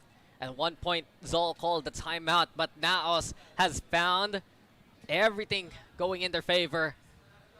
And Zin, he needs to come up massive here. He has the hero rifle in hand, but he's low HP already. Swing out comes on in. They know he has a gun in hand, and NAOS will respect that. Trailblazer looking to be sent to Always a chance to pivot through the teleporter. Main shells now, and the trip bar used to try, or rather the Trailblazer to break that trip bar. A hop in towards the elbow here from Mojer. Up top now on the side. Ja still waiting here by TP, and Ja wins that one, but Kevzy's right behind him. There you have it. Kevzy gets a freebie, but the Neural Theft is all NAOS wants to use for this farm. They get the plant down for sure, at least. Maybe they can find the corpse they can use at Neural Theft, but Kevzy's got his thrash that has to come in. Yo! The flank, he gets the one! Kevzy, watch out! But Mojer here from up top. Extra height, extra impact. And why not see some extra kills from Mojer? It's already 3 for him coming into the round. Sin gonna go for 1v3 now, looking into long, but he can't even get the fade away of Eman. The flash gets confirmation, and Eman will set it up just to knock things down. We are tied up. I'm surprised, actually. Nobody was really watching that hookah walk out there, or the peek out. Maybe if they could have had a second smoke, but I think they were dry for smokes at that point, so gave a small opportunity there for Kevzy to do some work. He gets a double kill in the round. But ultimately enough, the round still goes NAOS' way, who are slowly but surely playing really good with their ultimate economy. Now they have 2 ultimates up, and it could be 4 very, very soon if Eman and Mojer get themselves activated in this round. Things are looking like a NAOS snowball if ZOL won't put a stop to this. And it's concerning, right? How is ZOL dealing with this mentally? Losing out in overtime the first map, getting blown out in the second, and they've seen their lead disintegrate at the seams here in map number 3. Still a chance to fight on back, but you gotta be concerned if you're ZOL here. Definitely for sure. Especially when you're down 0-2 in the series. How the mighty have fallen. But now it's looking sharp as ever. Line up here for Jet! Absolutely splendid. Whether crouch, whether standing, Jet will make sure that you fall. And exactly what ZOL needs to just stop that bleeding. Nexi though. And the rest of NAOS effectively forced to play into the maze that is made by Zin. Patman too, ready to play Gatekeeper. And well, ZOL, it's a comforting round for them. A flawless there to keep their lead. Flawless round. Absolutely clean. That's what you need here to start building up some economy of your own, especially against NAOS, who have really got their momentum going. That gives NAOS the ultimates they were looking for. A timeout here called. I'd wager that this is from NAOS' side now. I'd be very surprised if it was ZOL's, honestly. Yeah. I'm like, you did it. You won a round. And as of now, NAOS, they do like this, actually, with Amix. We were beating it about a while ago that he's going to scold his team, right? But when Amix sees, I dare say, a fundamental error in NAOS' play, he's very quick to call that out and make sure everything's refined for the next few rounds. Well, it helps they got a new assistant coach, too, as well, coming into the split as a whole, right? Yeah, Stack do. Yeah. I wish he was here, too, because we had Oliphant, you know? Yeah. Maybe the flight from Australia a lot more expensive than the flight from Thailand. It's also further, I think. That's true. It's a big time change. Yeah. Shout out to our OC friends. Actually, you're wrong. What? If they're West Australia, they're the same time zone. You're right. Yeah. You're right. If they're East, though, that's time change. But don't most people live in the eastern Dude, there's a side? I am being dumb. I forget if it's like I'm used to that. There's a very important city there as I don't please don't connect whoever you are. Our screen is being invaded by a Bluetooth connection. Connect via Bluetooth. Bluetooth connection is successfully connected. Please, I need to watch the game. It's our job for the last time. It'll be very difficult without it. But it's going to be very difficult for ZOL here if they don't start to get a bit more rounds in this defensive side, being down 0-2. They've taken back the lead for sure, but there's a chance here that NAOS could bring this one back in time to give it. Yeah, big shots. Broad clearing any pop-ups here as we are going to be popping into the action again. Here comes the guiding light. Well, it's time for the showstopper too. And Mojer, it's free real estate for NAOS. Give up the site completely. Leave Ja here still lurking here towards short. Full elbow control. Yeah, Batman though still in position to play into halls. You also have Nexi now looking to worm his way in, just be a bit extra sneaky effectively. Just so far away though, playing a long lurk. They're gonna have to wait out the fish ult, especially Nexi though. He gets back into his pit, but he's detained, so maybe ZOL can find a way to suss him out. Nexi trying to play inside. No dice says in here. ZOL now with a man advantage using Neural F2 to get the intel. Jato comes in from the flank, and here comes the thunder. The Orbital Strike smites anyone on side. Beautiful flash and beautiful picks. Now in command. Jason, the only one still standing, but here comes the mirror image. That is Ja, 2v1, but there's no time, and now still making it 5 to 5. That was such a crucial lurk here coming from Ja. You saw it from him that when he heard Zin starting to rotate towards A, rather from A towards B, that he hauled his Cypher all the way there towards that B site, getting the timing, and that single kill he found was enough to disjoint the retake here of ZOL, allowed Emon to have the timing to get that pop flash off there towards the garden. It's better to be a warrior in the garden than a gardener at war. Wow, you come up with that one? No. Okay. This goes here. All I know is the rules of Fight Club, and we don't talk about it. We don't talk about those. Yes, sir. That was close, though. And truthfully, Nexi, even though he got detained, the amount of time he bought with the pit online did help them in the end. Definitely for sure. I mean, he went down, yes. Yep. But he took one for the team. And he allowed Ja to make that longest rotate in the world happen. Yep. Not even rotate at that point. It's a full revolution. Yo, Flat Earthers say what? I don't think we're going to go there. But they won't go anywhere. That's true. For that pathing. Well, it's tied on up here, 5 to 5. And Ja's very close to his ult, but this hookah control, it's been one that has been plaguing ZOL. I mean, it's something that they've been conditioning NAOS to clear. But NAOS is willing to invest in it anyway. Yeah. There's hookah stocks, man, and NAOS also want a piece of it. They know the importance of it, and it also helps sell the potential A fake as well. You know, moving on forward. So yeah, give them that B. Yeah? Yeah. Sige? Yeah. What's That's that what mean? they would say. What's that mean? Okay. Okay, very good. Thanks for the translation there. But NAOS, they do have the split into A. They realize Emon, he just goes under the tripwire there actually. But it's Mojo who runs into it, and that's the problem.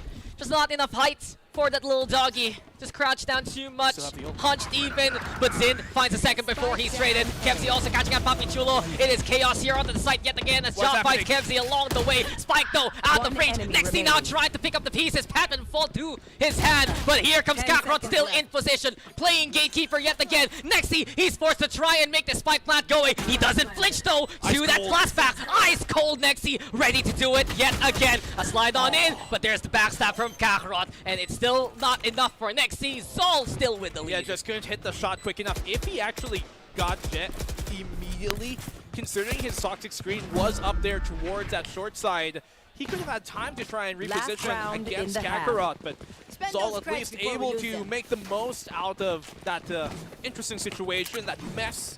Luckily, they still had that orbital strike really to delay further time on the spike. And ZOL again, we see how reserved they can be. They know how, if they can hold an angle, they're going to look to reinforce it. And we've seen actually Labs be such a coin flip for these two teams. If ZOL keeps control with one player there, now as this A takes just fall to pieces. That's for sure. So NAOS have to be sure here that that doesn't happen on the reverse flip side instead. They got the neural theft here, but they're going to need a corpse to try and make the most out of that. Thrash will clear out that lamps. Mojer's leading it with the judge. Yeah, and just some extra investment with the leaps there from Emon. You got Mojer at least getting lamps this time. Judge in hand, looking to go to anyone to play on the inside. And Kakarot, I do believe he did expend the showstopper, but no one dared to call it home by shower. Yeah, nobody getting caught out by it just yet. This position actually is a very strong one for them to hold, but Zin can find himself an opener. Yeah, Zin is just a mastermind right now, and those tripwires are so problematic moving forward. It tempts really now to just rotate towards B here. Mojer just anticipating anyone to push in with the judge, but Kevzi, he doesn't want that. He hears the call. Don't go in there, Kevzi. It is danger. Smokes out yet again. I believe the Molly used up too to try and play towards the corner of backside. Here comes Kakarot though, and he's ready for more. Mojer Papi Chulo trading things up. They have done some damage. They've gotten a chance, but it's up to Nexi now. He's hit by the shorty, and that is him telling Nexi to stop it. Kakarot keeping it clear, and we end the half 7-5. He was waiting for it as well. Nexi just kind of waiting for the right opportunity, but it comes a bit too late there. He had some moments where he could have maybe crawled up towards that showers with his back turned, obviously, but they weren't too aware of what was happening. Nasty, nasty half, though. It was as close as can be by the second half of the first half. It got so exciting. I dare say, okay, ZOL, they had control early on, but now showed that they were still in the game. It was a good ending, though, for ZOL to have at least 2 rounds as a gap now. Oh, that's for sure. And what's really crucial here is the fact that ZOL in this map, this has been one of their better performing maps we've seen. Aside from that Oasis performance, yes, but Oasis have also been doing good on that map. But case in point, we talked about this map potentially being the best chance ZOL have of coming back into series. Yeah, we're seeing it at the midpoint of this best of 5 though. And of course, if ZOL wins this, there is still potential continuation. But right now we're seeing some strong talents on the ZOL side. Patman and Zin especially. So very pesky as we throw it over to Laika for the interview. Halftime interview. Sir, magpakilala ka naman para sa mga viewers natin. Hello, I'm Kingmaker, team manager of RRQ VALORANT.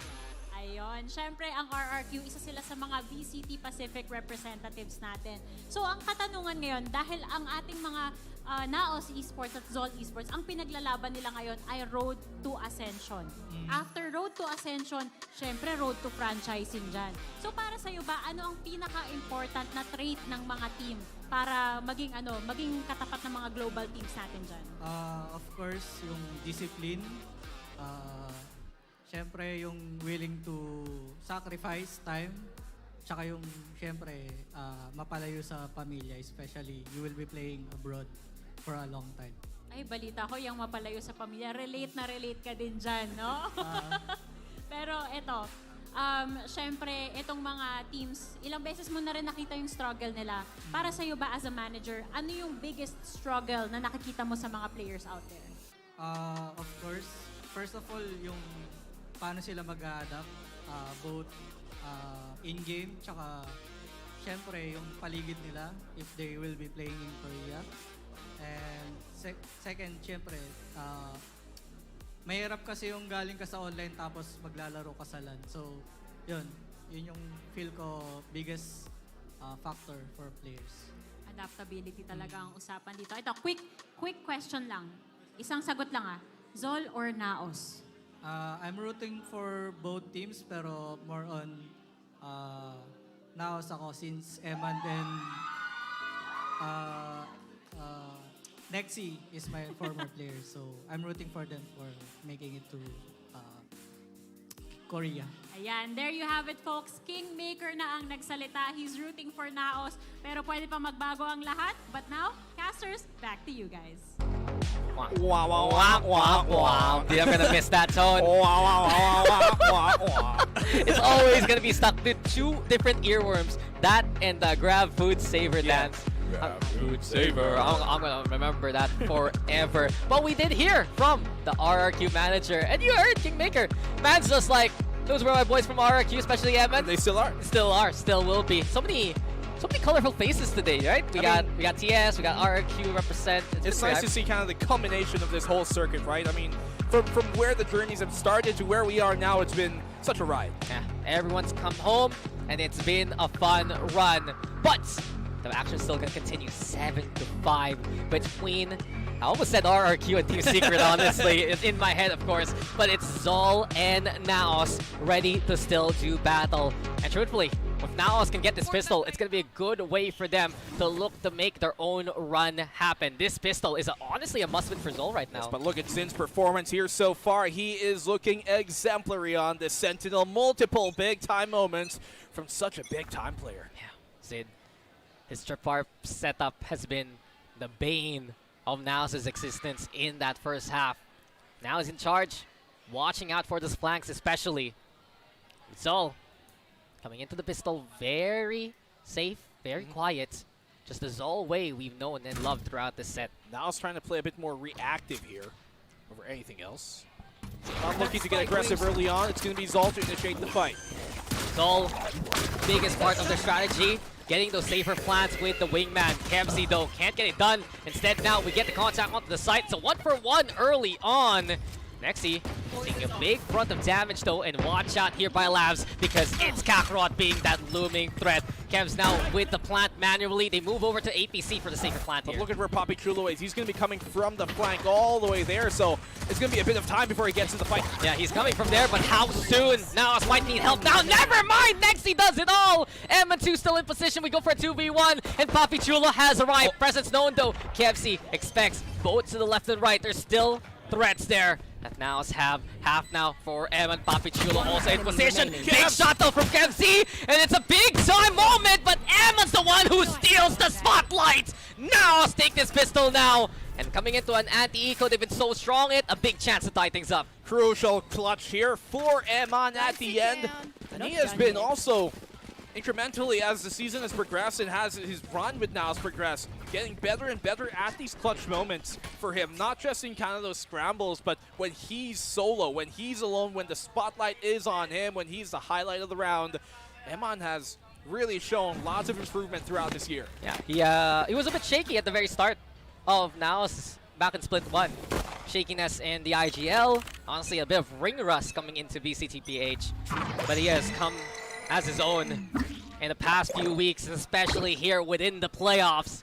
ZOL though, gonna look to make a chance happen as they move into their eco, playing into a wingman yet again. The first one to go for the set. Nexi though with a bigger shotgun. Nexi finds two before he's found, and Zin and Batman look to try and make a play, but Shaw will shut them down. There's just too many players in such a cramped space, and ZOL have been stopped by Jaw there. 3 at the very end. Yeah, ferocious hounding here from NAOS at the end.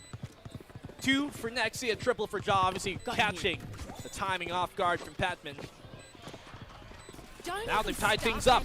I mean, you look at this map, you look at ZOL and how the performances have kind of really shaped the narrative around this map being one of their best maps here in the season, but NAOS, they're a team that has really put a lot against those expectations. And I talked to Amex before we got started in this series. I did ask them if they underestimated ZOL last split, and certainly said no, it wasn't that. It was just ZOL being more prepared, being ready, making sure that everything was on the same page when NAOS wasn't. They felt that disjoint back in stage number 1. But where is that disjointedness now? NAOS, they've tied things up, they win this bonus, they get the lead. I mean, to be fair, last split, NAOS were looking so good throughout the entire season, but it's in the Grand Finals where they fizzled, right? Where things kind of went away against them, but this case, Utter chaos within the smoke. Kakarot with spray down finding 2, but there's still Papichulo, and once that smoke's gone, he's in trouble. Here comes Kakarot, and the connection at the very end. Wingman also with the plant. It's a B take here for ZOL. Yeah, no chance. No chance on this retake. Yeah. They can do damage. Jaw's not gonna get an ace from Kakarot against the bonus.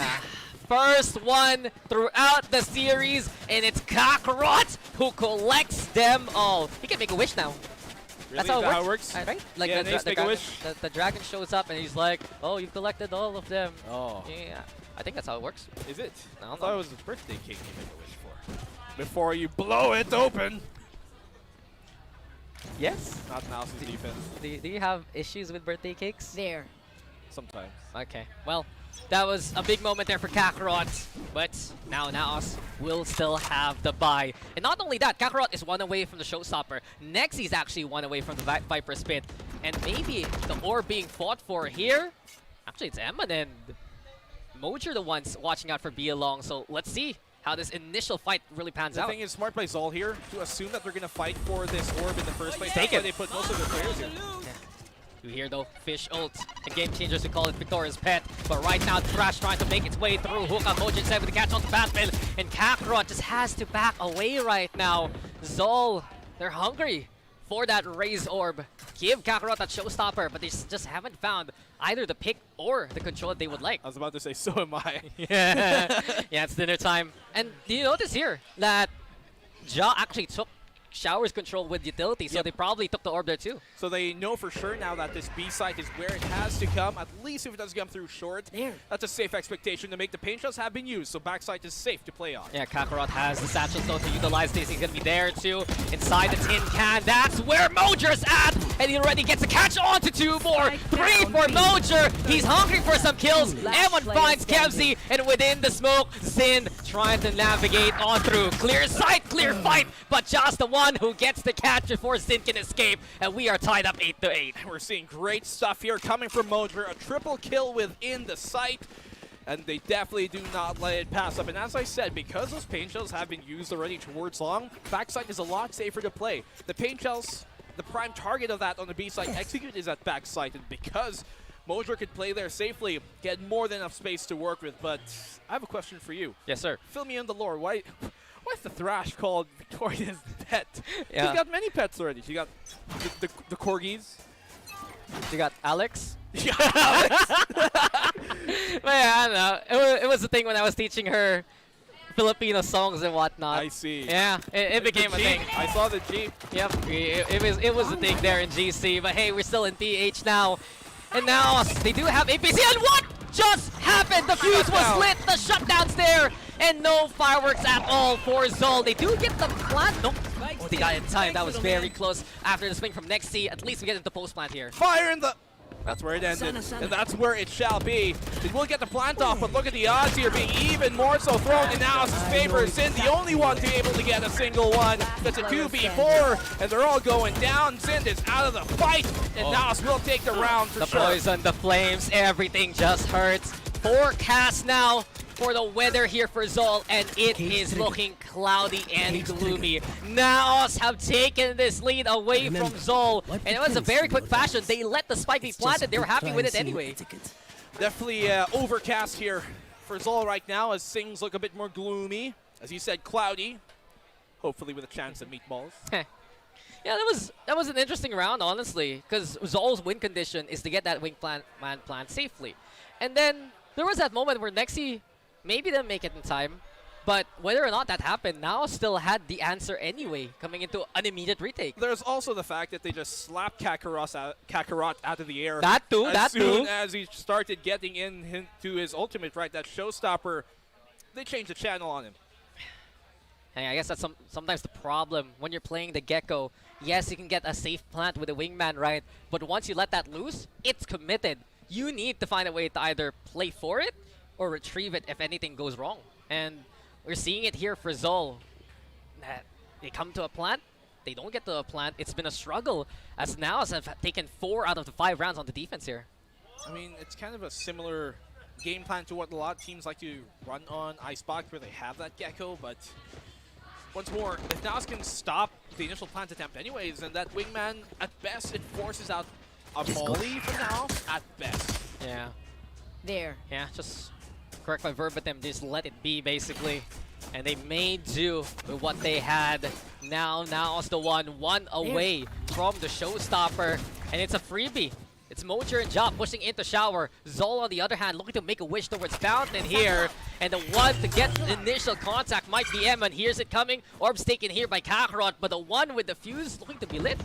Mojer actually not complete with the showstopper yet. Poppy Trullo still here on the backside. You got 2 defenders within it. Let's see how Emma able to get a single for him, but the rest of NAOS are there. Yeah, ult's already, but Mojer doesn't need it. A double already here for NAOS. And with Zin, the only one still standing, he does play elevated. Jaw will fall to his hand. Small chance made for the 1v3, and the smoke doesn't help at all. Clip's already expended. Life also snuffed out, and Mojer finds a third here. This has been his map here, black and blue, and now it's now in double digits. I mean, Raze has always been one of his more, I guess, reliable and comfortable, really, I think, agents here to play. And sometimes he has to divert from that because of the comp. They play the Jet, they play him on different roles, but it's really on this Raze where we got to know Mojer, where we saw his best, where he made a name for himself, getting to the top of the ranked leaderboards on this Raze, and you see why. Hey, remember the last time recently we saw someone be #1 ranked Radiant? Where did he go? Franchise League. And we are basically have that same old story for Mojer in the local scene. Well, I mean, he made it to Ascension last year. Yes, sir. That's pretty good, too. This whole team has, for the most part. Eman going to be his newer outing to Ascension if they do win this map and this series, although he has played in the Pacific, let's not forget. But certainly a new frontier for him as well. I think playing Pacific is better than playing Ascension. Yeah, but it's a different frontier still. Yeah, of course, it's a different path, and well, NAOS, they're 3 rounds away from getting it done. From booking their tickets to go to Japan, for being yet again the PH rep to Ascension. But ZOL's the one who's made the case this year, defending champions from Split 1, and they're still there in reaching distance to try and fight back. They want to cancel those flights. They want to change it to their names and maybe edit out the ticket. ZOL, can they do it here? This round's gonna be crucial for him. Yeah, Crossfire's ready. Trailblazer looking for intel, but the clear from Kemsey and Sid is just oh so sweet. That's 2 gone. Kakarot also watching out for the TP, but John's the one who gets control over onto Hookah now because of it. Toxic Screen also in the way. Vipers is utilized there by now. Ja, he moves away to try and play perhaps into Fountain, but Patman is watching that angle well. Zid even better now. Ja now finds a trade at least, but there's still the backstab possibility. Patman hounding Ja right now, who's kept busy to go for the clear. Mojer on the other hand, a threat from elbow. Now see nothing because it's ZOL the one, but Patman misses the timing! And here we go, finally! Patman able to recompense. Flash out, here we go! Patman with another there! It got close to critical errors, but Patman still making 2. A bit of a roller coaster, but it works out anyways. I think the information wasn't passed to Mojer quick enough that he was that deep already in Hookah. He might have thought that Patman was further, a bit shallower, but no, he was all the way at the gates. Ja, good effort here to try and open up towards that Hookah position, but one damage done already on the site meant the odds were too much against him. And for ZOL, holding on and not letting this go away just yet. They are gonna keep an iron grip on this gap. Yeah, ZOL will not go quietly into the night. For any team that can fight in this series, it has to be ZOL Esports here. They have 3 ultimates yet again. We've seen this actually frequent from ZOL in this map. A big, hefty bank of ultimates. When do they use it is the question.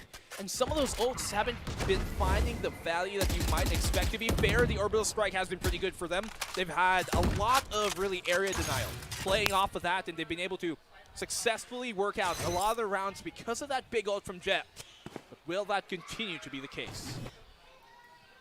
I've Now got still your though, trail. heavy stack towards Shower. Zin the one looking to see if he can find anyone pushing his way.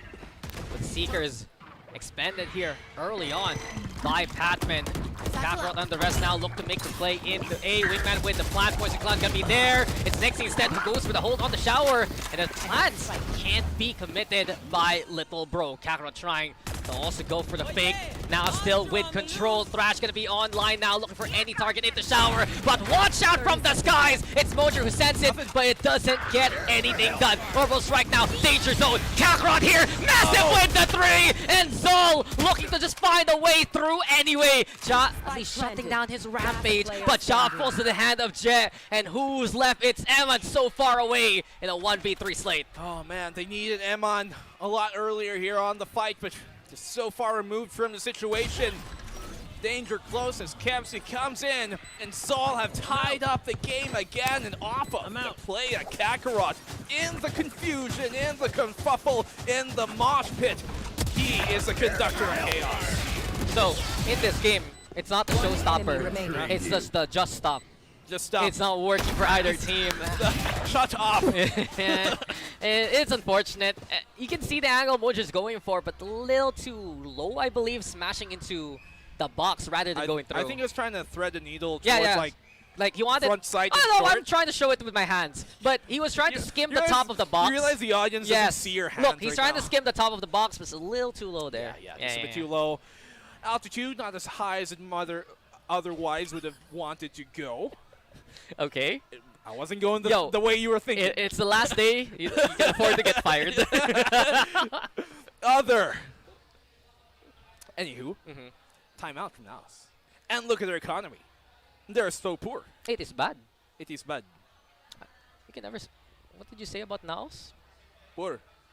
That's untrue. That is a lie. That is the biggest untruest statement of all the orgs in the Philippines. Factually wrong. You can't be like this. Double Dragons will not be happy about that one. But anyway, NAOS right now, you said it, timeout here called by them. And it could have been a round that could have gone really good for them. Just they couldn't get the hold going. Kakarot especially, he's been massive with multi-kills in this game. Papi Chulo has been having struggles here, we have to say at this point. Early on for sure, okay, we'll let it pass, but we're getting here to the final rounds of this map where they could close out this series, and so far we haven't seen much from him yet. Yeah, now they're stuck in an eco here. Coming into a post plant, they do have an orbital strike to utilize if need be. But maybe they're not the right time. Camera taken they can't find any picks. Camera broken quickly, but it doesn't matter. Zane gets the intel that Hookah is occupied here by NAOS. I do also think in general here on Bind, that breach, rather the Brim is so far removed from a lot of the fights. He hasn't been getting himself into positions where he can even take favorable fights. Yeah, well, Zin's just playing the waiting game, and Papichulo is the first to fall. Cyber Cage right now looking for exit confirmation. Wingman now looking to go for the plant. Kemsey finds Ja. Edmund, though, able to scramble and scrounge a gun, and with it, the hookah is free domain for NAOS to utilize. But the problem is 1 rifle versus 4. Showstopper still in the hands of Kakarot here. Long now taken by NAOS with Mojer alongside Nexi making that noise. But here comes Dizzy. Goop up, flash good. Mojer actually getting catch on Kemsey. Jet on the other hand finding Mojer in response. Jet just trying to tap away, but watch out because Emmon's still a threat. 2v2 as you said. Trailblazer gun into play. Whites with Nexi, not good enough. Jet instead wins the kill, and there you have it. Patman confirms the round. It was getting dicey, but ZOL now with the lead. Take it back from the 4-0 lead earlier. Now erasing that and then taking their own advantage. And now ZOL trying to ring things back. The pendulum has swung in their direction. But will their fortune continue to hold up? Down and out. ZOL Esports 2 away from continuing the legacy of VCT PH, continuing on the series. What we've seen so far. I want the map 4. Yeah, I want the map I will 5. say it straight up. I want to go all the way with this one. But just the extra bit of reserve ZOL has, right? The way that they're not overcommitting, especially against the ecos. Yes, they get taken down by NAOS, but it's not like a domino effect where they completely collapse. It's a disciplined approach here. Not overextending, not going too far from their bounds. The camera will confirm presence there, but they aren't now too sure if they're going to be continuing up that way. So the defense will rotate almost entirely, but I think this might be a commit based on the pings on the map. Yeah, Showstopper still at the ready. Maybe we'll get a good one this time around. Kakarot gets a redo from the pass, and there you go! Deliverance dynamic is Kakarot. Ja, the one to receive the present. 10 HP left. Patman has the band-aids to go for the regrowth anyway. Spike's planted though. They will get that plant down, as you mentioned. The Seekers is available for the retake here, and they got that the orbital strike, but will they be able to place it in the right position? Yeah, this is very tough for now as they have the operator also with the retake that ZOL doesn't have much intel on to begin with. They're basically funneled though from CT over the strike right now to flush out Kakarot, forced to swing in for Mojo to get that hill. Pac-Man and Jendo prepared on the opposite end. Goop again. What can NAOS even see? Nothing. Evan all alone. Well, now he's gone. And ZOL Esports, a map point they desperately need. Would have been good initially, but hey, even better here from ZOL. That Showstopper able to open things up on the site, immediately getting the pickup. Now playing with their foot halfway out the door. It's leaving now ZOL to take over this floor. 12-10, you look at it. Can NAOS revert this back? Like on Icebox, get 2 rounds against match point to bring us in overtime. NAOS may be close to the finish line, but ZOL still sprinting their way through this map. 4 rounds in a row. And ZOL Esports, it was a bit costly though, not the best buy honestly. Outlaws in hand, looking to punish the light armors that NAOS brings here. So interesting setup for ZOL. Kakarot the first to fall. Patman right now looking for anyone to get in his crosshairs. But NAOS will take that first pick already. That's a good trap being sprung there. Arguably a bit early, but still. The duel working out in Mojer's favor is really what makes things a bit more salvageable of this situation. As you mentioned, 4v5, they got the Thrash still on the Kemsey to initiate towards the B site, but their defense, they've read this, they've rotated here to receive it. Yeah, they still have to be wary though. Zin has one more outlaw against 4 players with light armor. Thrash now sent. You have ZOL looking to make a rotate into A instead. And Patman trying as he could to break that tripwire in time. Wingman now looking for the plant. Dizzy through the ceiling from the shower. Kebs, look at the plant down. This is huge here for ZOL. And chance now to play on site. Where's the rest of NAOS though? Still by CT over at Heaven. Here comes Ja. Good surprise onto Patman. Kemsey! Massive 3K when ZOL needs him the most. He's still in position from the showers. Flames in the way of M2. And with the utility from the Gecko, the stall is just so good. Flames out there in the corner. Jev versus Emma in an elongated fight. Zin's the one to finish the round and the map off. But what a way for ZOL to take it. What was that from Kemsey too? Look at Patman. He's drinking that whole darn liter of water. He must have been so tense throughout that series and throughout that map, but they deserve it. They take map number 3, and we're going to the 4th here, Daxon. What a big way to do it as well. Kemsey off the camera, coming in big with a triple. Look, man's camera shy. Don't look at him, and then he'll get a 3K. An incredible hold, though. You always love to see that angle towards what? Shower to bench area. Anyone coming in from the CT side, from NAOS, they're gonna get sprayed down so very well. And we've seen this really from Kemsey. It was a big moment in Icebox versus Oasis. His 1v3 there, allowing ZOL to effectively take the map. Now we see it yet again, the 3K at the very end, giving the first map on the board for ZOL. I mean, you asked for some big-time moments here from these players, and they all finally delivered. When Patman finally got his showstopper going, he ended the show here for map number 3. So 4 is where we're going to go. We did see some quiet performances, though, to be fair, coming from some of the NAOS members, namely Papi Chulo. We're wondering, when can he show his face again? Yeah, it was all for NAOS. Well, it was all on point for ZOL. Instead, we saw at the start there, Patman just happy to play aggressive, peek out with the Sky Flashes, call it a day, and then you would see the Xin setup. What do you even do when the Cypher Tripwire gets you? Well, it's going to be curious how this next map is going to go. I think when we look at the things here, how this map veto has progressed, the longer it goes, the more viable ZOL can actually take this series and turn things around. And to be fair, even though ZOL, or rather NAOS, kept it close, and even though Papi Chulo struggled, once again, they're able to keep it close. So imagine if he was activated in this map, how things could have gone different. Yeah, look, I agree to disagree with you. Honestly, I think for ZOL now, it's going to get even tougher. Lotus is a map up next that they haven't played coming into the split, and I wonder how that's going to go. But look at the stats here for this one. 25 kills for Xin. I think the big notice, though, on the Cypher, 6 first kills, really shutting down whoever he can. Given that, half of the first kills of ZOL came from Xin. Well, that is a good point, I think, between the maps for Lotus, but I do think Ascent could be where they turn things around. If they are able to extend this into map number 5, Ascent is a very, very, I won't say very, but a somewhat wayward map sometimes for NAOS. It's not the most consistent, not the most reliable, and it is one where ZOL's playstyle does kind of flourish a bit more. I will agree with you there, but you can also see very close in the first kills between NAOS and ZOL. And truthfully, there was a roller coaster ride. You saw 4-0. Okay, ZOL got this. NAOS rally. Oh no, NAOS is going to take this 3-0. And eventually, it just went back and forth. It's hit for tat. But we saw some massive moments there for ZOL especially. This was one from Zind, able to hold down that B site for himself. Mojer, he had a great game though. It was from start to finish actually. Him finding massive impact. But overall, I do feel that, you said it, NAOS just didn't have everyone on the same page for this map. Oh, that's for sure. Flipping the script here, Kakarot especially finds his first ace, and that's a great way to cap off this opening map win of the Grand Final. But can they bring us even more? You mentioned about it. That Lotus is a map that we see a lot of times, especially Ja. When he's given the op, he can wreak havoc on that. Will that remain the case? Will they keep Mojo with the op this time instead of him? Yeah, big concerns here for ZOL. Bigger question mark though for NAOS. How did they not get that closeout that they would like? But hey, we're happy to see a map number 4. I love how close it was.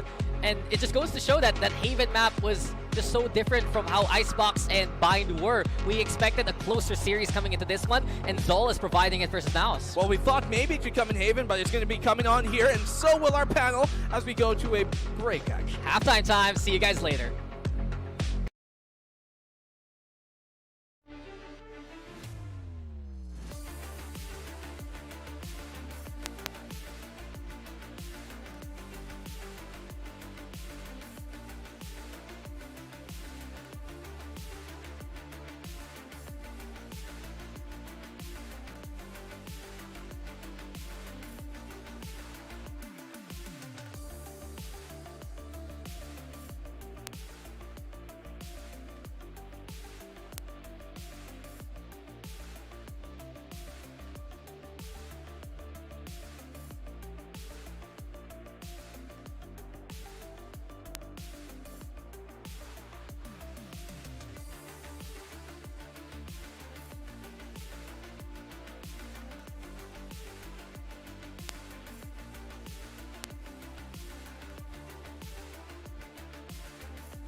looks like we're going for more here. 2-1 standing between NAOS and ZOL as we're gonna go into game number 4. Dax and Black and Blue, your English casters for today. But you know, it's been so fun on the other side of this window. Yeah, the Filipino broadcast. The Filipino broadcast, you know, our panels Filipino, the Maritres. We wanted to bring that here, so Miss Laika, hello. There she is.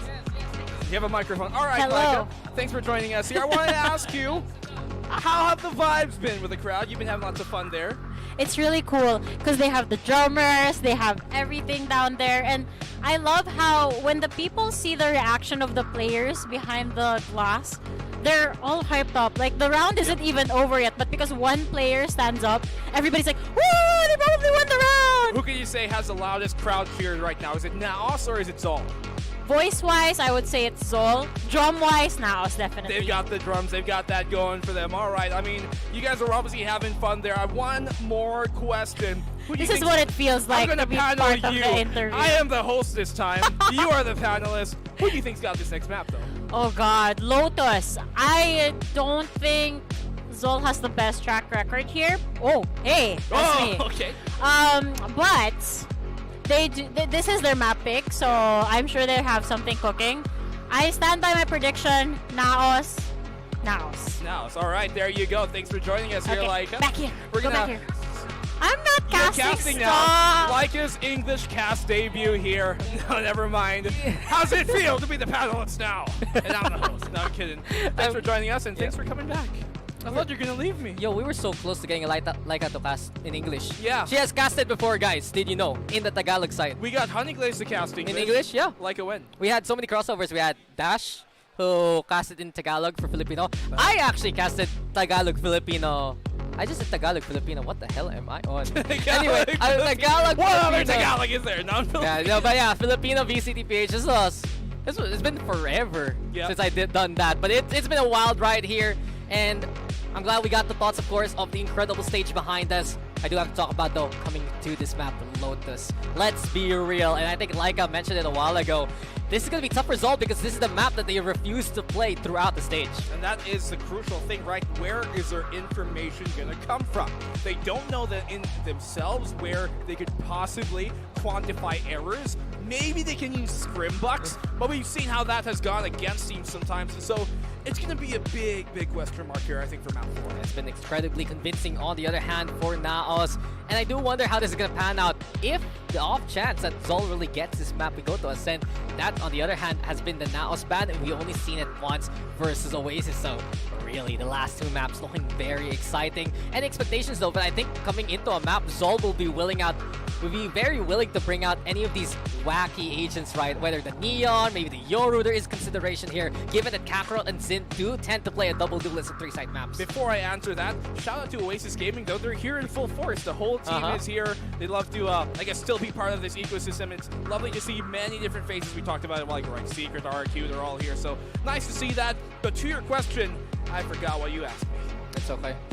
You probably wouldn't answer it properly anyway. So, composition-wise, I look at the Lotus stats, of course, here for NAOS Esports because we got none on ZOL for this split. It has been a 3-1 standing, 75% win rate, only loss against Oasis Gaming, but the problem for NAOS, it has been very contentious. Most of their games, the biggest gap has been 3 points versus Tyrant, Rank L, as well as Avernus. And they've actually pivoted the way here, Black and Blue. They used to play the Chamber and the Fade together here for NAOS. Now, we're going to the Fade Breach Cypher setup here for the defense. Yeah, some swaps here in terms of who's playing what, especially. They still keep that Fade, to be fair, yes, but I'm curious to see how Emon will perform on this Breach. Now, they keep Moser on his always reliable Raze here, which I think has been one of the better parts of their Lotus attack and defense as a whole in general. But you look at ZOL here and what they bring differently to the table. That Sage is a curious pick. We don't have too much information to go off of anyways,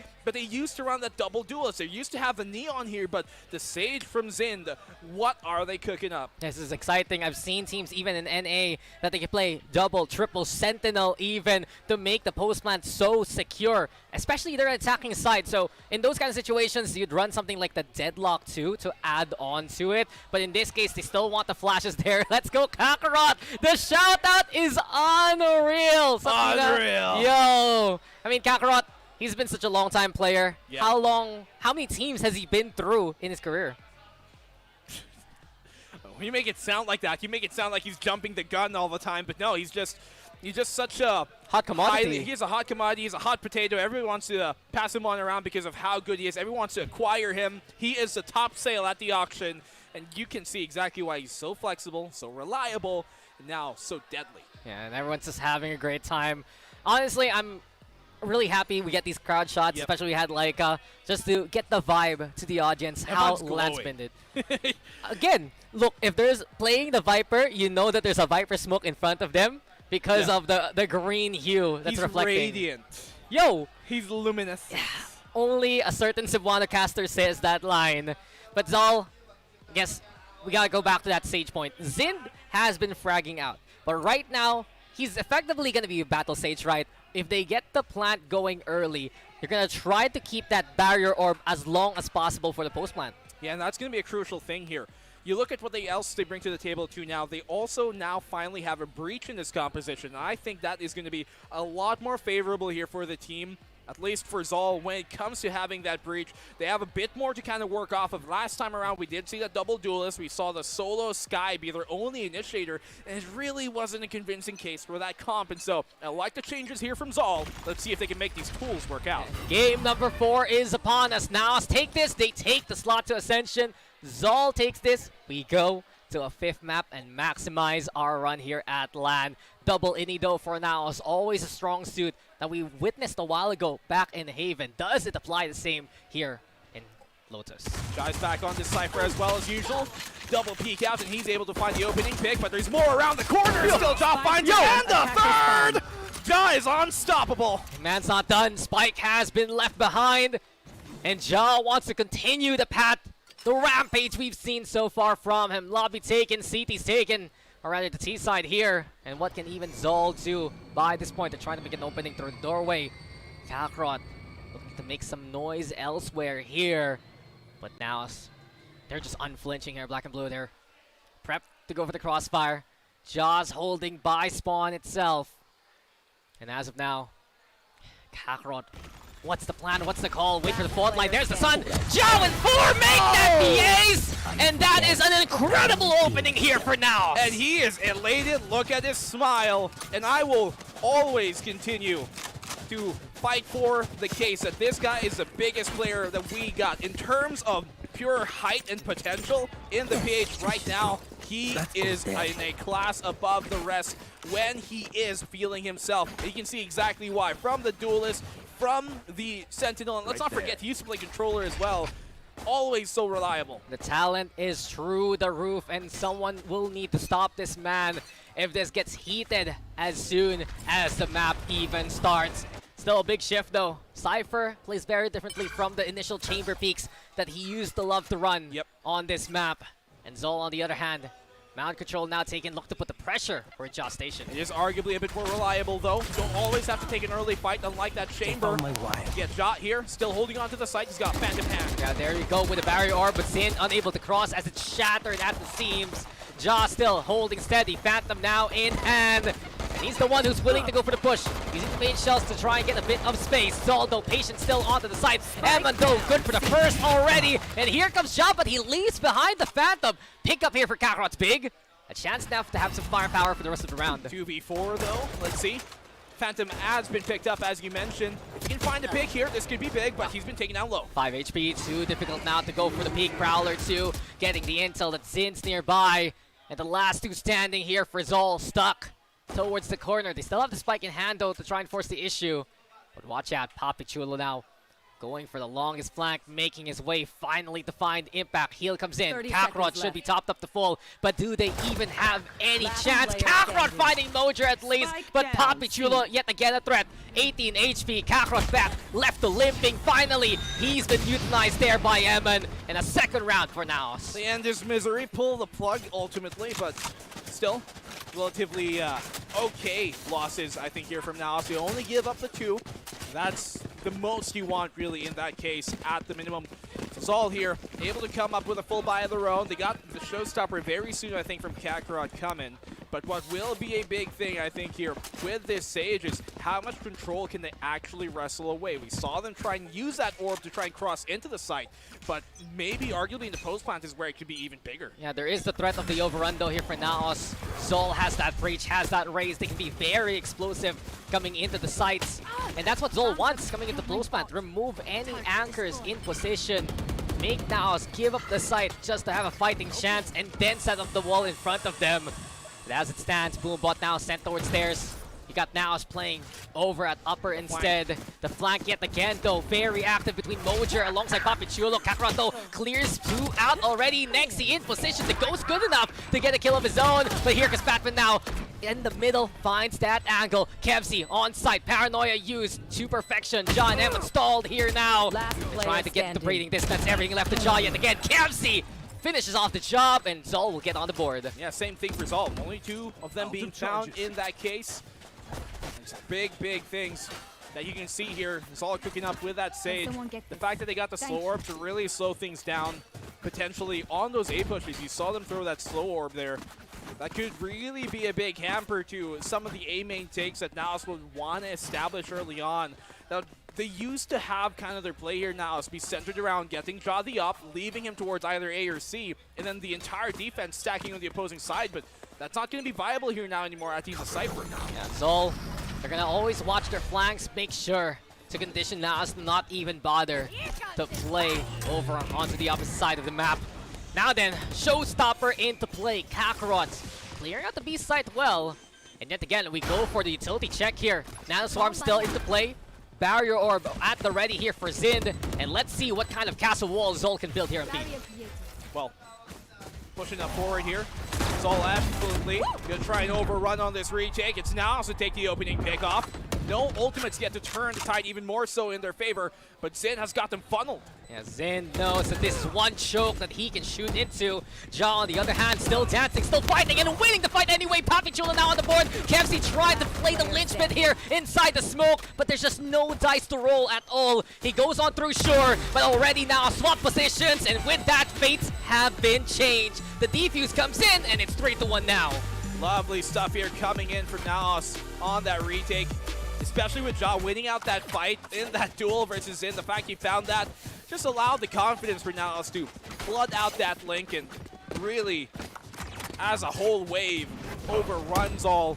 Just could not stop the absolute force that they are here. Double, triple peeking even past it. He just walks by him and ultimately enough, way too many numbers for ZOL to deal with. Yeah, and great movement now from Ja. You can take him away from the jet, but he still moves like that butterfly.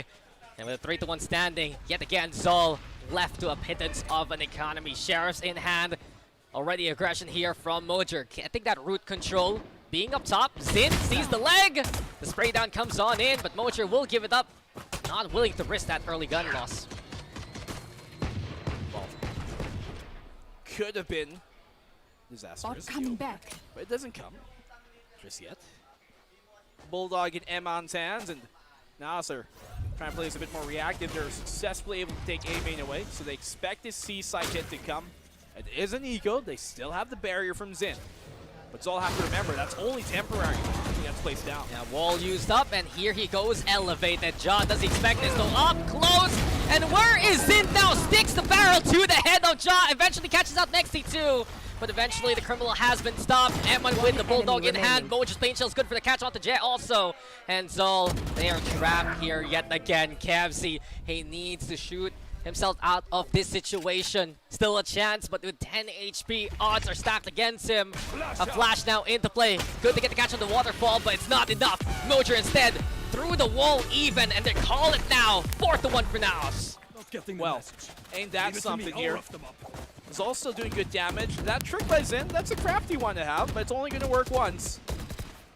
He does get his first 2 kills of the game here so far, but look at Ja wreaking havoc here. Luckily, Zind's able to get some value, but yeah, I don't know, man. I don't know how long this streak from NAOS will continue. For ZOL's sake, I hope they will be able to start to get some of their own back. And NAOS is going to start checking that from this round onwards. buy round though here for ZOL, but we're seeing shades of Haven. Look to repeat here on Lotus. Showstopper though early on. Mojer again, maximum effort, maximum distance. But where does he send that Showstopper? Guessing game.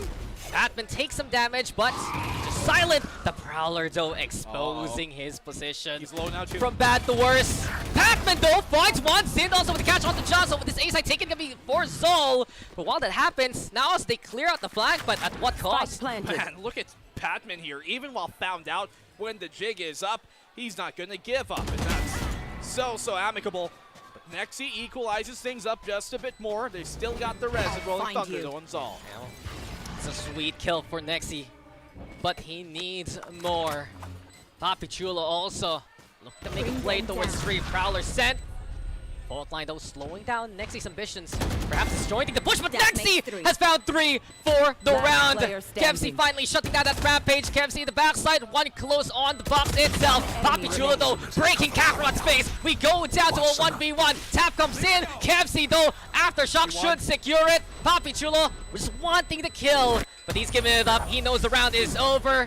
And while Papichulo tries to play, Father Time will beat all there. Yeah, it works out in the end for ZOL. Just too many numbers for them. Obviously, Nexi, just such a menace in those cases. But seeing both Nexi and Papichulo, especially Papichulo, wake on up a bit more coming into this 4th map compared to map 3 a while ago. On that bind, Patman, man, even put into an impossible task, he still comes out on top. Enemy remaining. Patman somehow still getting value after getting caught by all the utility in the world. Speaking of ZOL again, the back of ZOL always has one good return, and it's ultimates. 4 in their hands. We've seen a rally happen like this before, but Kakarot very awkward now. Ja actually with the kill. Kevzi met to trade sure. Slows things down. Rez comes in, and it's an ultimate burn here by ZOL, but they're happy to use it. Eman, another plan cleared out by Jack cleanly, and maybe Nexi might be next. Well, let's see here. Doesn't look like a commit from ZOL as of the moment, but that's what they're trying to sell. And now they're biting on that fake. As things quiet down, as noise desaturates, you're going to expect that NAOS might attempt to try and go aggressive here towards that C. Take a fight. They clear it on out, realize that, hey, ZOL pulled back. They can infer it's going to be an A hit. Here instead. we go again, Batman. That's 1, that's 2, and goodbye to the double already. Mojer trying to make a fight happen. Facial's there, but let's say it goes down to you two. 3, courtesy of Patman. Very clean at the very end. And Patman, he's been put in these incredible predicaments. Sure, it was a lesser buy there for NAOS, but he's handled that so well. Works all out for Patman in the end. Obviously, there was an eco here coming from NAOS, but just him being an Iron Guardian.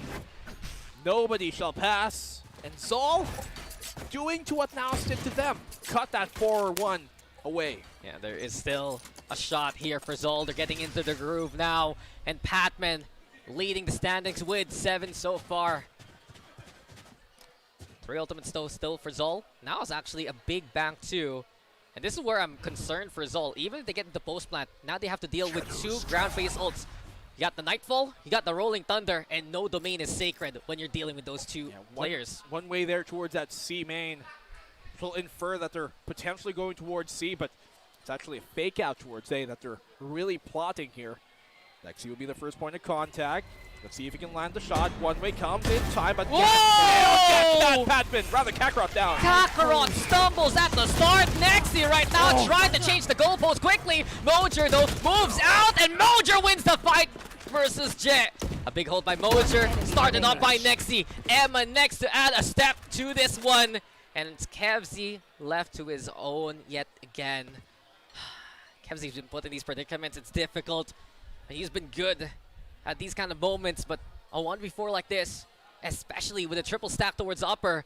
Ready for 1, not even Mojer. It's a triple for Mojer at the very end. Now it's not with a handful. Yeah, lovely stuff there on the push-up from Mojer and Nexi. This is the thing about ZOL on their hit. If you're not able to take that space, it's going to be difficult for them to secure it with that Sage. The Sage is great at confirming space taken. Not so good at taking space initially, though. Yeah, Nexi, though, he has had the most, I'd say incredible kills in this game. The most highlight-worthy, and just tracking down the satchel like that, already a good start for NAOS. Mojer also holding off the TP play from Jet with that shrouded step. And ZOL now have to go for a timeout. They're getting a mix of anchors and aggression. And as of now, they are struggling to figure out the right mix against both. Yeah, exactly. I mean, it's a difficult cocktail to try have to mix up yourself, especially when you are the one blunt to the taste. You sometimes need an outside perspective, and so here ZOL calls in their timeout for sure. The entire staff will be talking to them. What they got right now, Coach JCL, and obviously their 6-man will also be there to try and help them on out. Also, their other staff potentially. But as a whole, I think here, ZOL, on this attacking side, man, 5-3, it's not painting a good picture. And yeah, talking about the ZOL coaching staff, especially with Micro now helping out in that way, that's a lot of veterancy, right? Yep. I know you know more about the ZOL coach. He has been around the TAC FPS scene for so long. He used to play with him. They were on the same team for quite a while, a bunch of these guys. Well, that's why they trust one another, and that's why ZOL is at this stage right now. But the problem is, the gun buy coming into this one, nearly a pittance. Jet has the hero rifle in hand, and well, there you have it. That's a first pick from Jet. Exactly what they would like to start with. That's exactly what they need here. Their only Soul Vandal, finding them the value that they were in hopes for. The B site is open, yes, but there's a tripwire in the way. That blocked out will buy them the space they need, though, so hopefully you don't get spammed off of the trip. They should be able to find it cleanly. It's going to be a retake here from NAOS at best. They got the Rolling Thunder on either side, but that should come in late. Yeah, the tripwire just shrugged off there by Kakarot. Got that lockdown used to make that space. That's now, mini door, baby door, whatever you want to call it, sealed here by Zin. Mojer, on the other hand, pushing into Rubble. But now have a different play. Using that doorway, Jado can't go for the cross. Rolling Thunder now going to be called from Operation Stopper there from Mojer too. And it's an easy clear onto two. Zin and Jet, hand in hand, they fall flat. Kakarot on the other hand, making that bucky count. It's a 3v3 right now as Mojer's already on defuse duty. He's making that noise though, trying to call for attention from ZOL. Kakarot though, from up top. Anyone checking its job? Here. Papi Chulo though taking down the double share is too much to handle. Jado with a big pick, but the fade away from Kevs gives them a chance. Mojer halfway, but he's all alone now. Batman's here for the pressure, and ZOL will take it for now. Lovely stuff from ZOL. It all started off with their opening pick, and even with Mojer breaking apart that link hold of theirs, the rest of kind of the flank here coming from ZOL on towards B main, doing in the work from the door as they pushed out and taking that switch control. It really works out for them in the end. Kakarot finding one there. Bit of a misplacement though on that barrier orb. You should have to be destroying 2 blocks at least to be able to get through there. But one done, Mojer is able to break through. Hopefully it doesn't happen again for ZOL. Yeah, but for ZOL, they just thrive in those situations. They find order in chaos. When they separate their opponents well like that, they're the ones who win those kind of fights. Patman though, he's always been a one-man army in this game, and he somehow survives with 16 HP. Graced by God, loved by the Angels. Kevs the one though, his Guardian Angel now, sitting with the catch onto M2, and yet again you see it when ZOL gets the extra angle going, gets the opportunity, that's their chance. Watch out though, Jaw elevate, and stage is set! But he gets a case of stage fright there, and well, that should be it. Papi Chulo, the only one still standing. Elevated to Avenge. But it's Revenge he's going to have to look for in the next 3 rounds instead. So ZOL here will be able to take a relatively clean round, all things considered. Spike planted. I don't think they're able to save the op just yet. I would wager they'd run back for it if they take this round. Chulo can't find it, and yeah, they're going to go and save the op here still. So ZOL tie things up. I mean, now let's find a bit of a chuckle there if you saw on their cams, but in any case, that was convincing yet again from ZOL. And we see it now from a 4-0 standing. We are tied up 5-5. Now it's going to go for a timeout. And it got very chaotic real quick. But we see it here. When ZOL gets door control, they have an angle to play into B. If they get mini door control, it's an angle to play towards A or B. Either way, when they get any kind of opening to the middle of the map, they look to take that, go into upper, and it's been a big playbook of ZOL that NAOS needs to solve. Yeah, it's a quick blitz for them, right? If they're able to break through that front line, then the rest of the defense around it does crumble. It's been something you're seeing ZOL here, able to really pinch on through that center. That's where they make their money. So timeout forced here out of NAOS's pocket. The team as a whole, though, I think they're performing pretty well here, but they are on that less favored defensive side, so there's definitely a case to be made that if this swaps on over and you see NAOS playing good now, ZOL have themselves in for a rough second half. Yeah, ZOL, sure, they have the utility for the defense later on, but how connected would their Sentinels be? And especially Zind, he's good for the stall, but not as good as anchoring as much as they would like. It's a soft Sentinel on the stage anyway. 5-5 though. 3 ultimates still online here for NAOS, and Nexi's had that Nightfall for a while, just hasn't found an opportunity to use it for maximum value. Well, I think they're trying to wait for their opportunity to actually use it, but let's see if they're able to reap that. They've sown. A main looking to be fought over initially, but it's another B take, I think, here from ZOL. Kakarot.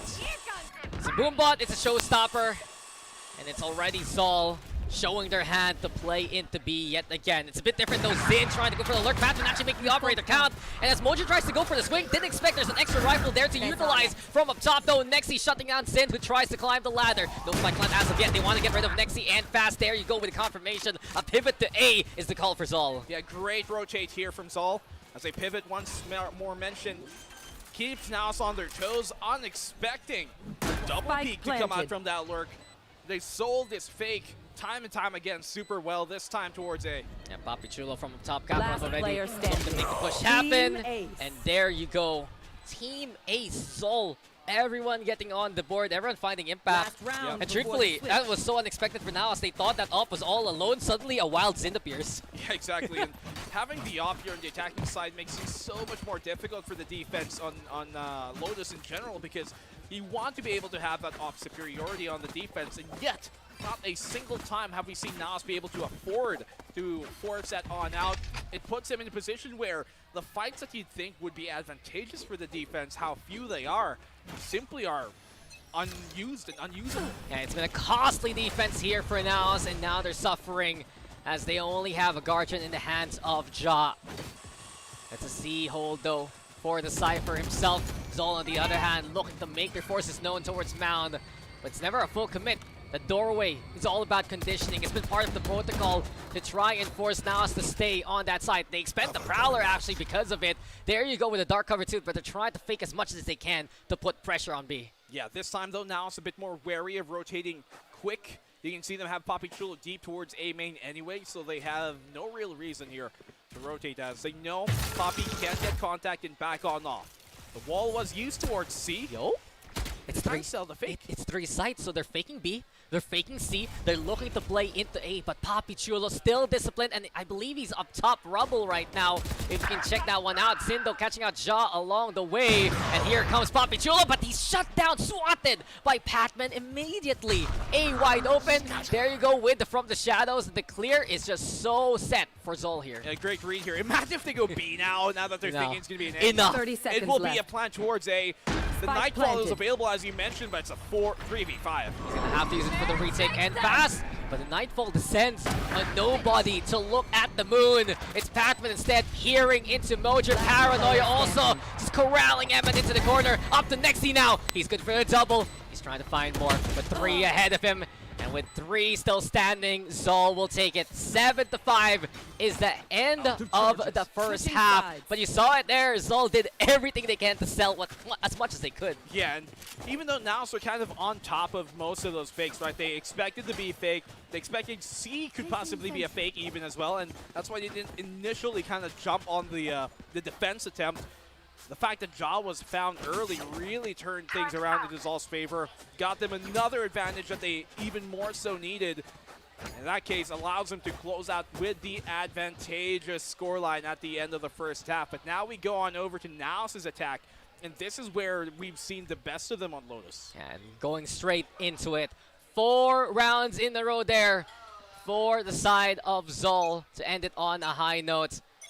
And as of now, it's still Patman, Zin, the ones to watch out for here.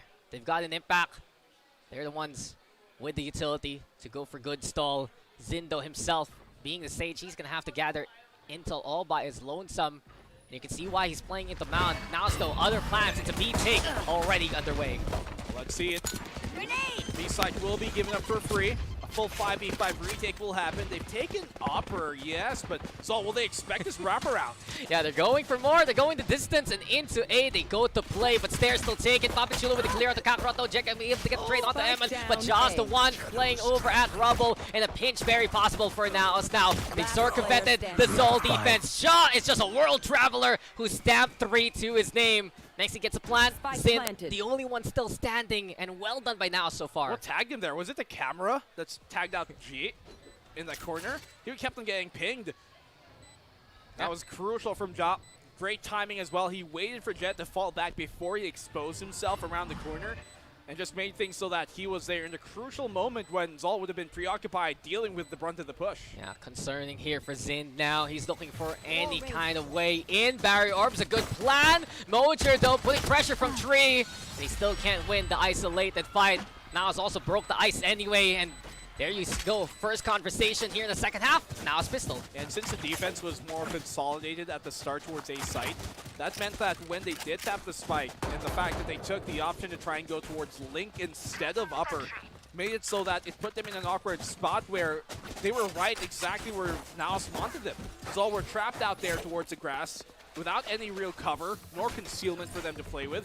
And it allowed so much more favorable fights for NAOS to take in that case, and a pincer as well coming from Ja. You can tell the concern though here for ZOL. In their comp, who can gather intel? It needs to be them doing it manually. There you go though, brute force. The answer from Kakarot. Mojer falls. Nexi though, catching Kakarot, trying to just scurry on away. Well, you can't outrun that gun.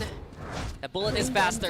Nexi, Prowler 2, sent. Right there. But it's Tree hold instead from Jet, trying to at least get one with Shorty. Even with his pumped up kicks. Unable to make the space they need just yet. Yep. Emon gets another punish here, at least for NAOS' favor. They're wary of that Stairs, but the A side is actually completely free for them to take. And correct me if I'm wrong, NAOS have effectively won every anti-eco they've done so far, right?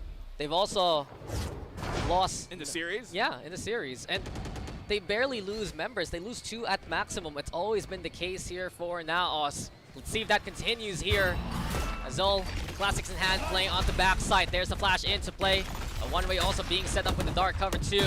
But Nexi now moves in. Papichulo, good with the pistol. Yeah, man. The Ghost is just reefing ZOL by this point, as we see it here, 7-7. Well, with the Ghost, he makes a spirit out of them all. 7-7, as you mentioned. Game is all tied up. But will the bonus go their way as well? They actually invest quite a bit into this bonus. Look at this. Vandals, half armored, yes, but still very, very viable. Good initial attempt by Kakarot, but as you brought up during that round, the problem here I'm seeing going to be coming from ZOL is what info gathering do they actually have? Only passive in Patpin, yes, but no active information gathering can be done. So you're saying info equals contact. Yeah, so essentially. It's a fight, and ZOL will look to bring it towards NAOS. Full buy here for ZOL now. Bit of half armor to work with for Kakarot and Zin, sure. But if NAOS can get this bonus, it's going to be a big sign for them moving forward. Jetto shutting down Mojer early on as the doorway rotates and shuffles his corpse away. Well, he's still on site, and he's still very much so anchored here well. Yeah, the angle is actually wall bangable there. Allows them to find the free kill, untraded. Tree is still occupied, obviously, here by Jet. Let's see if they're able to flush that down now that they don't have Mojer, but they do equalize things up. Jet also with a big win towards Tree.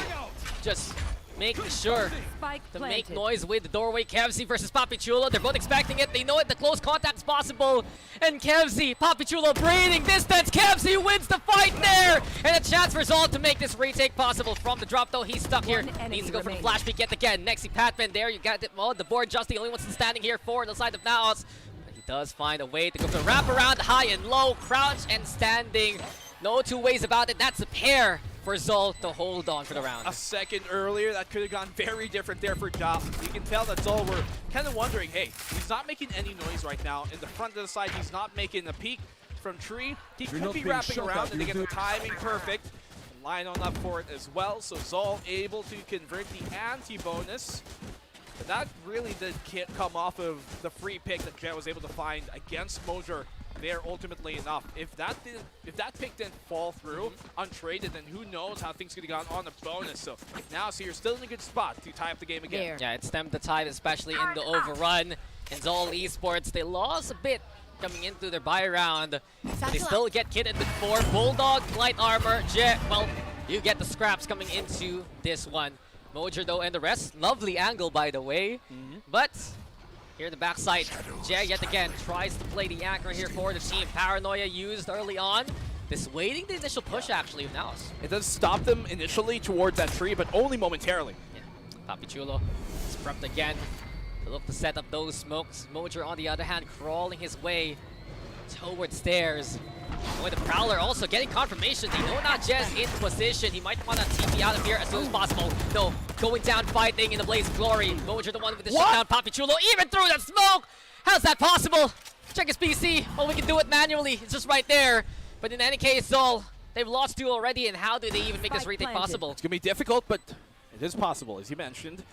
Let's see if they find an opening pickoff, though, to equalize those odds. The stairs is going to be a difficult point for them to push through. Yeah, they're descending down in what could be their own version of a fresh hell. Patman and the rest, though, make their way on site to play towards the spike. Kakarot also with a satchel now to move on through. Nice ambition here, but with the Tetris block, just lining it up. Zin trying to fortify as much as he can. Patman though does smoke out of Nexi. Emma 2 on the board. And now a sweep away ZOL on that side. We're tied up again. I see the idea here by placing that wall, because that specific plant spot is so that you can shoot and still deny the defuse from outside of the door when the door is open. And so they place the barrier to try and go in front of it, but it also means they can't take tree control now. They can't push towards tree, and it makes it so that you're put at kind of like a standoff here where NAOS have the advantage. And they're feeling the momentum swinging yet again in NAOS' favor. ZOL will go for the timeout. Still concerning though that while they tried to play the anchor, they're getting felled, and it's something to consider. Do they just go for the retake game, especially since they don't have active intel? It's the assumption that ZOL, or rather NAOS, is playing on site. You would think it would be a problem towards that attacking side of theirs, but really on the attack, if you're able to commit and just kind of fake out the defense, that's what their game plan was really circled around. You fake the defense towards one side because you don't have information gathering anyways to figure out what is the weak side of the map, so control the weak side of the map. You set where the fight is, right? Yep.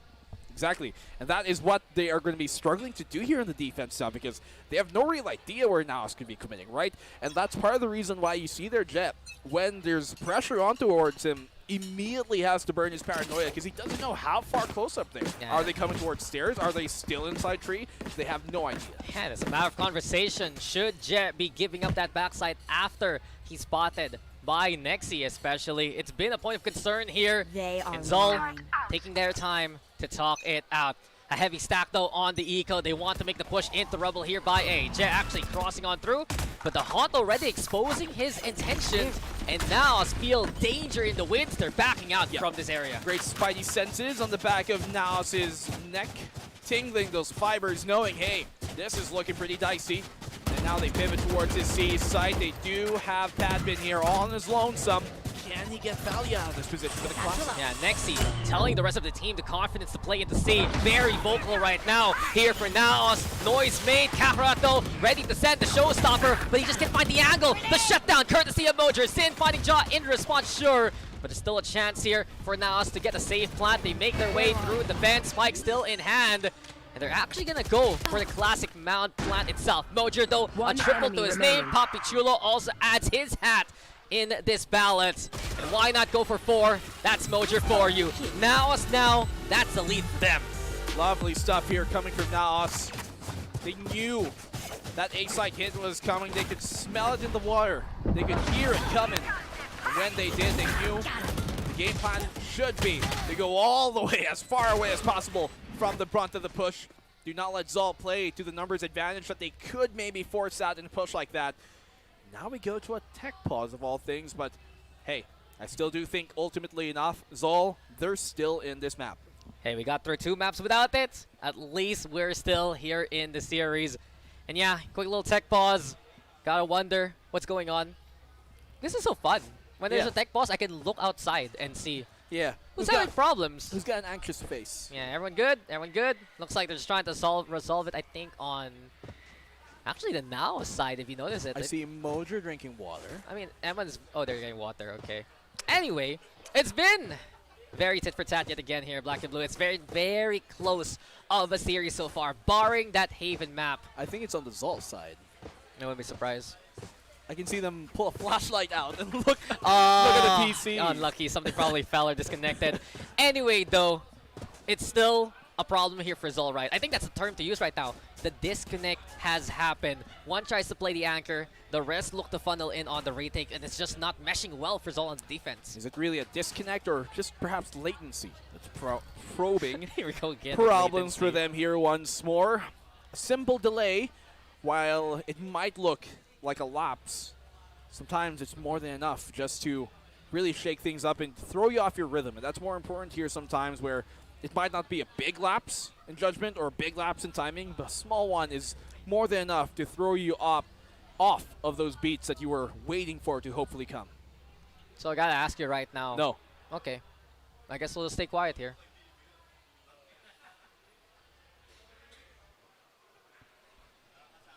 Resume. You asked for this.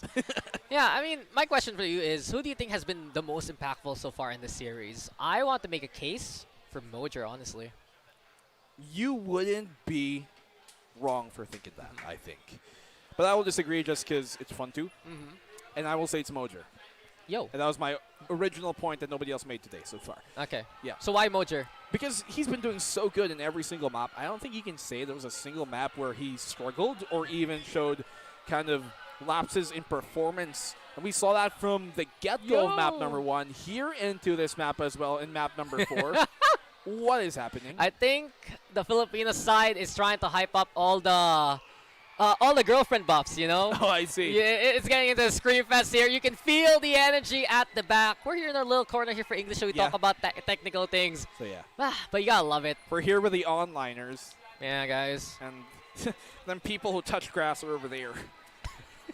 Anyone who decided to go out of the house today, they get that. Here we are, just chilling like the Tacti Bear that we have here, getting it sand. Me. I'd love to go to the beach after this. Honestly. Yeah. Which one? All of them. All of them. We live in an archipelago. Just pick your poison. You know what beach I'd love to go to? What? The ones over at Tokyo. Yo! You're going to Ascension? We'll try and sneak into their luggage. How about that? Gotcha. I'll ask either NAOS or ZOL. I think I fit in one of the suitcases. Yep. I'll be good to go. Yep. A big luggage. Maleta, as they like to call it. I'm gonna come up close to the screen. Oh, no, it's gone! I was about to look at what's going on here. And the crowd. And we're back. We've made the case for Mojer. Honestly, we can make a case for a bunch of players. Nexi has been so critical in the series for NAOS. On the other hand, I dare say, I want to say Zind, honestly, but I think Patman has had more consistent stats so far. I guess so, but then again, Patman has also been put into a role where he's allowed to flourish like that sometimes. And even though Zind, yeah, he is on the Sentinel typically, Sage is very different. Yeah, well, we're back into the game though here, folks. And NAOS with a slim lead as ZOL do have the guns into play yet again. Ja and the rest now looking to make a push happen over onto Mount. And Zind yet again, the hardest route in front of him. He needs to go for the check himself. A slow orb is a good sign though to try and separate Mojer from the rest. Still with the wall available. Kakarot also providing reinforcement here. Well, let's see to it here. How ZOL will prevail to try and tie the game back on up. This Sage could be a big piece of this puzzle and trying to disjoint NAOS' push, trying to slow down the rest of that force. But will they time it right? Yeah, Prowler sent also towards B. Upper still stacked up here for ZOL. As of now with the door being opened, they're looking at the gun to force any rotates from ZOL Esports. But NAOS, the play still, the sideline, the way to go is this D side. Showstopper in the hands of Mojer. Slow orb yet again to try and go for the stall, but where are the satchels now? Nexi and the rest look to make the clear happen with utility. Try to get that intel, but just because of that staying power here from ZOL, NAOS is forced to go for the rotate. Aftershock also stopping things in its tracks. Now then, Kakarot finding Papichulo, and here we go again. This time though, NAOS can't get away with it. ZOL looking clean on the hold. Paint shells also to force them away, and NAOS will have to give this one up. And that's a problem. You can't play late pushes against a team that's playing a comp with a Sage, because that will be the death of you. That Sage is so good at stalling time. They throw the slow orb, they got the paint shots on after, and at that point, NAOS have already committed both their scan in the hunt as well as their paranoia. Two big pieces of their execute utility, and so they're forced to have to rotate, but at that point, ZOL know that that is to come. Diversion doesn't work out, and they see him coming a mile away. Yeah, NAOS got away with it on 2 maps here in the series so far. ZOL prevents that happening a 3rd time in the series. And with it, it's a really clean round actually. This is where ZOL can build a bank. They tied things up. Haunt used early on as NAOS look to go for the clear yet again to get A main control. But ZOL have given that one up, willing to play with 2 on the site. Emon here at the ready with his Rolling Thunder if it ever does come to be. If the A side will Caution here. be their point of targeted advance. It doesn't seem to come just yet. You can see here a big LOA established by NAOS, not wanting to get past this slight corner bend towards that link. They know the threats that could loom on towards the A side, but once again, they're playing this really slow without burning enough utility on the defending side. Luckily for them, the Sage is towards C. Look, we talk about ZOL being the very tempered team in the playoffs. NAOS, of course, can look to play the same kind of way. Initial clear, though. Trying to get as much as they can, even with the camera.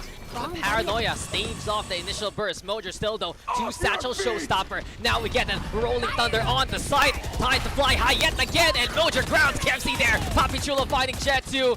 Clean for now so far, but there's still more to come. Sin spotted here by Ja. Take a picture, why don't you? Patman fighting next in response. It's now down to a 3. Boom! Patman sees them all lined up. They fall like dominoes. And Patman, this is primed for him to get even more success going. Lockdown into play. Yet again, now do they have to give it up? They move over to B. They have time to get this plant down, unfortunately, but like Ja, he has to get a kill here. He's got his neural theft. They're going to expect him to go aggressive. Yo! There's his one. Can he find another? Kakarot will bring it to a 2v1. Mojer's alone. The shutdown there from Kakarot, but Patman, this has been prime for him. It's up to Mojer now versus Kakarot, and Mojer is this absolutely not. Kakarot with the final connection. A bit of celebration too, why don't you? And now the game is afoot, man. It's ZOL still with the lead. The tactical crouch at the end to rub in the salt deep in the wound.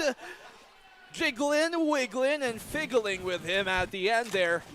ZOL hold on to the lead, and I'm surprised that ZOL here stay within that A site, knowing there's a Rolling Thunder, knowing NAOS are at the gates. They've been knocking, hounding, trying to blow the house down as the big bad wolf, and yet it comes down to a little man named Patman to give us big results. They just line up for him when you plant towards that side of the A site. Drop is your biggest concern, and that's exactly what Patman did in that round. A timeout here for NAOS. Just get back that mental strength after getting the tactical crouch experience. You heard the crowd actually, the NAOS side just booed the hell out of Kakarot there. I mean, who wouldn't if you're on the opposing side? He had such a sly face too. We cut to the Kakarot cam. He had a little bit of a smirk. He always has that face where it's like, I like to call it the Timothy Chalamet smirk. Kakarot's just like, even in interviews, you talk to him, he's like, okay, how was the game? He gives you a sly response, and then goes back to game face, poker face. Yep. I mean, he'd be great at that game, as he is in here, with ice-cold veins such as that. He's played 2 different roles already coming into the series. Initiator at the very start. You're seeing him in the duelist Right now, there. especially with the Raze. And that flexibility allowing ZOL different combinations. But ZOL, they need more if they want to continue the series. NAOS, on the other hand, 3 ultimates, full buy, might as well let it loose. It also gives them different identities here because of who is playing what, and having Kakarot now at the front line gives them a new look compared to what we saw in the opening 3 maps. Alarm bot being set though. Turrets there too. Patman has everything he would like and more to cover any kind of cross. And what the timing? was that? Patman, you got away with it a while ago with a 3, but that one was just unbelievable already. I would say check PC, but we're on LAN.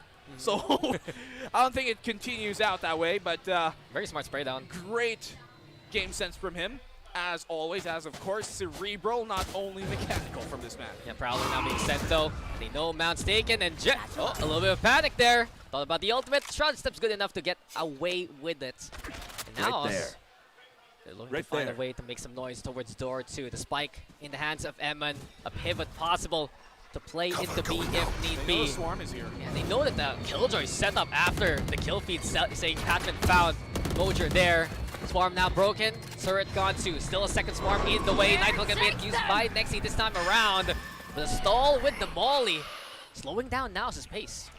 Will allow the rest of the defense here to be in a bit more of a proper spot to try and fend this off, but here comes a Rolling Thunder retake. They don't even wait for the spike plant. They use the stun already. Zindo up close. Just the one who feels the wrath of the Phantom. Nice fault line there. Also going to see of Kemsey, but he's taken down by Papichulo. Paranoia even better. Now it's now cornered like rats here, and they need to try and find a way through, but they're fumigated by Jet. Sin also smoking them out effectively with the shots, and ZOL now look to pull away. That was a perfect slow orb there as well to force him to have to push on out.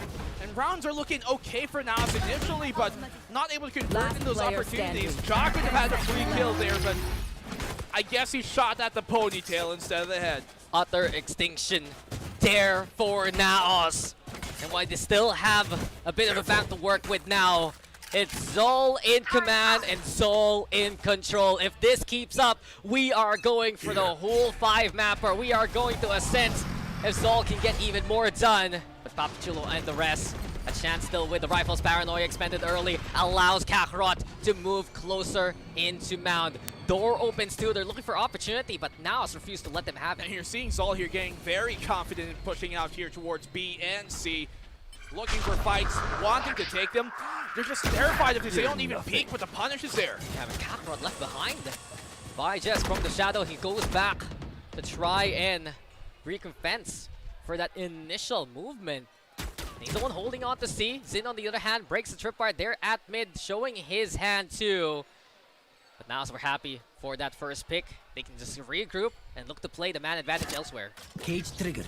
Cage here just to maybe try and keep things a bit more concealed. Very safe.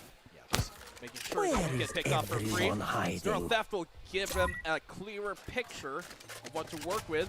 They're still going to commit towards C, which is actually a good idea because now they have more recent information on where they were.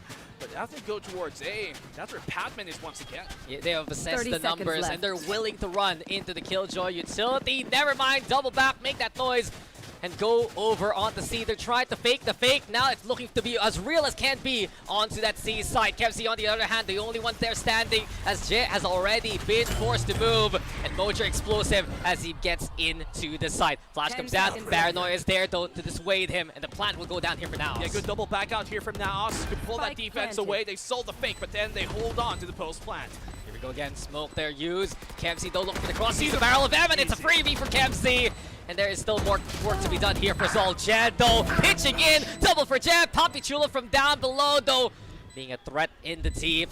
Looking to just make his way, make his presence be known. Patman though moving into Ben. Jaws the one finding the contact. But Jess good for the triple. Patman too wins his own fight. And ZOL is looking unbeatable in the round. They're back on map point here. And this defense is where they found their stability, where their foundation has gone rock solid, and it's looking to be as difficult as ever for NAOS here to get themselves back into this map. I don't have great hopes about their economy. There is round loss bonus going for them, yes, and they got the spike down, but look at this.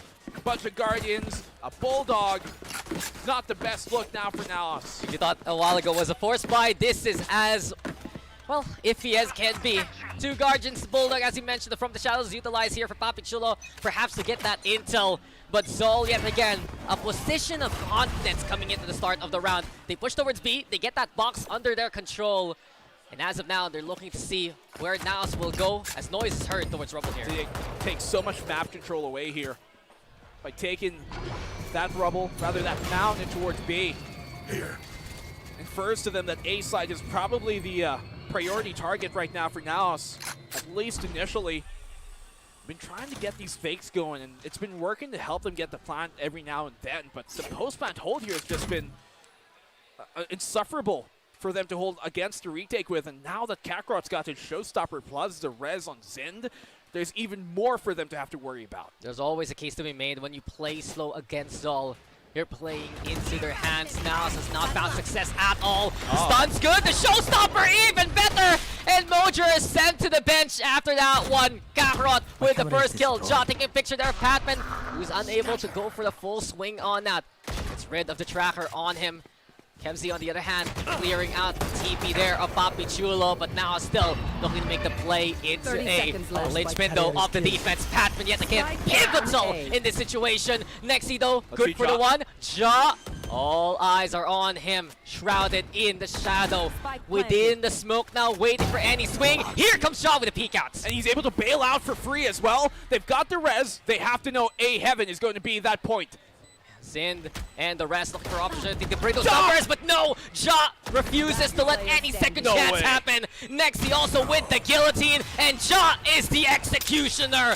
10 now for NAOS in an unbelievable round from Ja. And he didn't that wasn't actually a lurk from him there. Even though he was alone, it was more of a roam than a lurk, because they knew he was there at that point. He was making lots of noise in that contact versus Patman towards A. He barreled through the nano swarm to make contact against him, and he simply overran the A site take for free, forcing them out of the way, allowing that space to be used for NAOS on the plant. And he just bought them a lifeline, but here's the ego coming from ZOL, and they're looking to take the fight to them here towards main. Let's see if it works out. When in doubt, believe in Ja.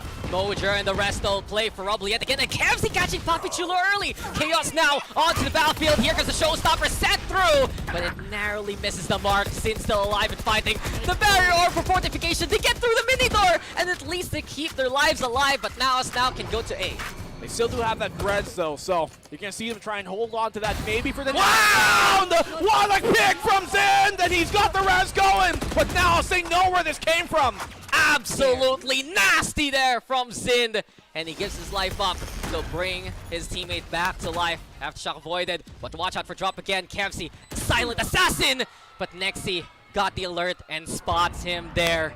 NAOS now in control of the site. Still though, Kakarot and Patman, be wary of their sharpshooting throughout the series. Mojer's the one who wants to be the first contact here. And while the rest are looking towards upper, it's Mojer who'll get the bulk of their opposition. Here comes Kakarot now, sneaky in! Emmondo with a spray, Kakarot with 2!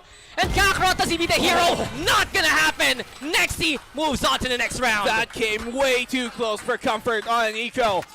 These 6 shooters from ZOL, ever so formidable, so ferocious, so viable in those ecos, but we go to the final round of regulation. They did burn out the res here. I don't think it was a bad call. It doesn't work out for Zin, but it was definitely a winnable round if he was able to maybe stay a bit safer there. They would have had the person advantage, the player count advantage at least. And Kakarot, man is alive.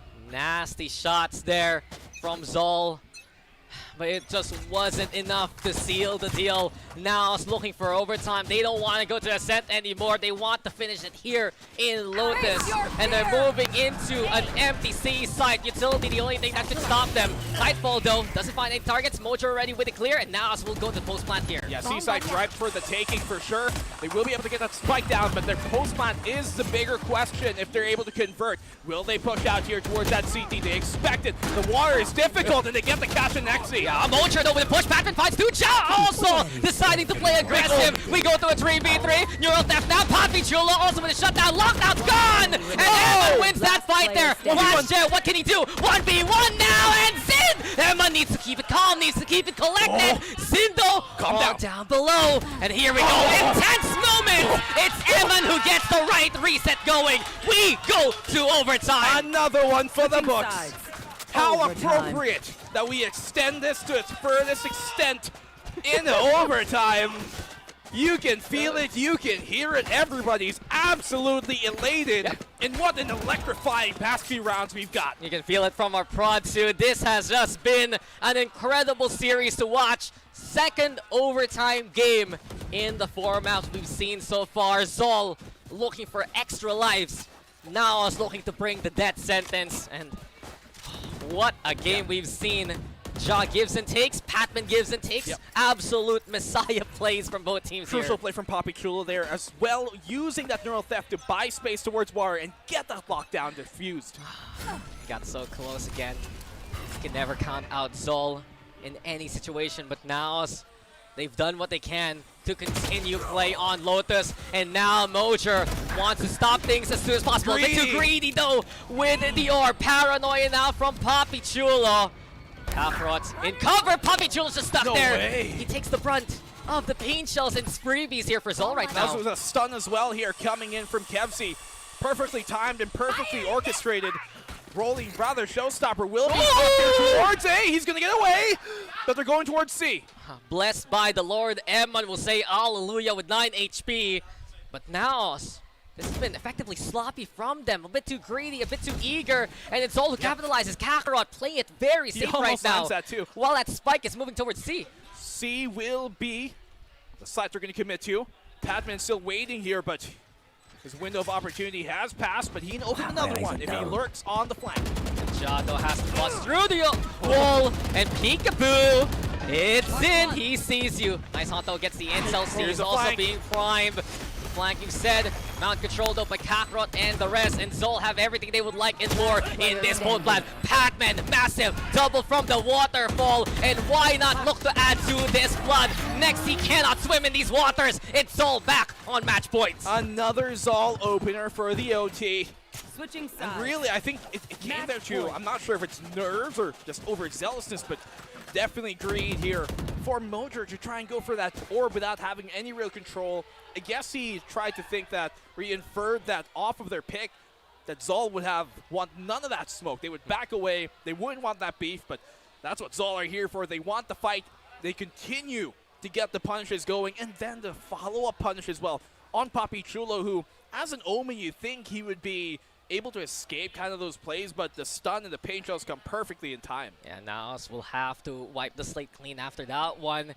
Tough round there once they got that initial pick effectively.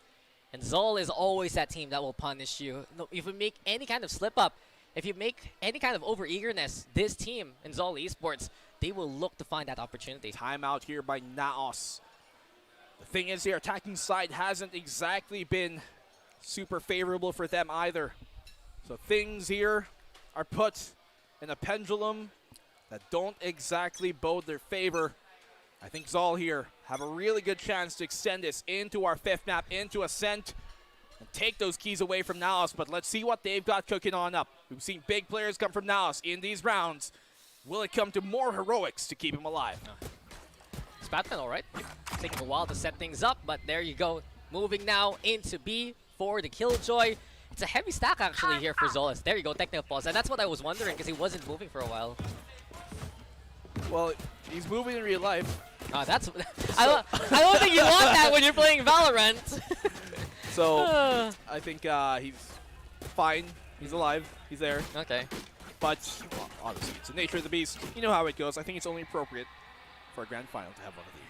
And the crowd is going wild here for these two teams. Still though, ZOL had everything they would like and more in that last round. Beautiful post-plant setup also.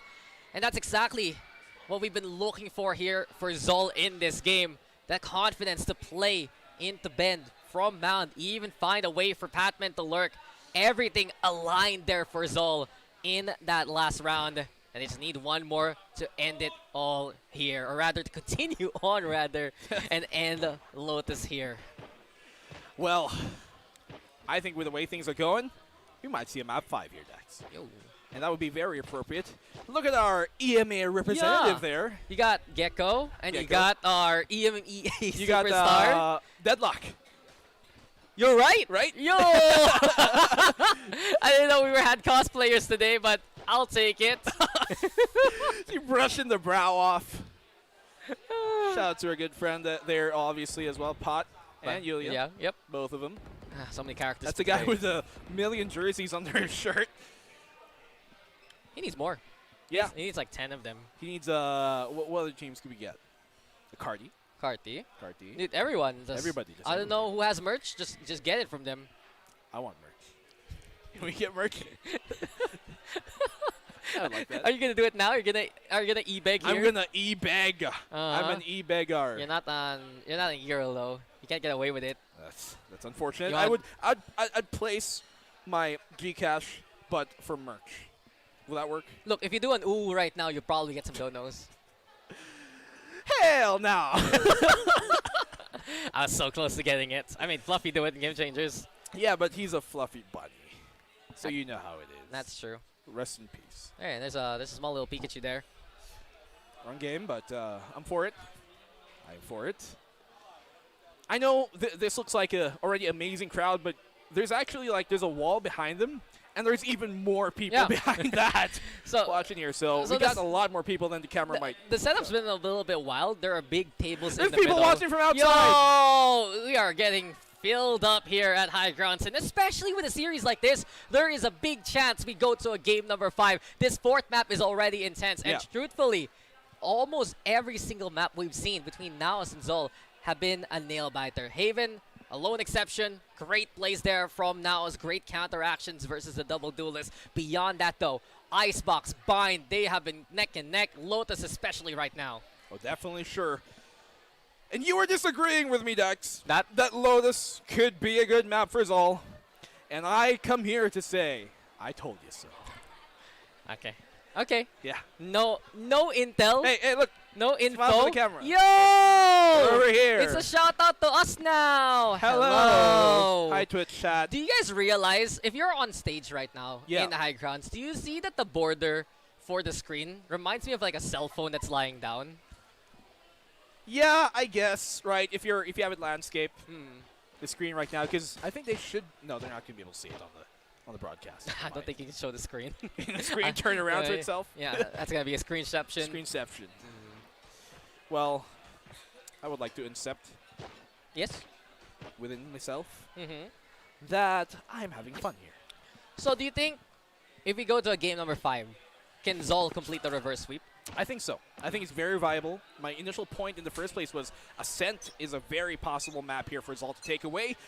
But this one is even more possible with the way things are going. It was less possible at the start. Now it's looking pretty likely as we are back into the game. And now us need to be on point from the get-go as they play it slow yet again to begin the action. Heavy stack, though. We mentioned a while ago, ZOL playing not just in 2s, but in 3s with, of course, Kevzy ready to stun from Waterfall if ever. Smoke out that B main there. We'll kind of divert now, so trying to take their talents here towards that C site. The timing doesn't work out. A bit early for ZOL, but luckily enough for NAOS, able to rectify. Yeah, it's a beautiful blind there to dissuade NAOS from pushing. And with it, Jet using the guise of the utility to make the TP onto box. NAOS need to be extra attentive if they look to play into Mound here. Committed position though for ZOL. And NAOS actually moving towards Rubble instead. They've just been waiting here towards A. Jaw hasn't been able to take any sort of passive space walking up towards his direction. A cage will kind of give an idea that NAOS can be coming their way. And both Sentinels are on A site. Patman though, over the stairs again, jump peeking to get the end cell. And you've said it's Sin and Patman, the dynamic duo to deal with. Here comes the satchels and Mojer feels that it is just going to be an emergency everywhere. Patman now surviving the shot, 10 HP left, and that's all he needs. Sin though, on site, next thing now, finding him along the way. So a chance to go for the plant. Now it's just running out of time here. Patman very low though, so they could equalize things up here. But look at Kempsey coming in big. Coffee too low, trapped in the corner. It's all now to Emon in the 2v1. Yeah, Emon trying to fight for his life, looking to at least continue overtime. But ZOL have the numbers. They're on site here. Boots to the ground. Jet and Kempsey searching for their target. The captain trying to keep NAOS in this map. Jet's already on defuse. Halfway done. Here comes the rolling thunder. But Jet strikes like lightning. And we are not done with the series. We're going to a 5th map. Found his window. But the timing to cast a spell takes too long. And the Wizard of Oz here, Jet, coming in big to pull out some ZOL Esports magic. The latest addition to the roster comes up in big ways, and ZOL Esports have made it to the 5th map. It wasn't pretty to start the series here, Black and Blue. It was 2-0 in favor of NAOS, but ZOL have gotten there too here, and told you, we want the game 5, we get it here. We'll see who will make it to Ascension very soon after Ascent, but what a map between these two titans. I have to admit, for everybody, when we saw the 0-2, especially after that second map, you were like, this might be a wash. This might be a 3-0 sweep, but it's going to be a reverse one possibly here for ZOL and the rest of the squad with the way they're performing right now. crucial timing there for Jet to get things going, but Patman has been crucial this entire game. He has been such a stellar performer, and he's a shining star in a dark night. Yeah, he has just been the prestige here of ZOL Esports, and no matter what role you put him, he will deliver. Patman has just been a stable point for ZOL Esports. When alongside Sid, it just feels like they're so good playing off one another, right? Even though it's a double sentinel stack, it's a big gamble anyway to put those two together, but they just fit in like peanut butter and jelly. They are just so strong right now as a core for ZOL. Well, we were wondering what they were cooking up with that Sage. It seems to be a pretty fine cuisine, a 5-map course meal, the way things are going on, and I don't know, man, Ascent, it's anybody's game at this point. It will go down to a final map in the final set here at VCT PH. But you look on the other side for NAOS, maybe a few flops here and there, but it was also a good showing from them. They brought it back to overtime anyway, but maybe the pressure might be getting to NAOS. They got that 2-0 a while ago. They see now 2-2, and we remember that one overtime round that was just a little too, dare I say, greedy, a little too ambitious there from NAOS. I think so too. Yeah, I think there were definitely moments there where they kind of got a bit overzealous. They kind of got away from them. 2-2, a 2-2 as a ballerina would wear, and they definitely danced around this sticky situation. 0-2 down in the series. They tie things up. We're essentially here at a map where it's do or die, right? We equalize back up. It's a best of one. Yeah, come on. It's VCT PH. We are the last ones to look to find our representative to Ascension. With a series like this, maybe we could stay here, maybe saving the best for last. But hey, the other regions had incredible finals too. But this was a good start for NAOS. Yeah. And you would think, okay, this is over when Ja got the ace with the pistol at the very start. ZOL, just like their tournaments, just like their performances in previous outings, in this case for a series now, as it progresses, they get better. The longer it gets, the finer they age. And these barrels have keep them aging pretty finely. I'm looking here now what NAOS can do as a whole. We've seen them in these past two maps be a bit shaky in moments that you'd think they could or should win. But then again, they've been winning some of these rounds where you think they couldn't. Yeah, it's been a tasty test of wine. And, well, it's been vintage here for ZOL so far. The 8 takes, though, have been a conversation point that we've seen so many times that, okay, NAOS will get the site, sure, but they lack the critical clear that they would like. Especially a while ago, we saw Patman was 3 kills from drop, just silencing NAOS there. And they aren't really able to effectively really stall that retake from coming their way, right? Unlike on the opposing side where you look at that Sage, the slow orbs are being crucial, the stuns weren't really coming into play. We never really saw the Paranoid get the value that we would like to see from him. But we're going to go into a 5th map, and when we come back, the VCTPH will be back in a hair.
pa rin kayo sa VCTPH Split number 2 Grand Finals. Kasama dito sa panel ang Maritres!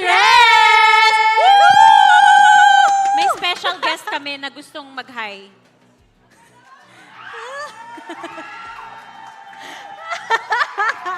Si Zind nga pala, mga kaibigan. Grabe. Kanina pa ako naiintriga dito. Ang laki pala ng ulo ni Zind. Tignan nyo, compare. Grabe. Alam mo kung bakit malaki ang ulo Ano ni yun, Zind? Ano yun? Ano yun? Guys, alam ko na kung bakit tayo mananalo sa Lotus dahil meron akong Sage. Tama. Ang lakas ng Sage na kanina, Oo, no? ibang In klase. fairness, kung sa Makikiabot po Haven, ng Zind, Zind. salamat sa input mo. Maraming salamat sa Maraming pag-guest salamat. dito sa panel, Zin. Oo, sa pakikisama sa Maritres. In fairness, no, kung sa Haven, yung unconventional pickings nila sa composition, hindi gumana. Sa Lotus, mas napagana nila, which is really nice. Yun yung kailangan nila para may potential for a reverse sweep, di ba? Yeah, not gonna lie, I hated the Sage idea nung pumasok tayo in the agent selection earlier dahil nga napaka-crucial na ng mapa ng Lotus. Again, it's the last and final map na kailangan nga kuhanin ng NAOS. But then again, what happened earlier was just so mind-blowing na makikita mo kung bakit pabor na pabor yung mga walls and slow orbs ni Zen for that Lotus map para na nga sa ZOL. And ito pa yung talent talaga ng ZOL. Ang quick nila mag-adapt parate. Di ba? Yes. Talagang akala natin, oh, it's going to favor already pagdating lamang sa NAOS. Nakita na natin yung rounds. Nanalo din sila ng pistol as well despite yung lead kaagad sa side ng ZOL. And everything just became so good pagdating lang sa pag-cultivate ng ZOL, pagdating sa pag-process ng mga rounds. And sana pagdating sa Ascent, that would be the same performance mula sa kanila. Kung ang ZOL magaling sa pag-cultivate ng ganun, ang masasabi ko, si Ray pa rin ang pinaka-magaling mag-cultivate ng mga games. So to, siya ang truly consistent pagdating sa VCTPH. Walang Kasi mintos. nga, ang bingo checklist natin for the day. Bingo checklist. OT. Tech Pause. Tech Pause. Game number 5. Game number 5. Courtesy of Ray. Ayan. So, kailangan kong marinig sa audience natin ngayon yung sabay-sabay na cheer ng Ray Curse. Di ba? Dapat may ganun eh. Vibe check tayo kung makikisama sila. 1, 2, 3, go! Ray Curse! Ray Curse! Ray Curse! Ray Curse! Grabe, no? Pumabor yung Ray Rakers, especially para kay ZOL, na magkaroon pa nga ng isa pang mapa para sa Grand Finals na ito dahil it has been really consistent and convincing para sa NAOS. Again, they won such a great map. Laban na nga sa ZOL earlier. But what happened here on Lotus was just really a different story. Kaya naman ZOL, well-deserved ang game number 5. Pero let's see kung ano ba nga bang pwedeng maging difference going in Ascent dahil Ascent, wala talagang kawala ang Ascent going to the Grand Finals. Lahat ng teams magaling sa Ascent. Diba? And ito pa napansin ko. Mapa ng Pinoy. Diba? Doon tayo lahat magaling. And ito pa, napansin ko lately for NAOS, parati nilang binabanto. And ito namang sa side ng ZOL, although maraming teams yung nakatalo sa kanila, at least yung experience, they get to learn. Natatanda nyo yung kinambak na yung Just Us. Diba? That was, I think, in 11-3. Tapos na tayo pa nag-overtime at nanalo pa sila. Pero ito, since last map naman na, let's play a little game. Ito, quick, ano lang. Sino mananalo ng pistol round? 1, 2, 3. Ay, ako magkaiba. Okay, sino ang makakakuha ng unang thrifty? 1, 2, 3. Okay. Sinong team ang makakakuha ng ace?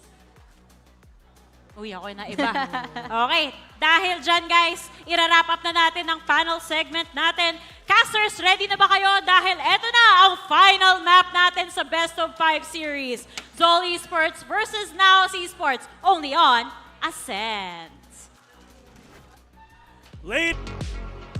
Can you feel the passion? Can you feel the energy?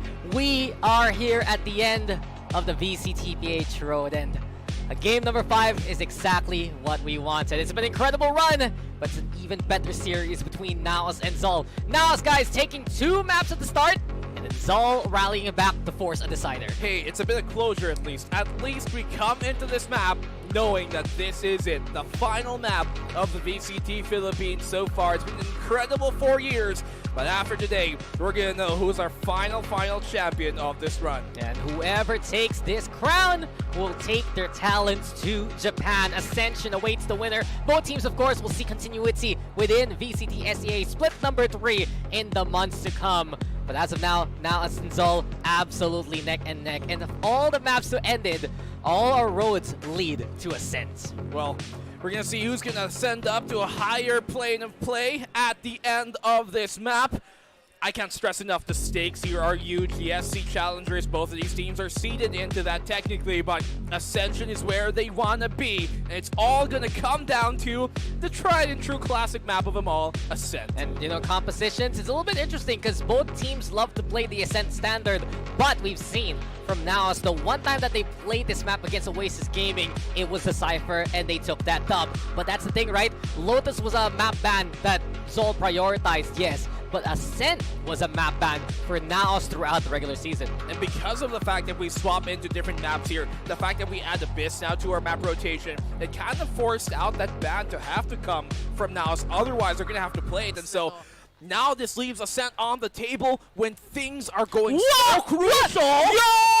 Yo, the Deadlock and the Cypher combination, popular within the VCT and NA Tier 2 system. You're capping. And you have to know how to play this comp to a T if you want to get this right. NAOS has finally brought this one out. They play Nexi on the solo Sova, and that's a bit important distinction, Black and Blue, because you've been very critical of KO Nexi. What do you think about Sova Nexi in the series? I do think Nexi on the Sova is going to be big, but I do wonder how their attacking side will go. Yes, their post-plant hold will be spectacular, but will they even be able to get themselves into a position to get that spike down? We see that Deadlock be great at controlling space taken and securing it, but how about actually initiating those fights? It's going to be very different.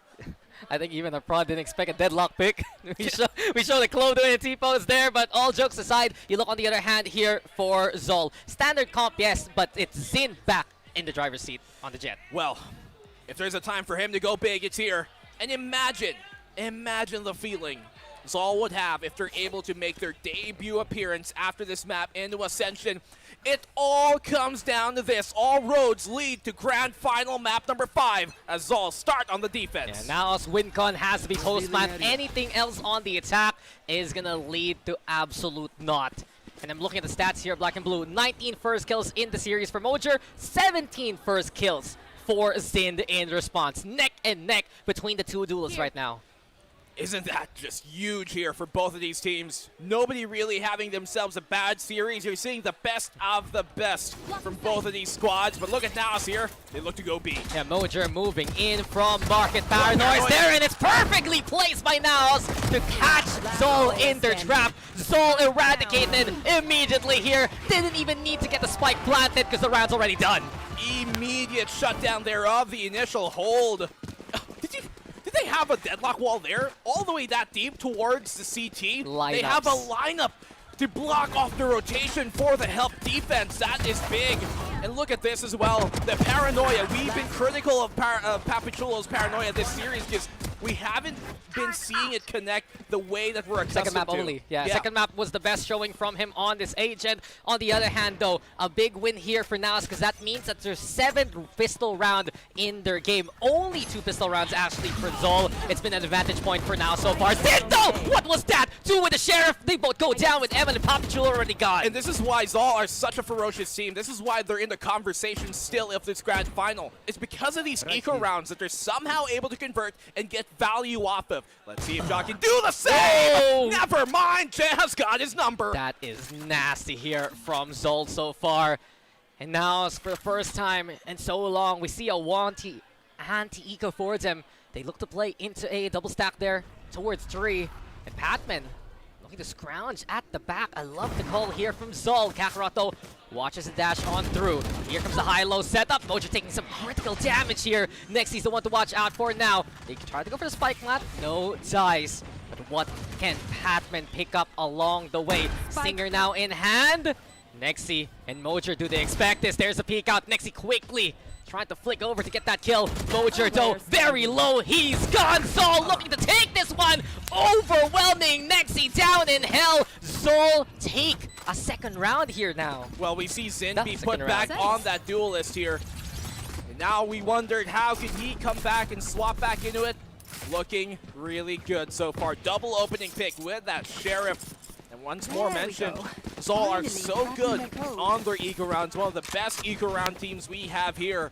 You see exactly why they are a very ferocious team and one you have to be prepared for. Yeah, that's the third eco win in this set.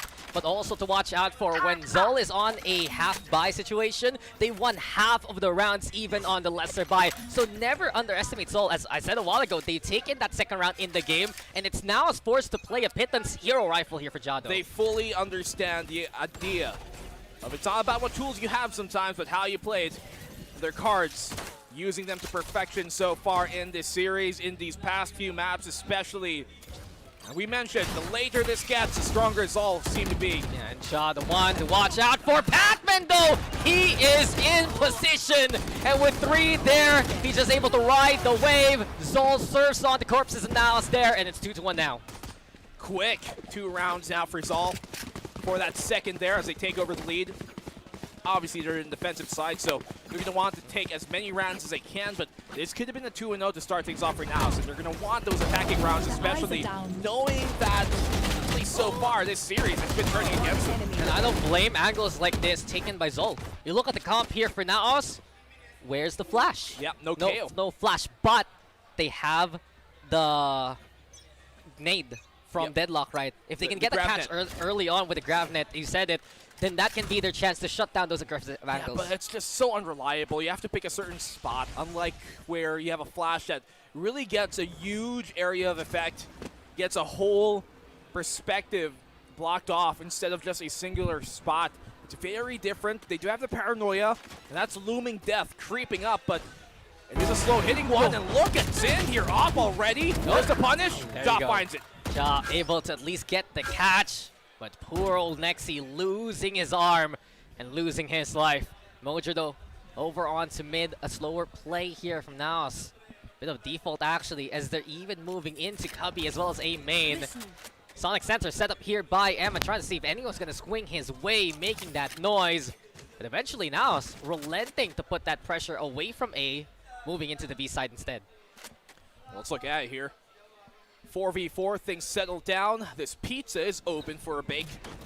Now, you got the lineup there, you can see it. Try and block off that rotate to help them on out. So the rotate will be a bit delayed.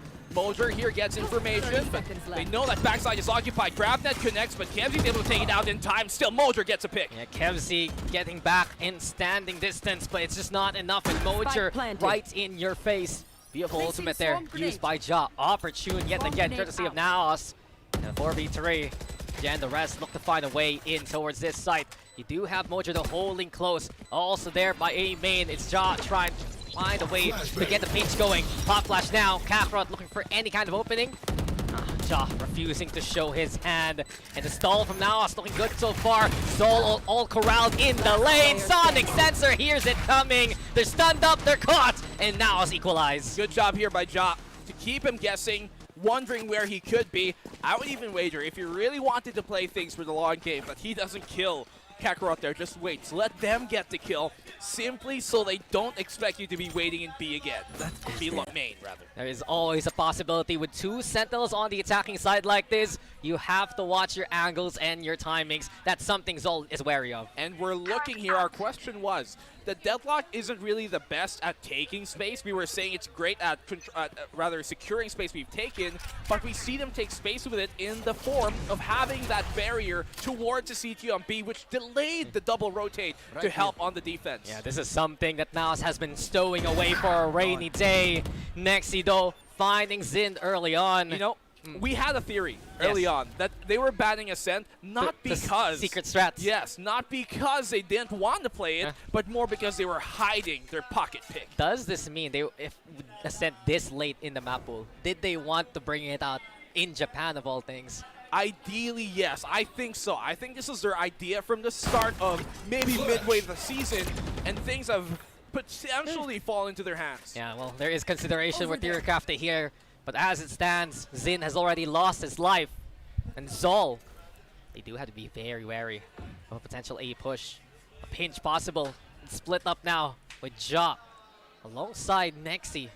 trying to play from the Cubby. Kakarot timing is everything. The judge in hand, suppress is good, especially versus the Jet. Now the crawl on in here from NAOS. They get the scan. Kakarot too busy with main, and he loses his opportunity because of it. You hear it now. Annihilation unleashed.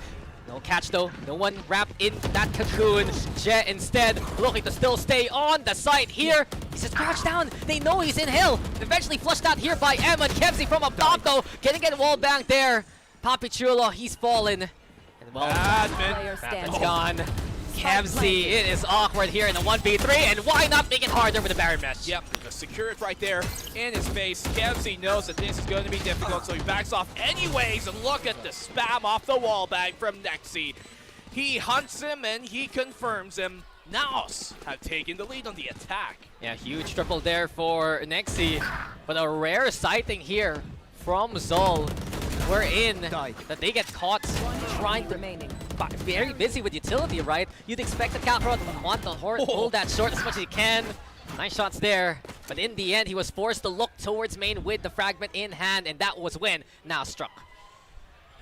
The lightning strike twice in the same spot though. We're gonna see here if NAOS can keep up this momentum. Another half-buy situation for ZOL. As we mentioned, they've been 50-50 at winning these. Dart's been sent, and ZOL will hold W. Amando with a quick trade onto Zint, as Papichulo is the one to take the brunt of the knives.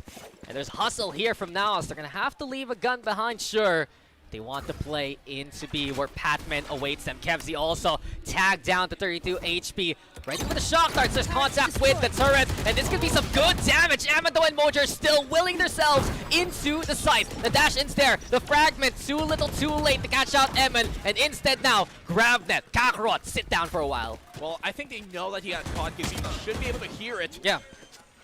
They know it's a bit more secure on the site itself. The spike will go down.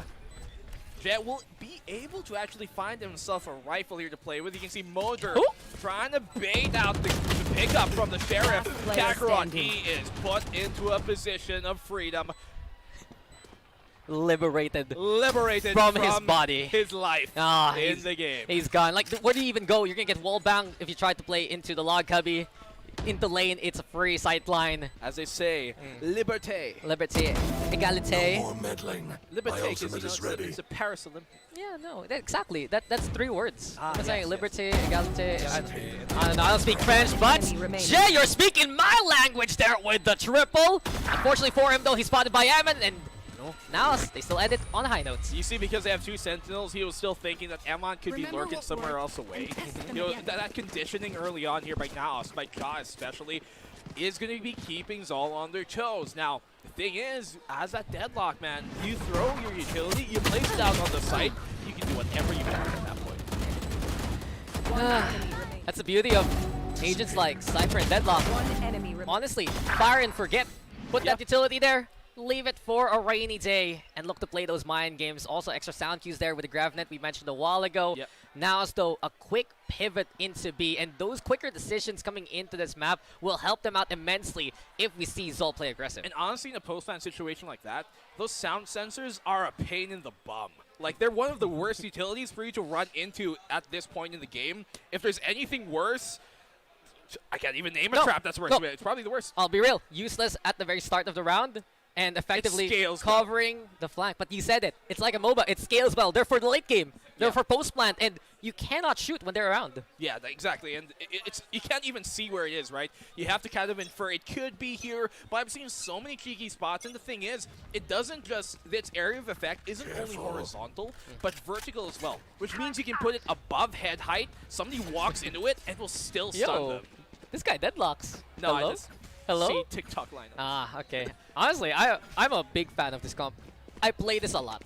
I'll be real. You play Valorant? Surprising, right? Thought you could be silver and play a caster. Well, we barely bring this up, but there you go. Gravnet will bring Jet to the ground. Oh no, Kevzi also, but Kevzi recompense with the shot. Mojo's gone immediately, and the operator's there too. Kevzi now will fall. Ja too with a shutdown on the operator, and it got good for both teams, but NAOS is the one with the highlights instead. It was okay there for Kevzi initially. He could have found another yes, but the help defense, I think, was a bigger part here from ZOL. Slipping, they had the op, it was good for one, but now it's here to focus their attention towards their big threat at that point. especially as Nexi opens things up. He's been having himself a great map 5. Yeah, it has been good for ZOL until it wasn't. NAOS instead strutting their stuff onto the site. And you've said it, Nexi has been, I dare say, sublime in the series. This has just been the right fit for him if he's not playing his initial Sentinel role. Sublime! You know I was going to do that. Yeah. You always did. You always do. I am a big fan of the Barbie movie. As that's fine. You might not What's wrong with liking that movie? Well, I might not look like the target audience. Okay, so this is my question to you as NAOS takes a win. Yeah. Was Oppenheimer better than the Barbie movie? No. Oh! No, I enjoyed the Barbie movie Okay, a lot more. okay, there you go, guys. If Black and Blue will leave a lasting statement for you guys today, yeah, he says Barbie's better than Oppenheimer, and I can't say I blame you. Yeah, I can't say I blame you. Sublime. Yeah, well, they at least save the op here, yeah. which could be where Zin does most of his damage, but ultimately enough, if NAOS are able to just bum rush this and not let the op rotate in time, which you're going to see them be able to do possibly because of that deadlock wall, it could come to null effect. It's already been a good half here for NAOS. They've taken 5 on the attack. They're going to look even peskier once we get into the defense. Shocktars, though, have been good for Kevzi, though. Doing some immense chip damage. Whenever NAOS plays the B main, cheeky Cyber Cage 2 trying to catch out anyone who plays ambitious. But Zin's the one who has the man with the plan. Oh no, Annihilation! But he gets to escape in time. Paranoia gets a connection though. They're forced to play onto the side of grab that right now with the catch too. And Zin will just commit for now. Flash comes in. Here comes Kevzi. Down he goes. Mojer, but the shorty at least gets the one. But it's a consolation here as NAOS will take the side, take those lives. Lane though taken here by Kakarot. Paranoia. Good from Jet, leads the kill on Papi Chulo. Overhead now, and now back to the side, the 3v2 with the Owl Drone also. But they're double stacked towards the stairs. No, just the one with the contact! What? Nice swing in though from Kakarot so far. Odds are equalized though, but watch out. What is up Sonic with these sensors. sheriff shots? The sheriffs are so good. The aim has been on point, but the Sonic sensor now the shutdown by Kakarot, and it's doable here for ZOL. Nexi, the only one, he can't handle the numbers. And ZOL Esports, where did that effort come from to win the round? It came from Kakarot is where it came from, I'm going to tell you. Going absolutely insane. You wonder who's going to win out. Superman or Kakarot, in this case, it's him. Zin trapped on the back side. Smart from him to take the opening peek as well there from the stairs because he is the only player that can actually dodge that ultimate there coming in from the deadlock. And because it doesn't connect, that could have been a free pick for them. But ultimately enough, you come down to that retake, even with a sheriff. ZOL are ever formidable. Yeah, Kakarot was struggling here at the start of the game. Now he's found the multi-kill to bring him back up those standards. So 4 ultimates now available here.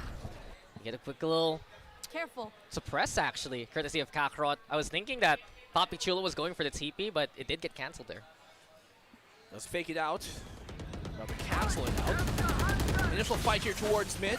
Hunter's Fury burned by Kevzi. He does get the pick off on Jaw as well for free. Nice hunting.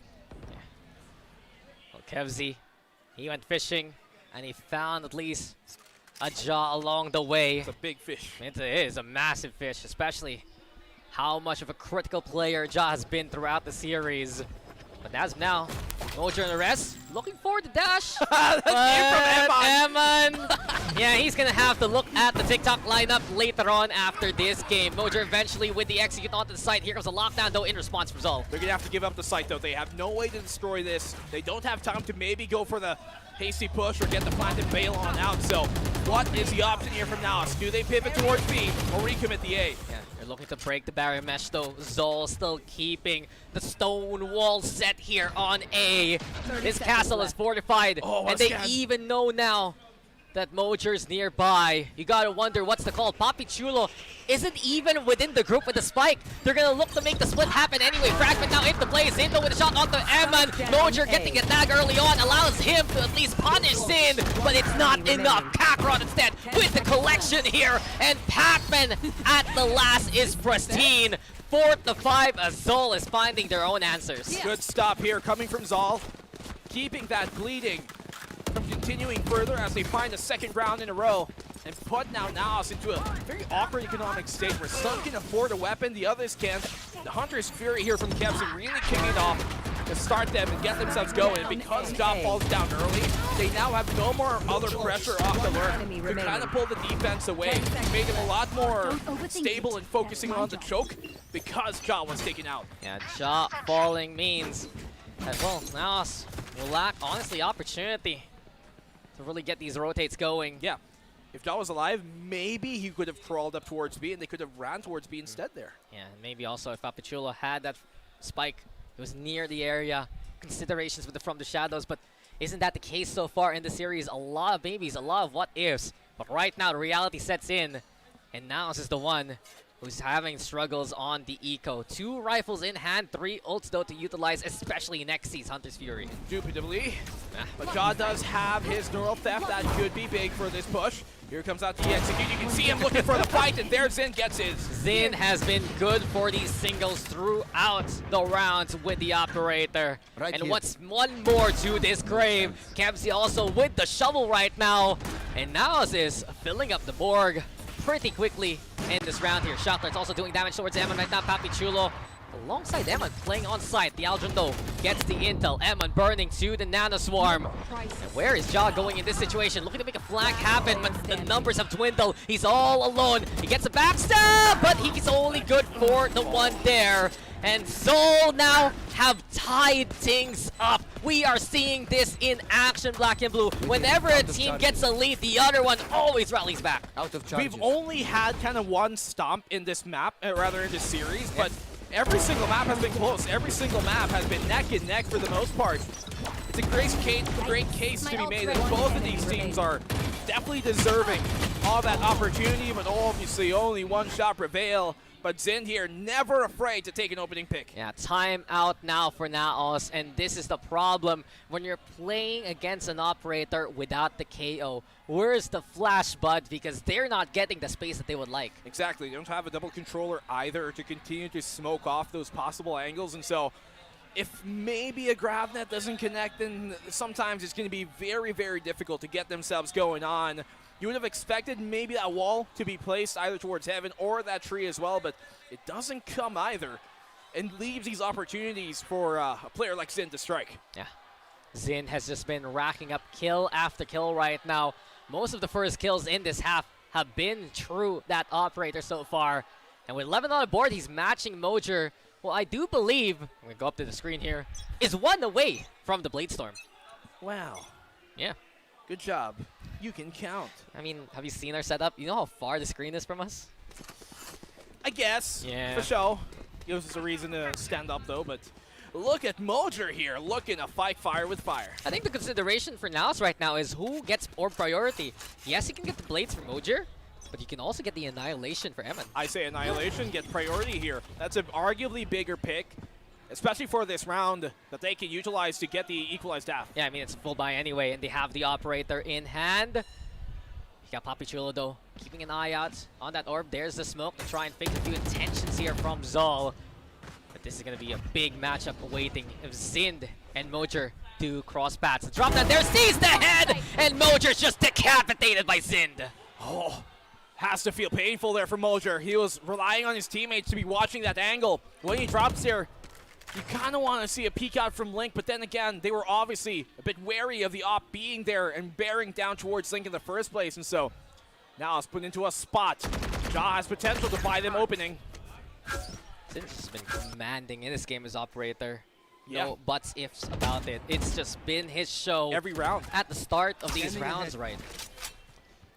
Unstoppable so far, indomitable. Very appropriate words to describe how this man has been playing so far in this series, but also this map alone. Looking for a B-side commit. And Batman moving now from the market. 30 Smoke seconds dissipates. And now it's yet again at the mercy of the timer. They're going to need to commit here and fast, but they need an opening that Mojer can no longer provide. Nexi the one stepping up to the plate. Ja also the same kind of case. Big intel though. courtesy of ZOL. A barrier mesh to block out Market, but Kevzy's the one on site alongside Patman. We hear the blades now online from ZOL. Zhao with a clear out the one, but do they expect a second? Now Patman shows his presence. Papichulo finding out generous spot, but Sid up with the knives, Nexi with a shutdown, but Batman's still here! Batman has been a problem! And Papichulo now left in a 1v2. Can he clutch here for NAOS? Answer is no! ZOL have just been at the heart of the opposition. Patman pivotal in that round. Waiting inside the smoke like a viper, and he strikes the copperhead that he is. Absolutely venomous in each pursuit for victory. Starts off with the opening pick from Zin, but Patman staying alive for so long in the boathouse. It's his home. Even with Papichulo in his signature B-side 1v2 clutch, potentially, the situation doesn't pan out for him. Insane boathouse, aye captain. I say aye Patman. 4 rounds answered back here by ZOL.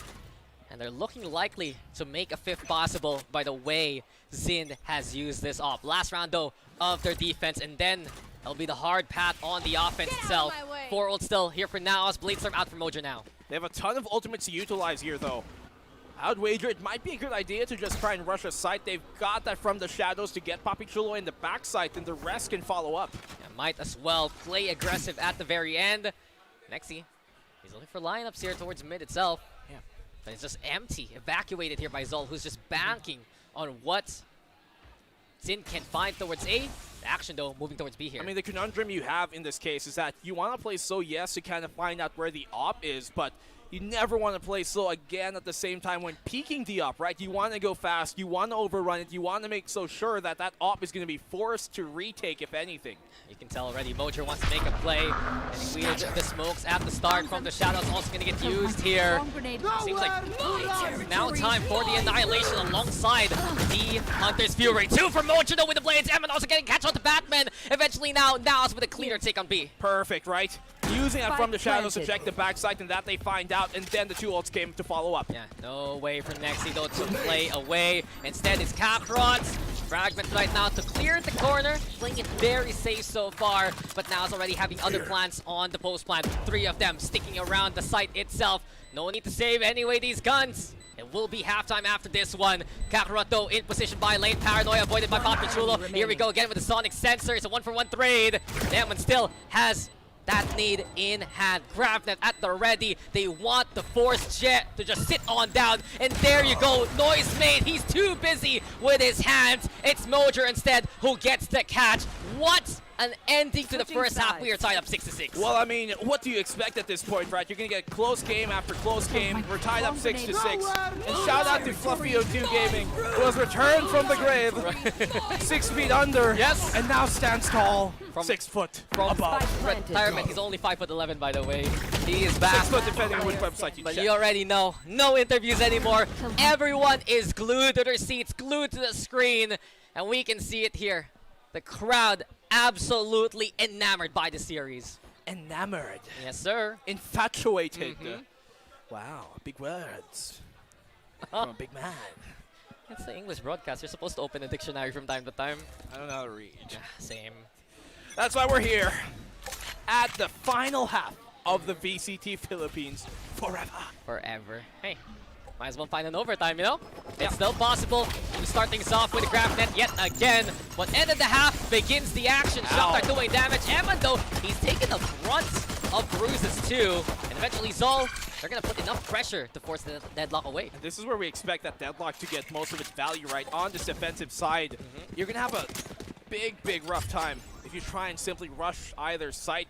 Those sound sensors can really wreak havoc. Yeah, Anchor 1, Anchor 2, it is looking for NAOS to be as stable as can be on this defense. And a map like Ascent can really amplifies defensive holds to an absolute T. Patman, though, making noise here by mid. Paranoia used actually towards the switch itself.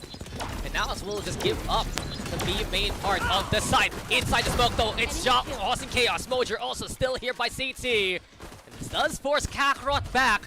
Numbers now in favor of NAOS. Smoke's gone. And Mojo just needs single shots. There you go. Confirmation on to Kakarot. Kevzy, he can take a brunt of a bullet, sure.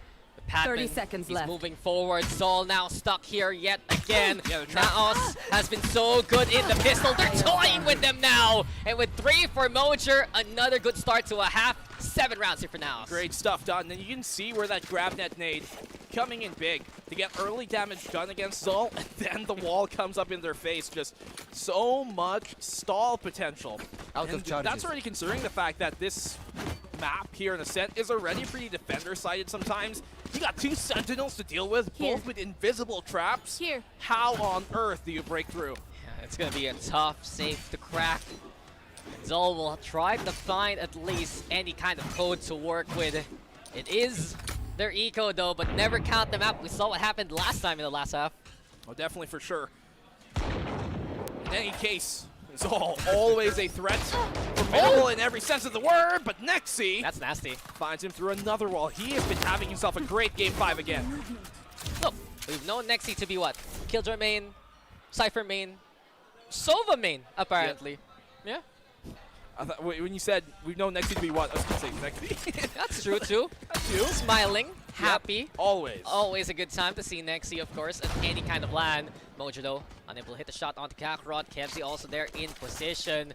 But this is really matter by this point. Oh, Pacific Caster. Hello. Asurai. Asurai is here too. In the flesh. In the anti-eco. And Ja able to catch out Kakarot as well. 5v2 right now. It's clean work here from NAOS here now. I'm so taken aback with Asarai's presence that Ja, he's just spraying where the spike's at. Jet's just stuck here in the middle now. Well, the 4v1 and Jet is good as dead. 8-6, and now I'll start off their opening second half. Well, we have so many guests today. We do. Like Pacific players, Pacific managers. If somehow, Pacific impossibly though, but somehow Mika shows up, I'll be like, you mean the girl in Korea right now doing champs? Yeah, I'll be why are you even here? I would wonder the same thing. But we're at the pivotal point here, Black and Blue. ZOL, interesting enough, coming into their 3rd round of the second half. It is not the best buy for them. You don't say. I mean, look at that. Guardians, Bulldog. Definitely lots to be preferred here for ZOL, and this is supposedly their buy round, the proper buy round. Yes, half armor is to be expected sometimes, but like this, it's a threat of that outlaw. That's why they buy this. Yeah. It's so difficult for ZOL here to get any kind of pace going, especially with the Barrow Mesh into play. But they break it quickly. Emon will have to hold it by his lonesome now. And as it stands, Kakarot with the punish. A nice try from Emon, but there's just no one to support him. He also threw it a bit too deep. You want to throw it a bit inside the tree so that they don't get to destroy it from outside short. Mojer, though, has to back away. Outlaw pressure still is there. Papi Chulo, though, trying to get up close as much as he can. Nexi, the one hitting a good shot. Fragment, though, in the face of Mojer. Now he's cleared out here by Kevzi. But Kevzi's hurting with 15 HP left. Sight takeable here. But look how low they are. These Stingers, they can do some deadly work. We will be watching him, yes. He's going to have to be the crucial piece of this puzzle. And Papi Chulo lying in wait. Sure, he cedes the sight to ZOL Esports, but you've said it. Kevzi, Kakarot, a single bullet away from demise. Jet's the only one standing healthy. And Jet at least gets the kill on the shot. The smoke, though, in the way. Papi Chulo trying to at least find a way in. And now it's already with a clear on site, but it's Jet the one to watch out for. 1v1 with Nexi low. Jet brings it for ZOL, and a clutch much needed for ZOL Esports to take around here. That came too close for comfort though, but things were in his favor. He knew where Papi Chulo is, and obviously Nexi was pretty low HP there as well, so with a spike planted in his favor, as I mentioned, from the get-go of that post plant, it's going to come down to Jet to make this one a win, because both of his teammates are low. Post plant was planted for him. Ultimately enough, they put their trust in the right person. Well timed, well played, and also well cleared. It was how many threats? Ja on one side, Papi Chulo on the other. A play into site 2, and ZOL gets away with a mixture of a buy really in that last round, and still continues. Not the best eco here for ZOL again. That's for sure.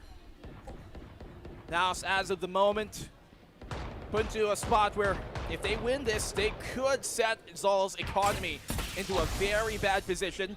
Got a tripwire towards mid.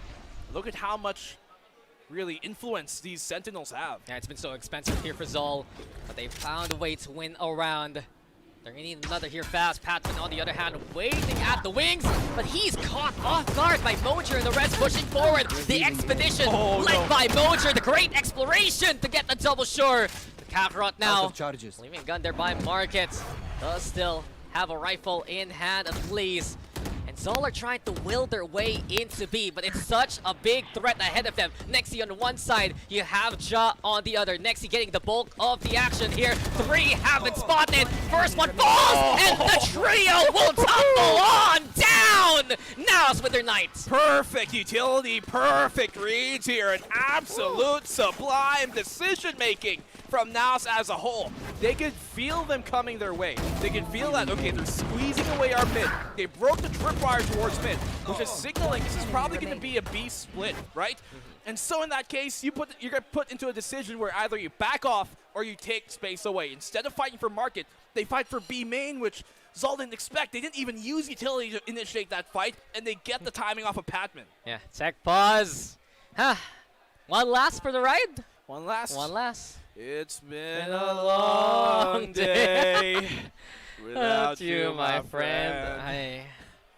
We said we wouldn't do this, but we did. We did. We're gonna miss you. We're gonna miss you all, guys. We're gonna miss everybody. Like for real, for real. It's been 2021 ever since. VALORANT changed my life. We did so much. We did so awful, and then we did okay.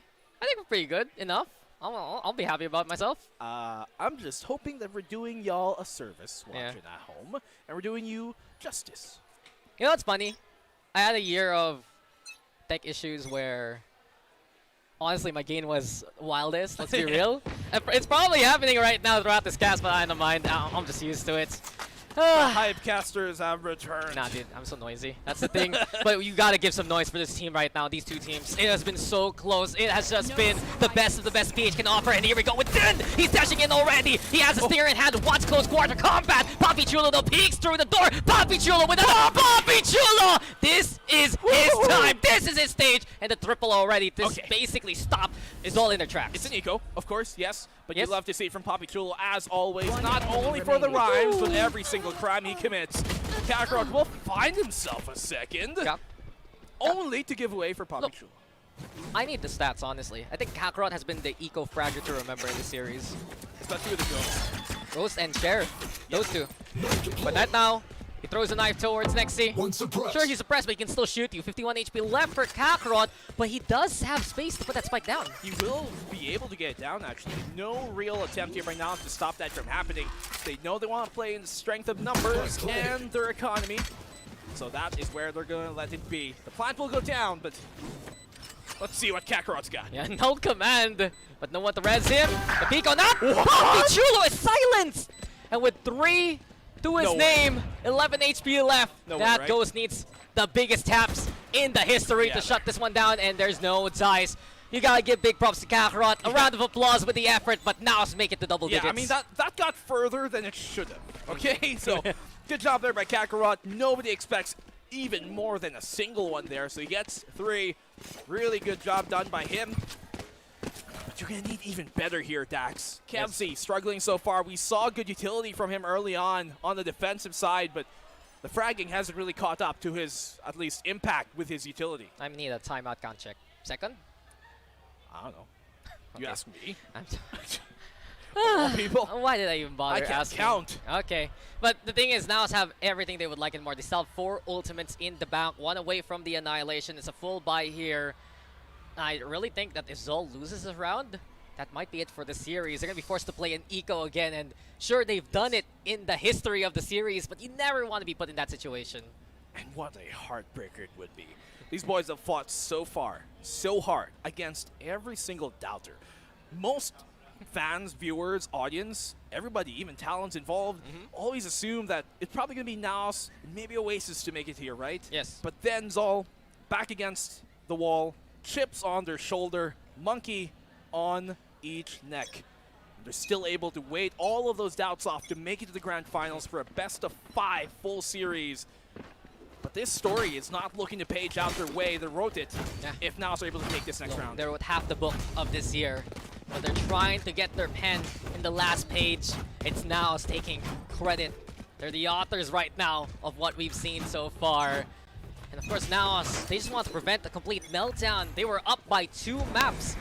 And effectively, at the midpoint of the series, ZOL rallied back with heart, with passion.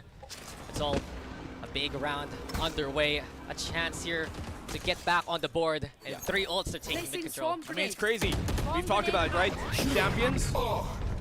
But still, underdogs. Let's see if they can make it happen here. Amon with the shutdown. And the double for Amon towards Tree. Shrugs off the suppress, and Papichulo takes the angle.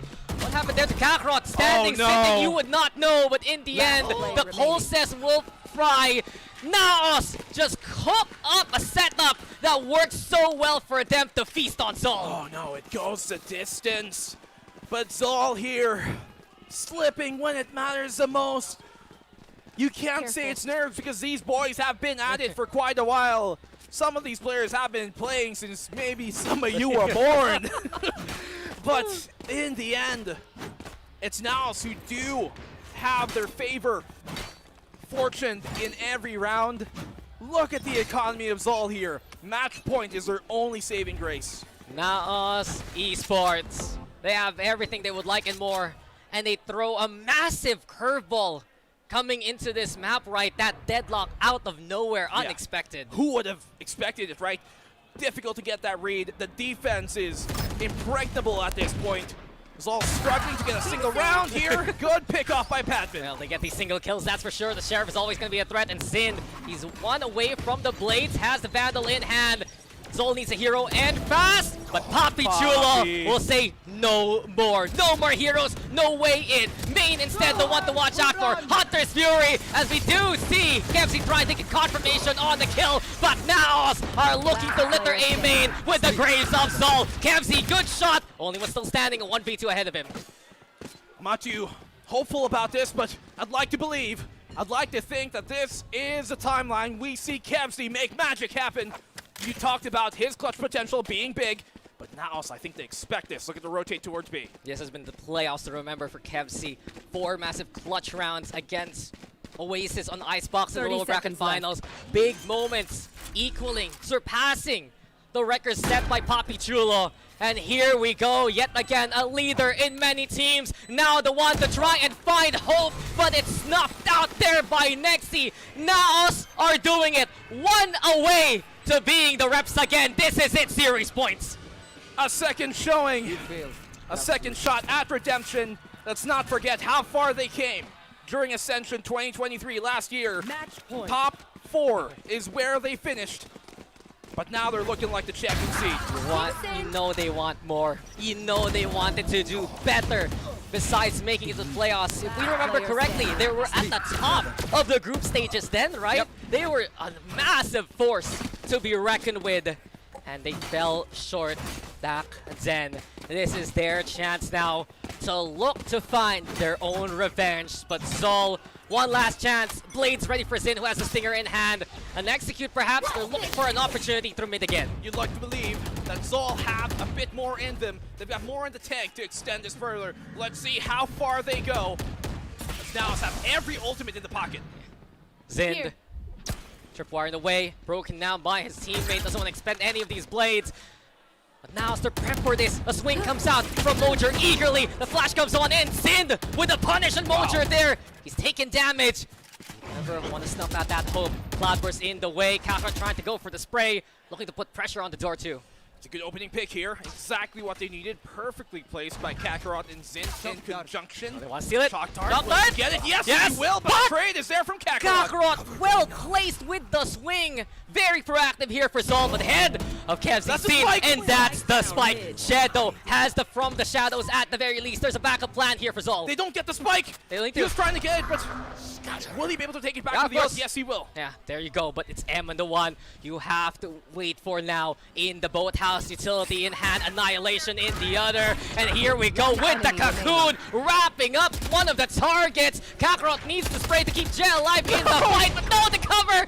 And the oh, he's fine, he's good. Clutch by Patman. But ZOL, at least, they now have the 3v1. Papichulo, tried and tested where he makes his home. Another clutch here for him to try and take. Yeah, Papichulo, the definition of Clutch and VCTPH. For Ascension. Right in front of him. Odd stacks against him. That's exactly how he would like to Shrouded Step. Has it from the shadows moving into the side here. Looking to find the fight towards Pac-Man. Sees Jet there. But Sol, very disciplined by the angles. They're playing the time well. But Poppy Chulo, he's found the one. We've seen that angle work for Poppy multiple times, but not this one. It's still Sol keeping the game here going. Yeah, you notice he doesn't use a smoke clear. He wants them to be able to peek against him so he can take an early fight, so he can maybe find an early pickoff. Putting up a smoke would be against that idea. Good hold here by ZOL, especially here by Patman, playing that off angle towards the market. And ultimately enough, securing the round once more. That's 1 out of 5. They need 4 more. This is gonna be fun. Very difficult for them to get rounds on this attacking side so far. Only 2 rounds have they gotten in this half. Let's see if they can find any more. Oh, and look at the anti-air defense from Mojer! He just says surface to air, you are gonna get grounded. Jedo would find onto Eman in response. So at least an opening here. That's big, result to actually. work with. No more deadlock to deal with. Especially the barrier mesh, which has been such a bane to the existence of ZOL. A flash comes out. They look to punish Mojer now. Cloudburst out of desperation to survive. And he's away. And Mojer gets out there with haste. Hunter's Fury though. You hear it. Nexi looking to come and collect. Patman narrowly avoiding the arrows. He's crawling through tree here.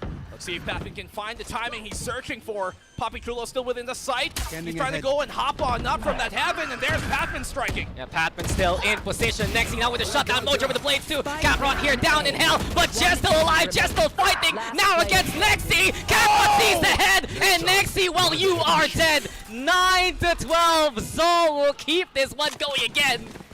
We go once more. Yes, sir. Into the depths of hell. And ZOL are drowning us within it. If ZOL keeps this up, I'm just gonna say it. VCTPH will never die. They can never get rid of a region if we never finish the series. 6 seasons in the movie. When does it come? So far, the end, as near as it might be, they're keeping it at bay. I'm gonna miss you guys all, but ZOL Esports, this has been one for the books. NAOS also just 1 away. Here we go again. The finish line is in reach. ZOL just clinging on by the ankles of NAOS here. And they're put into an eco state now. NAOS. Look at this economy. Marshall, Stinger, a bunch of sheriffs. Not the best to work with for sure, but it hasn't been NAOS who have been the more effective ones on these ecos. Let's see, Mojer, good damage done. But he takes a beating in return. And he's found the tag onto Patman. Lockdown is what ZOL would like to utilize if need be to clear out one of these sites. Kakarot though spraying down Eman. Kakarot has been online really coming into the second half here. Lockdown used here by ZOL. Barrier mesh to answer. With it, NAOS. They find an opening. They catch out Kakarot and perhaps ZOL forced to commit towards the A site. Well, I mean, Patman is low too, so if you're able to find another high HP player, this round is actually doable. Mojer taking down a low HP as well. The plant will finally go down a bit late, but that'll allow NAOS to get within reaching distance. We go to post plant. Jado picking up a gun, and we've seen how deadly he can be, even if he's the only one. Kitted Poppy Chulo from up top, looking to fire some warning shots here. One-way place here towards short. Going to be difficult for them to try and take, but the post plant, it's going to have to come down to Patman at the end. Yeah, watch out though. Joss the one taking the Rafters position. Zin on the other hand holding close here by Hell. And eventually NAOS, they want to push in through the Cloudburst. Patman trying to find his way in. Kemsey the one to get the double of his own, and the sprays are good here from ZOL. Firepower is superior, and we see them make it to 10. Yeah, as mentioned, it's going to have to come down to Patman there. Be able to find his timing, and when he swings out, ZOL bring us even further. This map was looking done until suddenly it wasn't. And we can see in the crowd here, now side trying to will that last round right here, right now. ZOL Esports at the edge of their seats, looking to see if they will survive. And one more timeout from Coach Amix. Man's just saying to the team, come on guys, we went to Ascension already, let's do it again. I mean, at this point, what else is there to say aside from trying to hype the team up? Of course, the coaches' minds are running at an absolute high speed. The audience watching in bated breath on what could come. And the rest of us in awe of the final map of the VCTPH. Ascension looms around the corner, and yet no victor in sight just yet. Look, this is how we want VCTPH then. This is exactly the kind of series to show how competitive the years have been for all of these teams. And right now, ZOL and NAOS have exemplified it to an absolute massive degree. Timeout ends. We're going to get back into the game. What does NAOS have here? 5 rifles at the ready. Well, no matter what happens, I'm curious to see what these two teams could then do at VCTC, since they've technically qualified into that, right? How could these boys perform? Maybe I'm just jumping ahead of the gun, but so far, it's got me excited on the future that these two teams could provide us. Entertaining, electrifying for sure. But can NAOS finally make their sophomore appearance come true? Well, you always want to be 2 for 2. Like, look at Juicy. He's going for it. But NAOS, as you mentioned, back on the defense, and Mojer, a very intriguing position coming into this one. Playing at the bullhouse, he's expecting the null command to come his way anyway, and here comes ZOL now. But look at this. Because of the fact that they have Emon so far away, that means those tripwires and those sound sensors are still active, which will allow Mojer to have some help within the site. Well, he will get utility to try and swing off from Mojer, getting assistance from beyond, and Mojer has found the one. Cloudburst now for cover. Mojer looking to find a fight inside the smoke. Beautiful nade too! Where did that come from Emon? But Mojer, he at least takes 2 down with him. Perfect timing off that. 3v3, Patman's going to be crucial here once more. This B main position is a quintessential spot for a big hold on the defense. Yeah, Patman, the one we have to look at here. Over on B main, trying to see when this one will come from. Goes for the spray. Ja will at least answer back. Alarm bot broken now. Paranoid going to get utilized here by NAOS. And they're making their way through the switch. Want to consider a lane approach to Ja, though. Just trying to find the timing versus Batman. Sin good for the 3 already into the round. Papi Chulo, though, will fall also. Massive round here for Sin. That's 4, but it's all left to Ja for NAOS. A fight now versus Batman. 1v1 to try and take the crown. Time ticking. Sin hungry for the ace here. Ja already getting to the spike. And Sin will deliver whatever he can. ZOL, they get the ace to keep themselves alive. Huge round for ZOL. Papi Chulo needed to win that duel versus Sin there on the 1v1 on the site. With him falling down, things just turn into ZOL's favor. Unless NAOS kind of focus the retake towards B main, it's going to be difficult for them to have to worry about Patman in that spot. And as I said, Patman, it falls down to him to buy that time and keep them on their toes. Yeah, whether you want Sin to be the duelist, whether you want Kakarot to be the duelist, either have been good for the series. And that's the second ace in this best of 5. Both of them have gone in ZOL's favor. Oh, third. Well, third. Third, yeah, miscount. There was a... The pistol, yeah. Yeah. But ZOL have 2 of them. I got the spike. So that's the score line right now, potentially 12-11. Yeah, the one in there. Overtime, I think that's appropriate. We're going to get. Please, don't let this league end. Never. We're going to go 10 overtimes at this point. Let's all Placing swarm grenade. slow things down here. Cyber Cage setup, very pesky here. Or at least scaring off ZOL from pushing even deeper. We've also seen separation between Ammon and Ja yet again. Papi Chulo, the one on side, can't get Paranoia out in time. Up close now, Sin will win the contact. Blades out, but Ammon's there in position. It's 2 for 2. Spike though, it's on site here in A, but ZOL will struggle to actually retrieve it. He doesn't have the ult to get it. Why was it denied? It's going to be difficult, even with the space taken. They have to come in towards A. Oh no, is this how it falls here for ZOL? Neural Theft right now to expose those intentions. Patman has to regroup with the rest of the team here. It's either Kakarot, rather Patman let himself be pinged towards mid to let them think he's going to go through short. The mind games here, trying to get a bit of separation going, but Ja and Mojer will no longer flinch. Ja and Mojer have done what they needed, but now Mojer from up top in the reset, but there's no way. Ja has made sure that we are going for another overtime. What a fight there, forced out by ZOL. I cannot believe it. A new El Clasico written in the stones and in the stars. Who could have predicted this is the way we're gonna go? Like written by the best author, drawn up by the best artist, and made by the best of the best. Enemy remaining. The Filipino fighting pride in both these teams is well alive tonight. You can feel the pressure now on NAOS Esports. Their fan silence here. ZOL Elation unleashed. 5 rounds in a row here, Black and Blue. We said it a while ago. They needed 5. They got 5. I can't believe we're here next. Map 5. Another overtime. 3 maps in the series has gone into overtime, guys. And almost every single one has calmed down to us biting our nails to see who could prevail. Man, we were talking about Jet at the start of this series, how much value he's given to this team, being the latest addition, late in the season as well. Like what, 2 games before the playoffs? Yeah. And it works out perfectly as they deliver. He delivers them. An OT is arguably the most important series they've ever played. Neck, and now you've got the wonder for NAOS. Do they have what it takes to bring it back, put themselves back on championship points, and win the series? Because the story so far... Yeah, that's right. Yeah, sure, Tech Plus. That's right. But the thing is, the story so far has been now so close to ending it all, and it's just not happened. Well, that depends which perspective you're looking at it from here, Dax. Yes, it might have been NAOS that has been in the scope of everybody coming into this stage and in this year because of last Ascension. But ZOL are looking to write those pages for themselves as well. They're coming in here as the champion underdogs. I'm going to reiterate that. Champion underdogs, reigning champs of Split 1, and yet still consider the underdogs coming into this.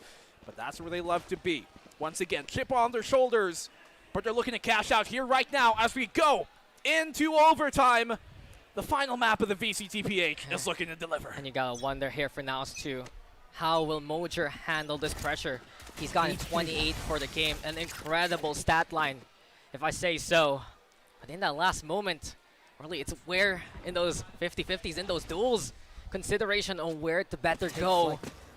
Perhaps this is now where NAOS will look to try and just get their bearings right. I have to say, Dax, this might just be one of a series that we could maybe say the best of VCTPH has ever seen. Well, Mojer, he may have stumbled in the last round. He's ready to straighten on up and go for more as we move in with that first pick.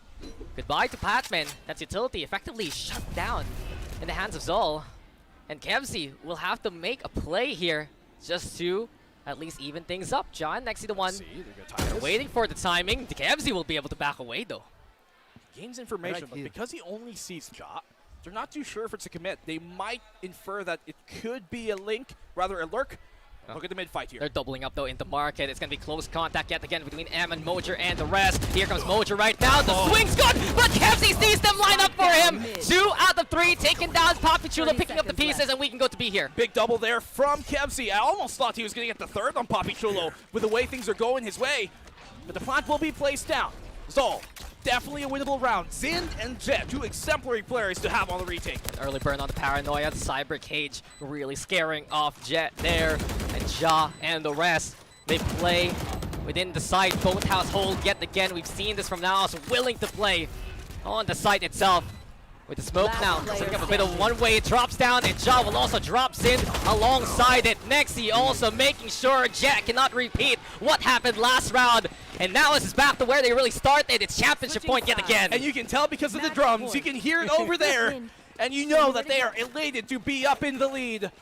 One more round to Ascension.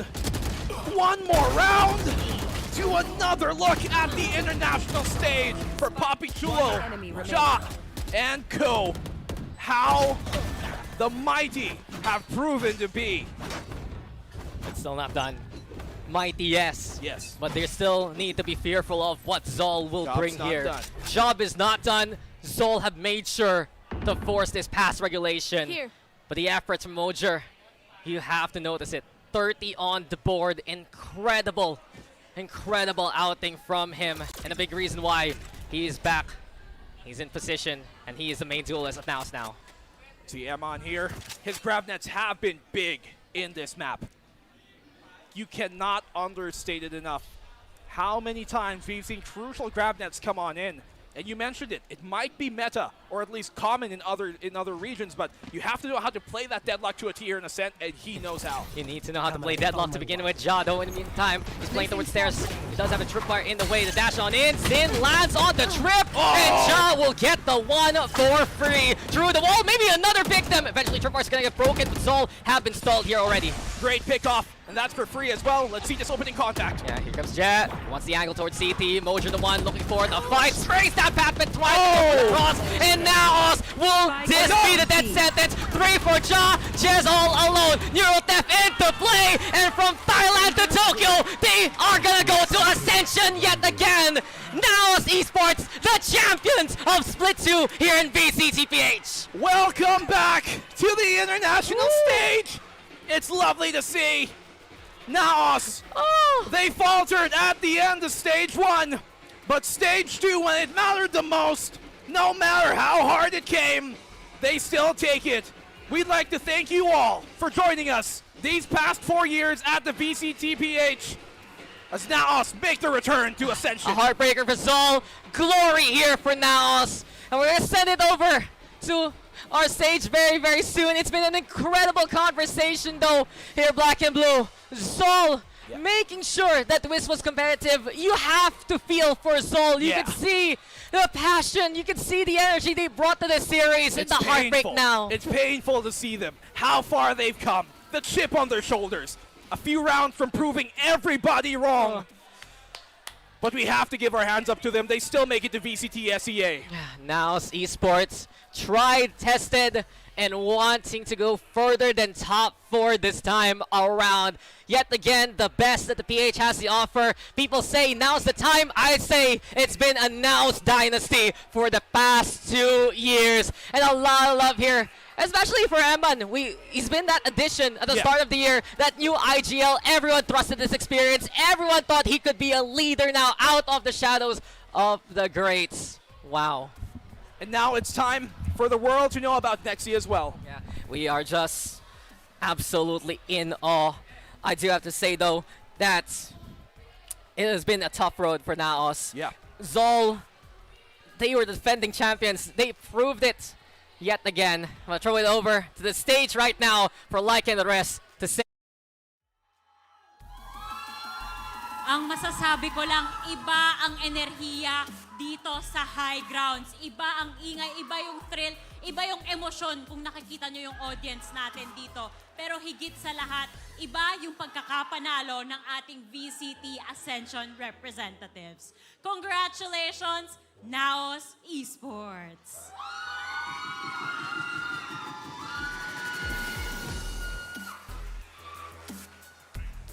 Napakatindi ng laban na yun. Isa sa mga best series na nakita natin ever sa VCTPH history. Kaya naman to end our final VCT Philippines Challengers, it is a way to go, ladies and gentlemen. Ito talaga yung bagay na babalik-balikan natin tong series na to. Yun lang ang masasabi ko sa ngayon. Pero GGWP rin, of course, napakalupit ng pinakita ng ZOL Esports. So palakpakan natin sila, guys.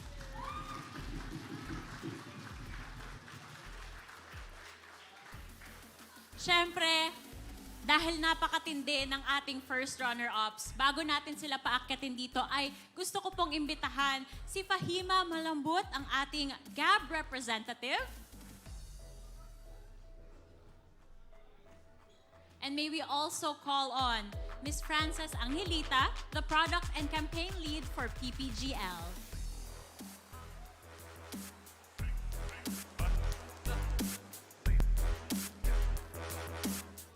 Ladies and gentlemen, the VCTPH Split 2 first runner-up, ZOL Esports.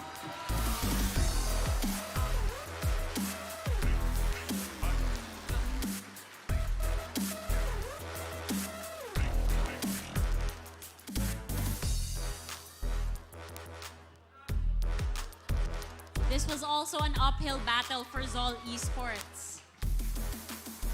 Congratulations pa rin sa inyo, guys.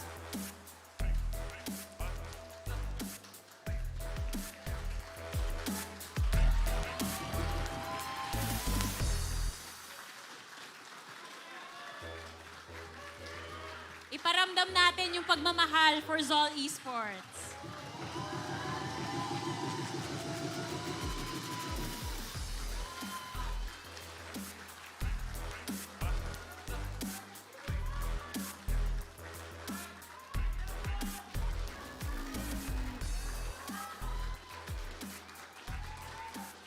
And here to award their prize for the VCTPH Split 2 as our first runner-up are our GAB and PPGL representatives.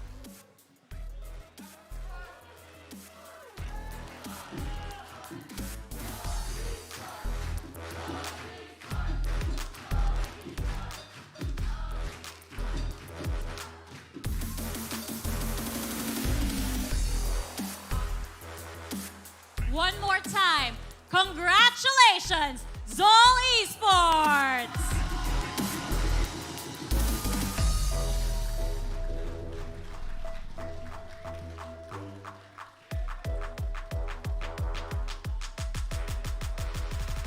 This was, of course, a series of a lifetime. At syempre, ganyan naman talaga ang tournament natin. Palaging may nananalo, meron ring natatalo. Pero sa sitwasyon na to, alam natin, na-witness natin ang greatness. That is none other than our VCTPH Split 2 champions, NAOS Esports!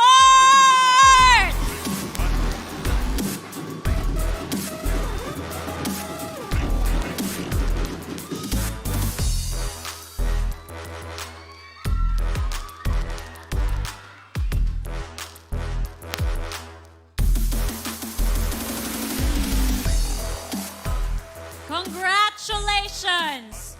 Once again, from our GAB and PPGL representatives, we'd like to award you guys with your prize.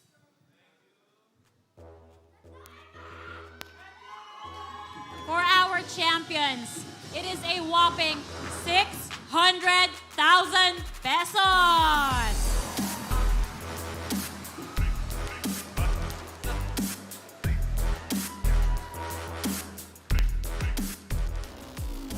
Okay. Let's get the ball rolling, ladies and gentlemen. Kasi syempre, 5 mapa yung napanood natin. And one can only wonder, ano ba ang nangyayari sa loob ng utak ng isang NAOS esports player habang nangyayari yung mga labanan na yon. So simulan natin sa iyo, Eman. Isa sa kapansin-pansin kanina ay yung Haven map nyo. Kasi syempre, dikit yung mga laban natin kanina. So ikaw yung nag-MVP doon. Nung nangyari yon, how confident ka na kaya nyong ipanalo na yung series na yun ng tuloy-tuloy? Sa akin, medyo hindi naman disappointed. Pero alam kasi namin, kaya namin sana ay 3-0 or 3-1. Pero magaling talaga yung ZOL, kaya umabot tayo sa map 5.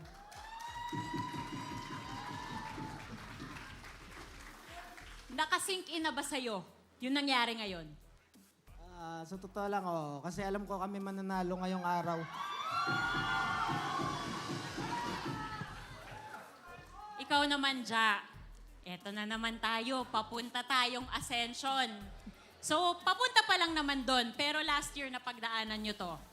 Ano yung isang bagay na natutunan nyo sa Ascension last year na siguradong i-correct nyo this year? Siguro yung yung laro namin kasi before nung sa Ascension, parang kami, medyo takot kami maglaro ng time na yun. Pero this time, kayang-kaya na namin. Alam kong kayang-kaya namin. Kasi sobrang tiwala ako sa mga teammates ko ngayon na kahit na may sakit kaming 3. Sinong may sakit sa inyo? Kaming 3. Si Mojer, si Eman, tsaka okay. Medyo yung boses namin. At least, I see. sobrang proud ako sa kanila. Namin. At any moment ba sa series natin today, naramdaman nyo yung, parang may ultimate struggle ba kayo nung nangyayari yung mga laban? Lalo na nung, syempre, kumakambak na yung ZOL kanina. Actually, yung mindset lang namin is kahit ano pang ma-score nila, 0-0 pa din. Ilang yung pinaka namin. Okay lang kahit humabol sila. Basta magawa namin yung bagay na dapat na pag-usapan namin. Tsaka na pag-practicean namin. Okay, that's really good to hear. Siyempre, si Mr. Clutch Master naman ang kakausapin natin ngayon. Ayan, Papi Chulo. Ikaw ang nabansagan sa team na to na isa sa mga reliable pagdating sa clutch. Kinakabahan ka pa ba kapag nasa mga clutch situation ka o focus lang lagi sa goal? Focus lang kasi kakampi ko lang yung sarili ko pag mag-isa lang ako. Tama naman, di ba? Tama. Paano pag napunta ka sa sitwasyon na wala ka ng smoke, wala pa rin ka ba? Bakbaka na. Rekta na no? So kung kanina, ang sagot ng isa sa mga teammates mo, ikaw yung tao na gusto niya makasama kung sakali may clutch situation. Ikaw, sino yung gusto mong makasama sa ganong situation? Actually, kahit sino naman sa amin, kasi yung chemistry namin okay na okay. Pero siguro kung pipili ako, siguro si Nexy. Sige. Pasa mo nga kay Nexy yung mic. Hello. Nexy. Eto na. Ikaw, Nexy. Happy ka ba sa nangyayari ngayon? Like, nag-sink in na rin ba sa'yo to? Masayang masaya kasi alam mo yun, nanalo din sa wakas. Laging second dati eh. Congratulations! Last, para kay Mojer, bago tayo mapunta syempre kay Coach. Mojer, so reveal mo na, ano ba yung Black Magic? Sasapitin ng ZOL is yung, nakalimutan ko sinabi. Yung kanina, yung kadiliman, sabi mo, something na ganon. So, ikaw, hindi nyo man na 3-0 yung series ngayon, satisfied ka ba sa overall performance mo at ng team nyo? Yes, kasi kaya nanalo yung ZOL ng dalawang map kasi dahil din sa amin.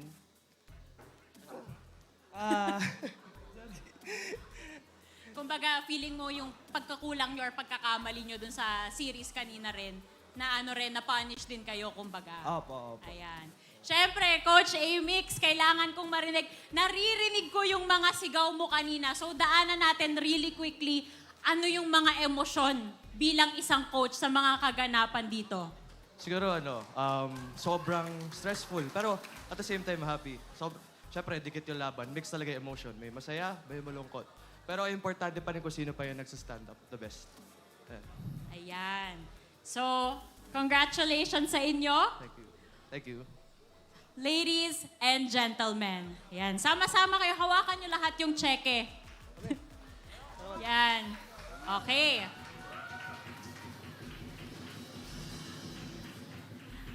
Our VCTPH Split 2 champions, NAOS Esports!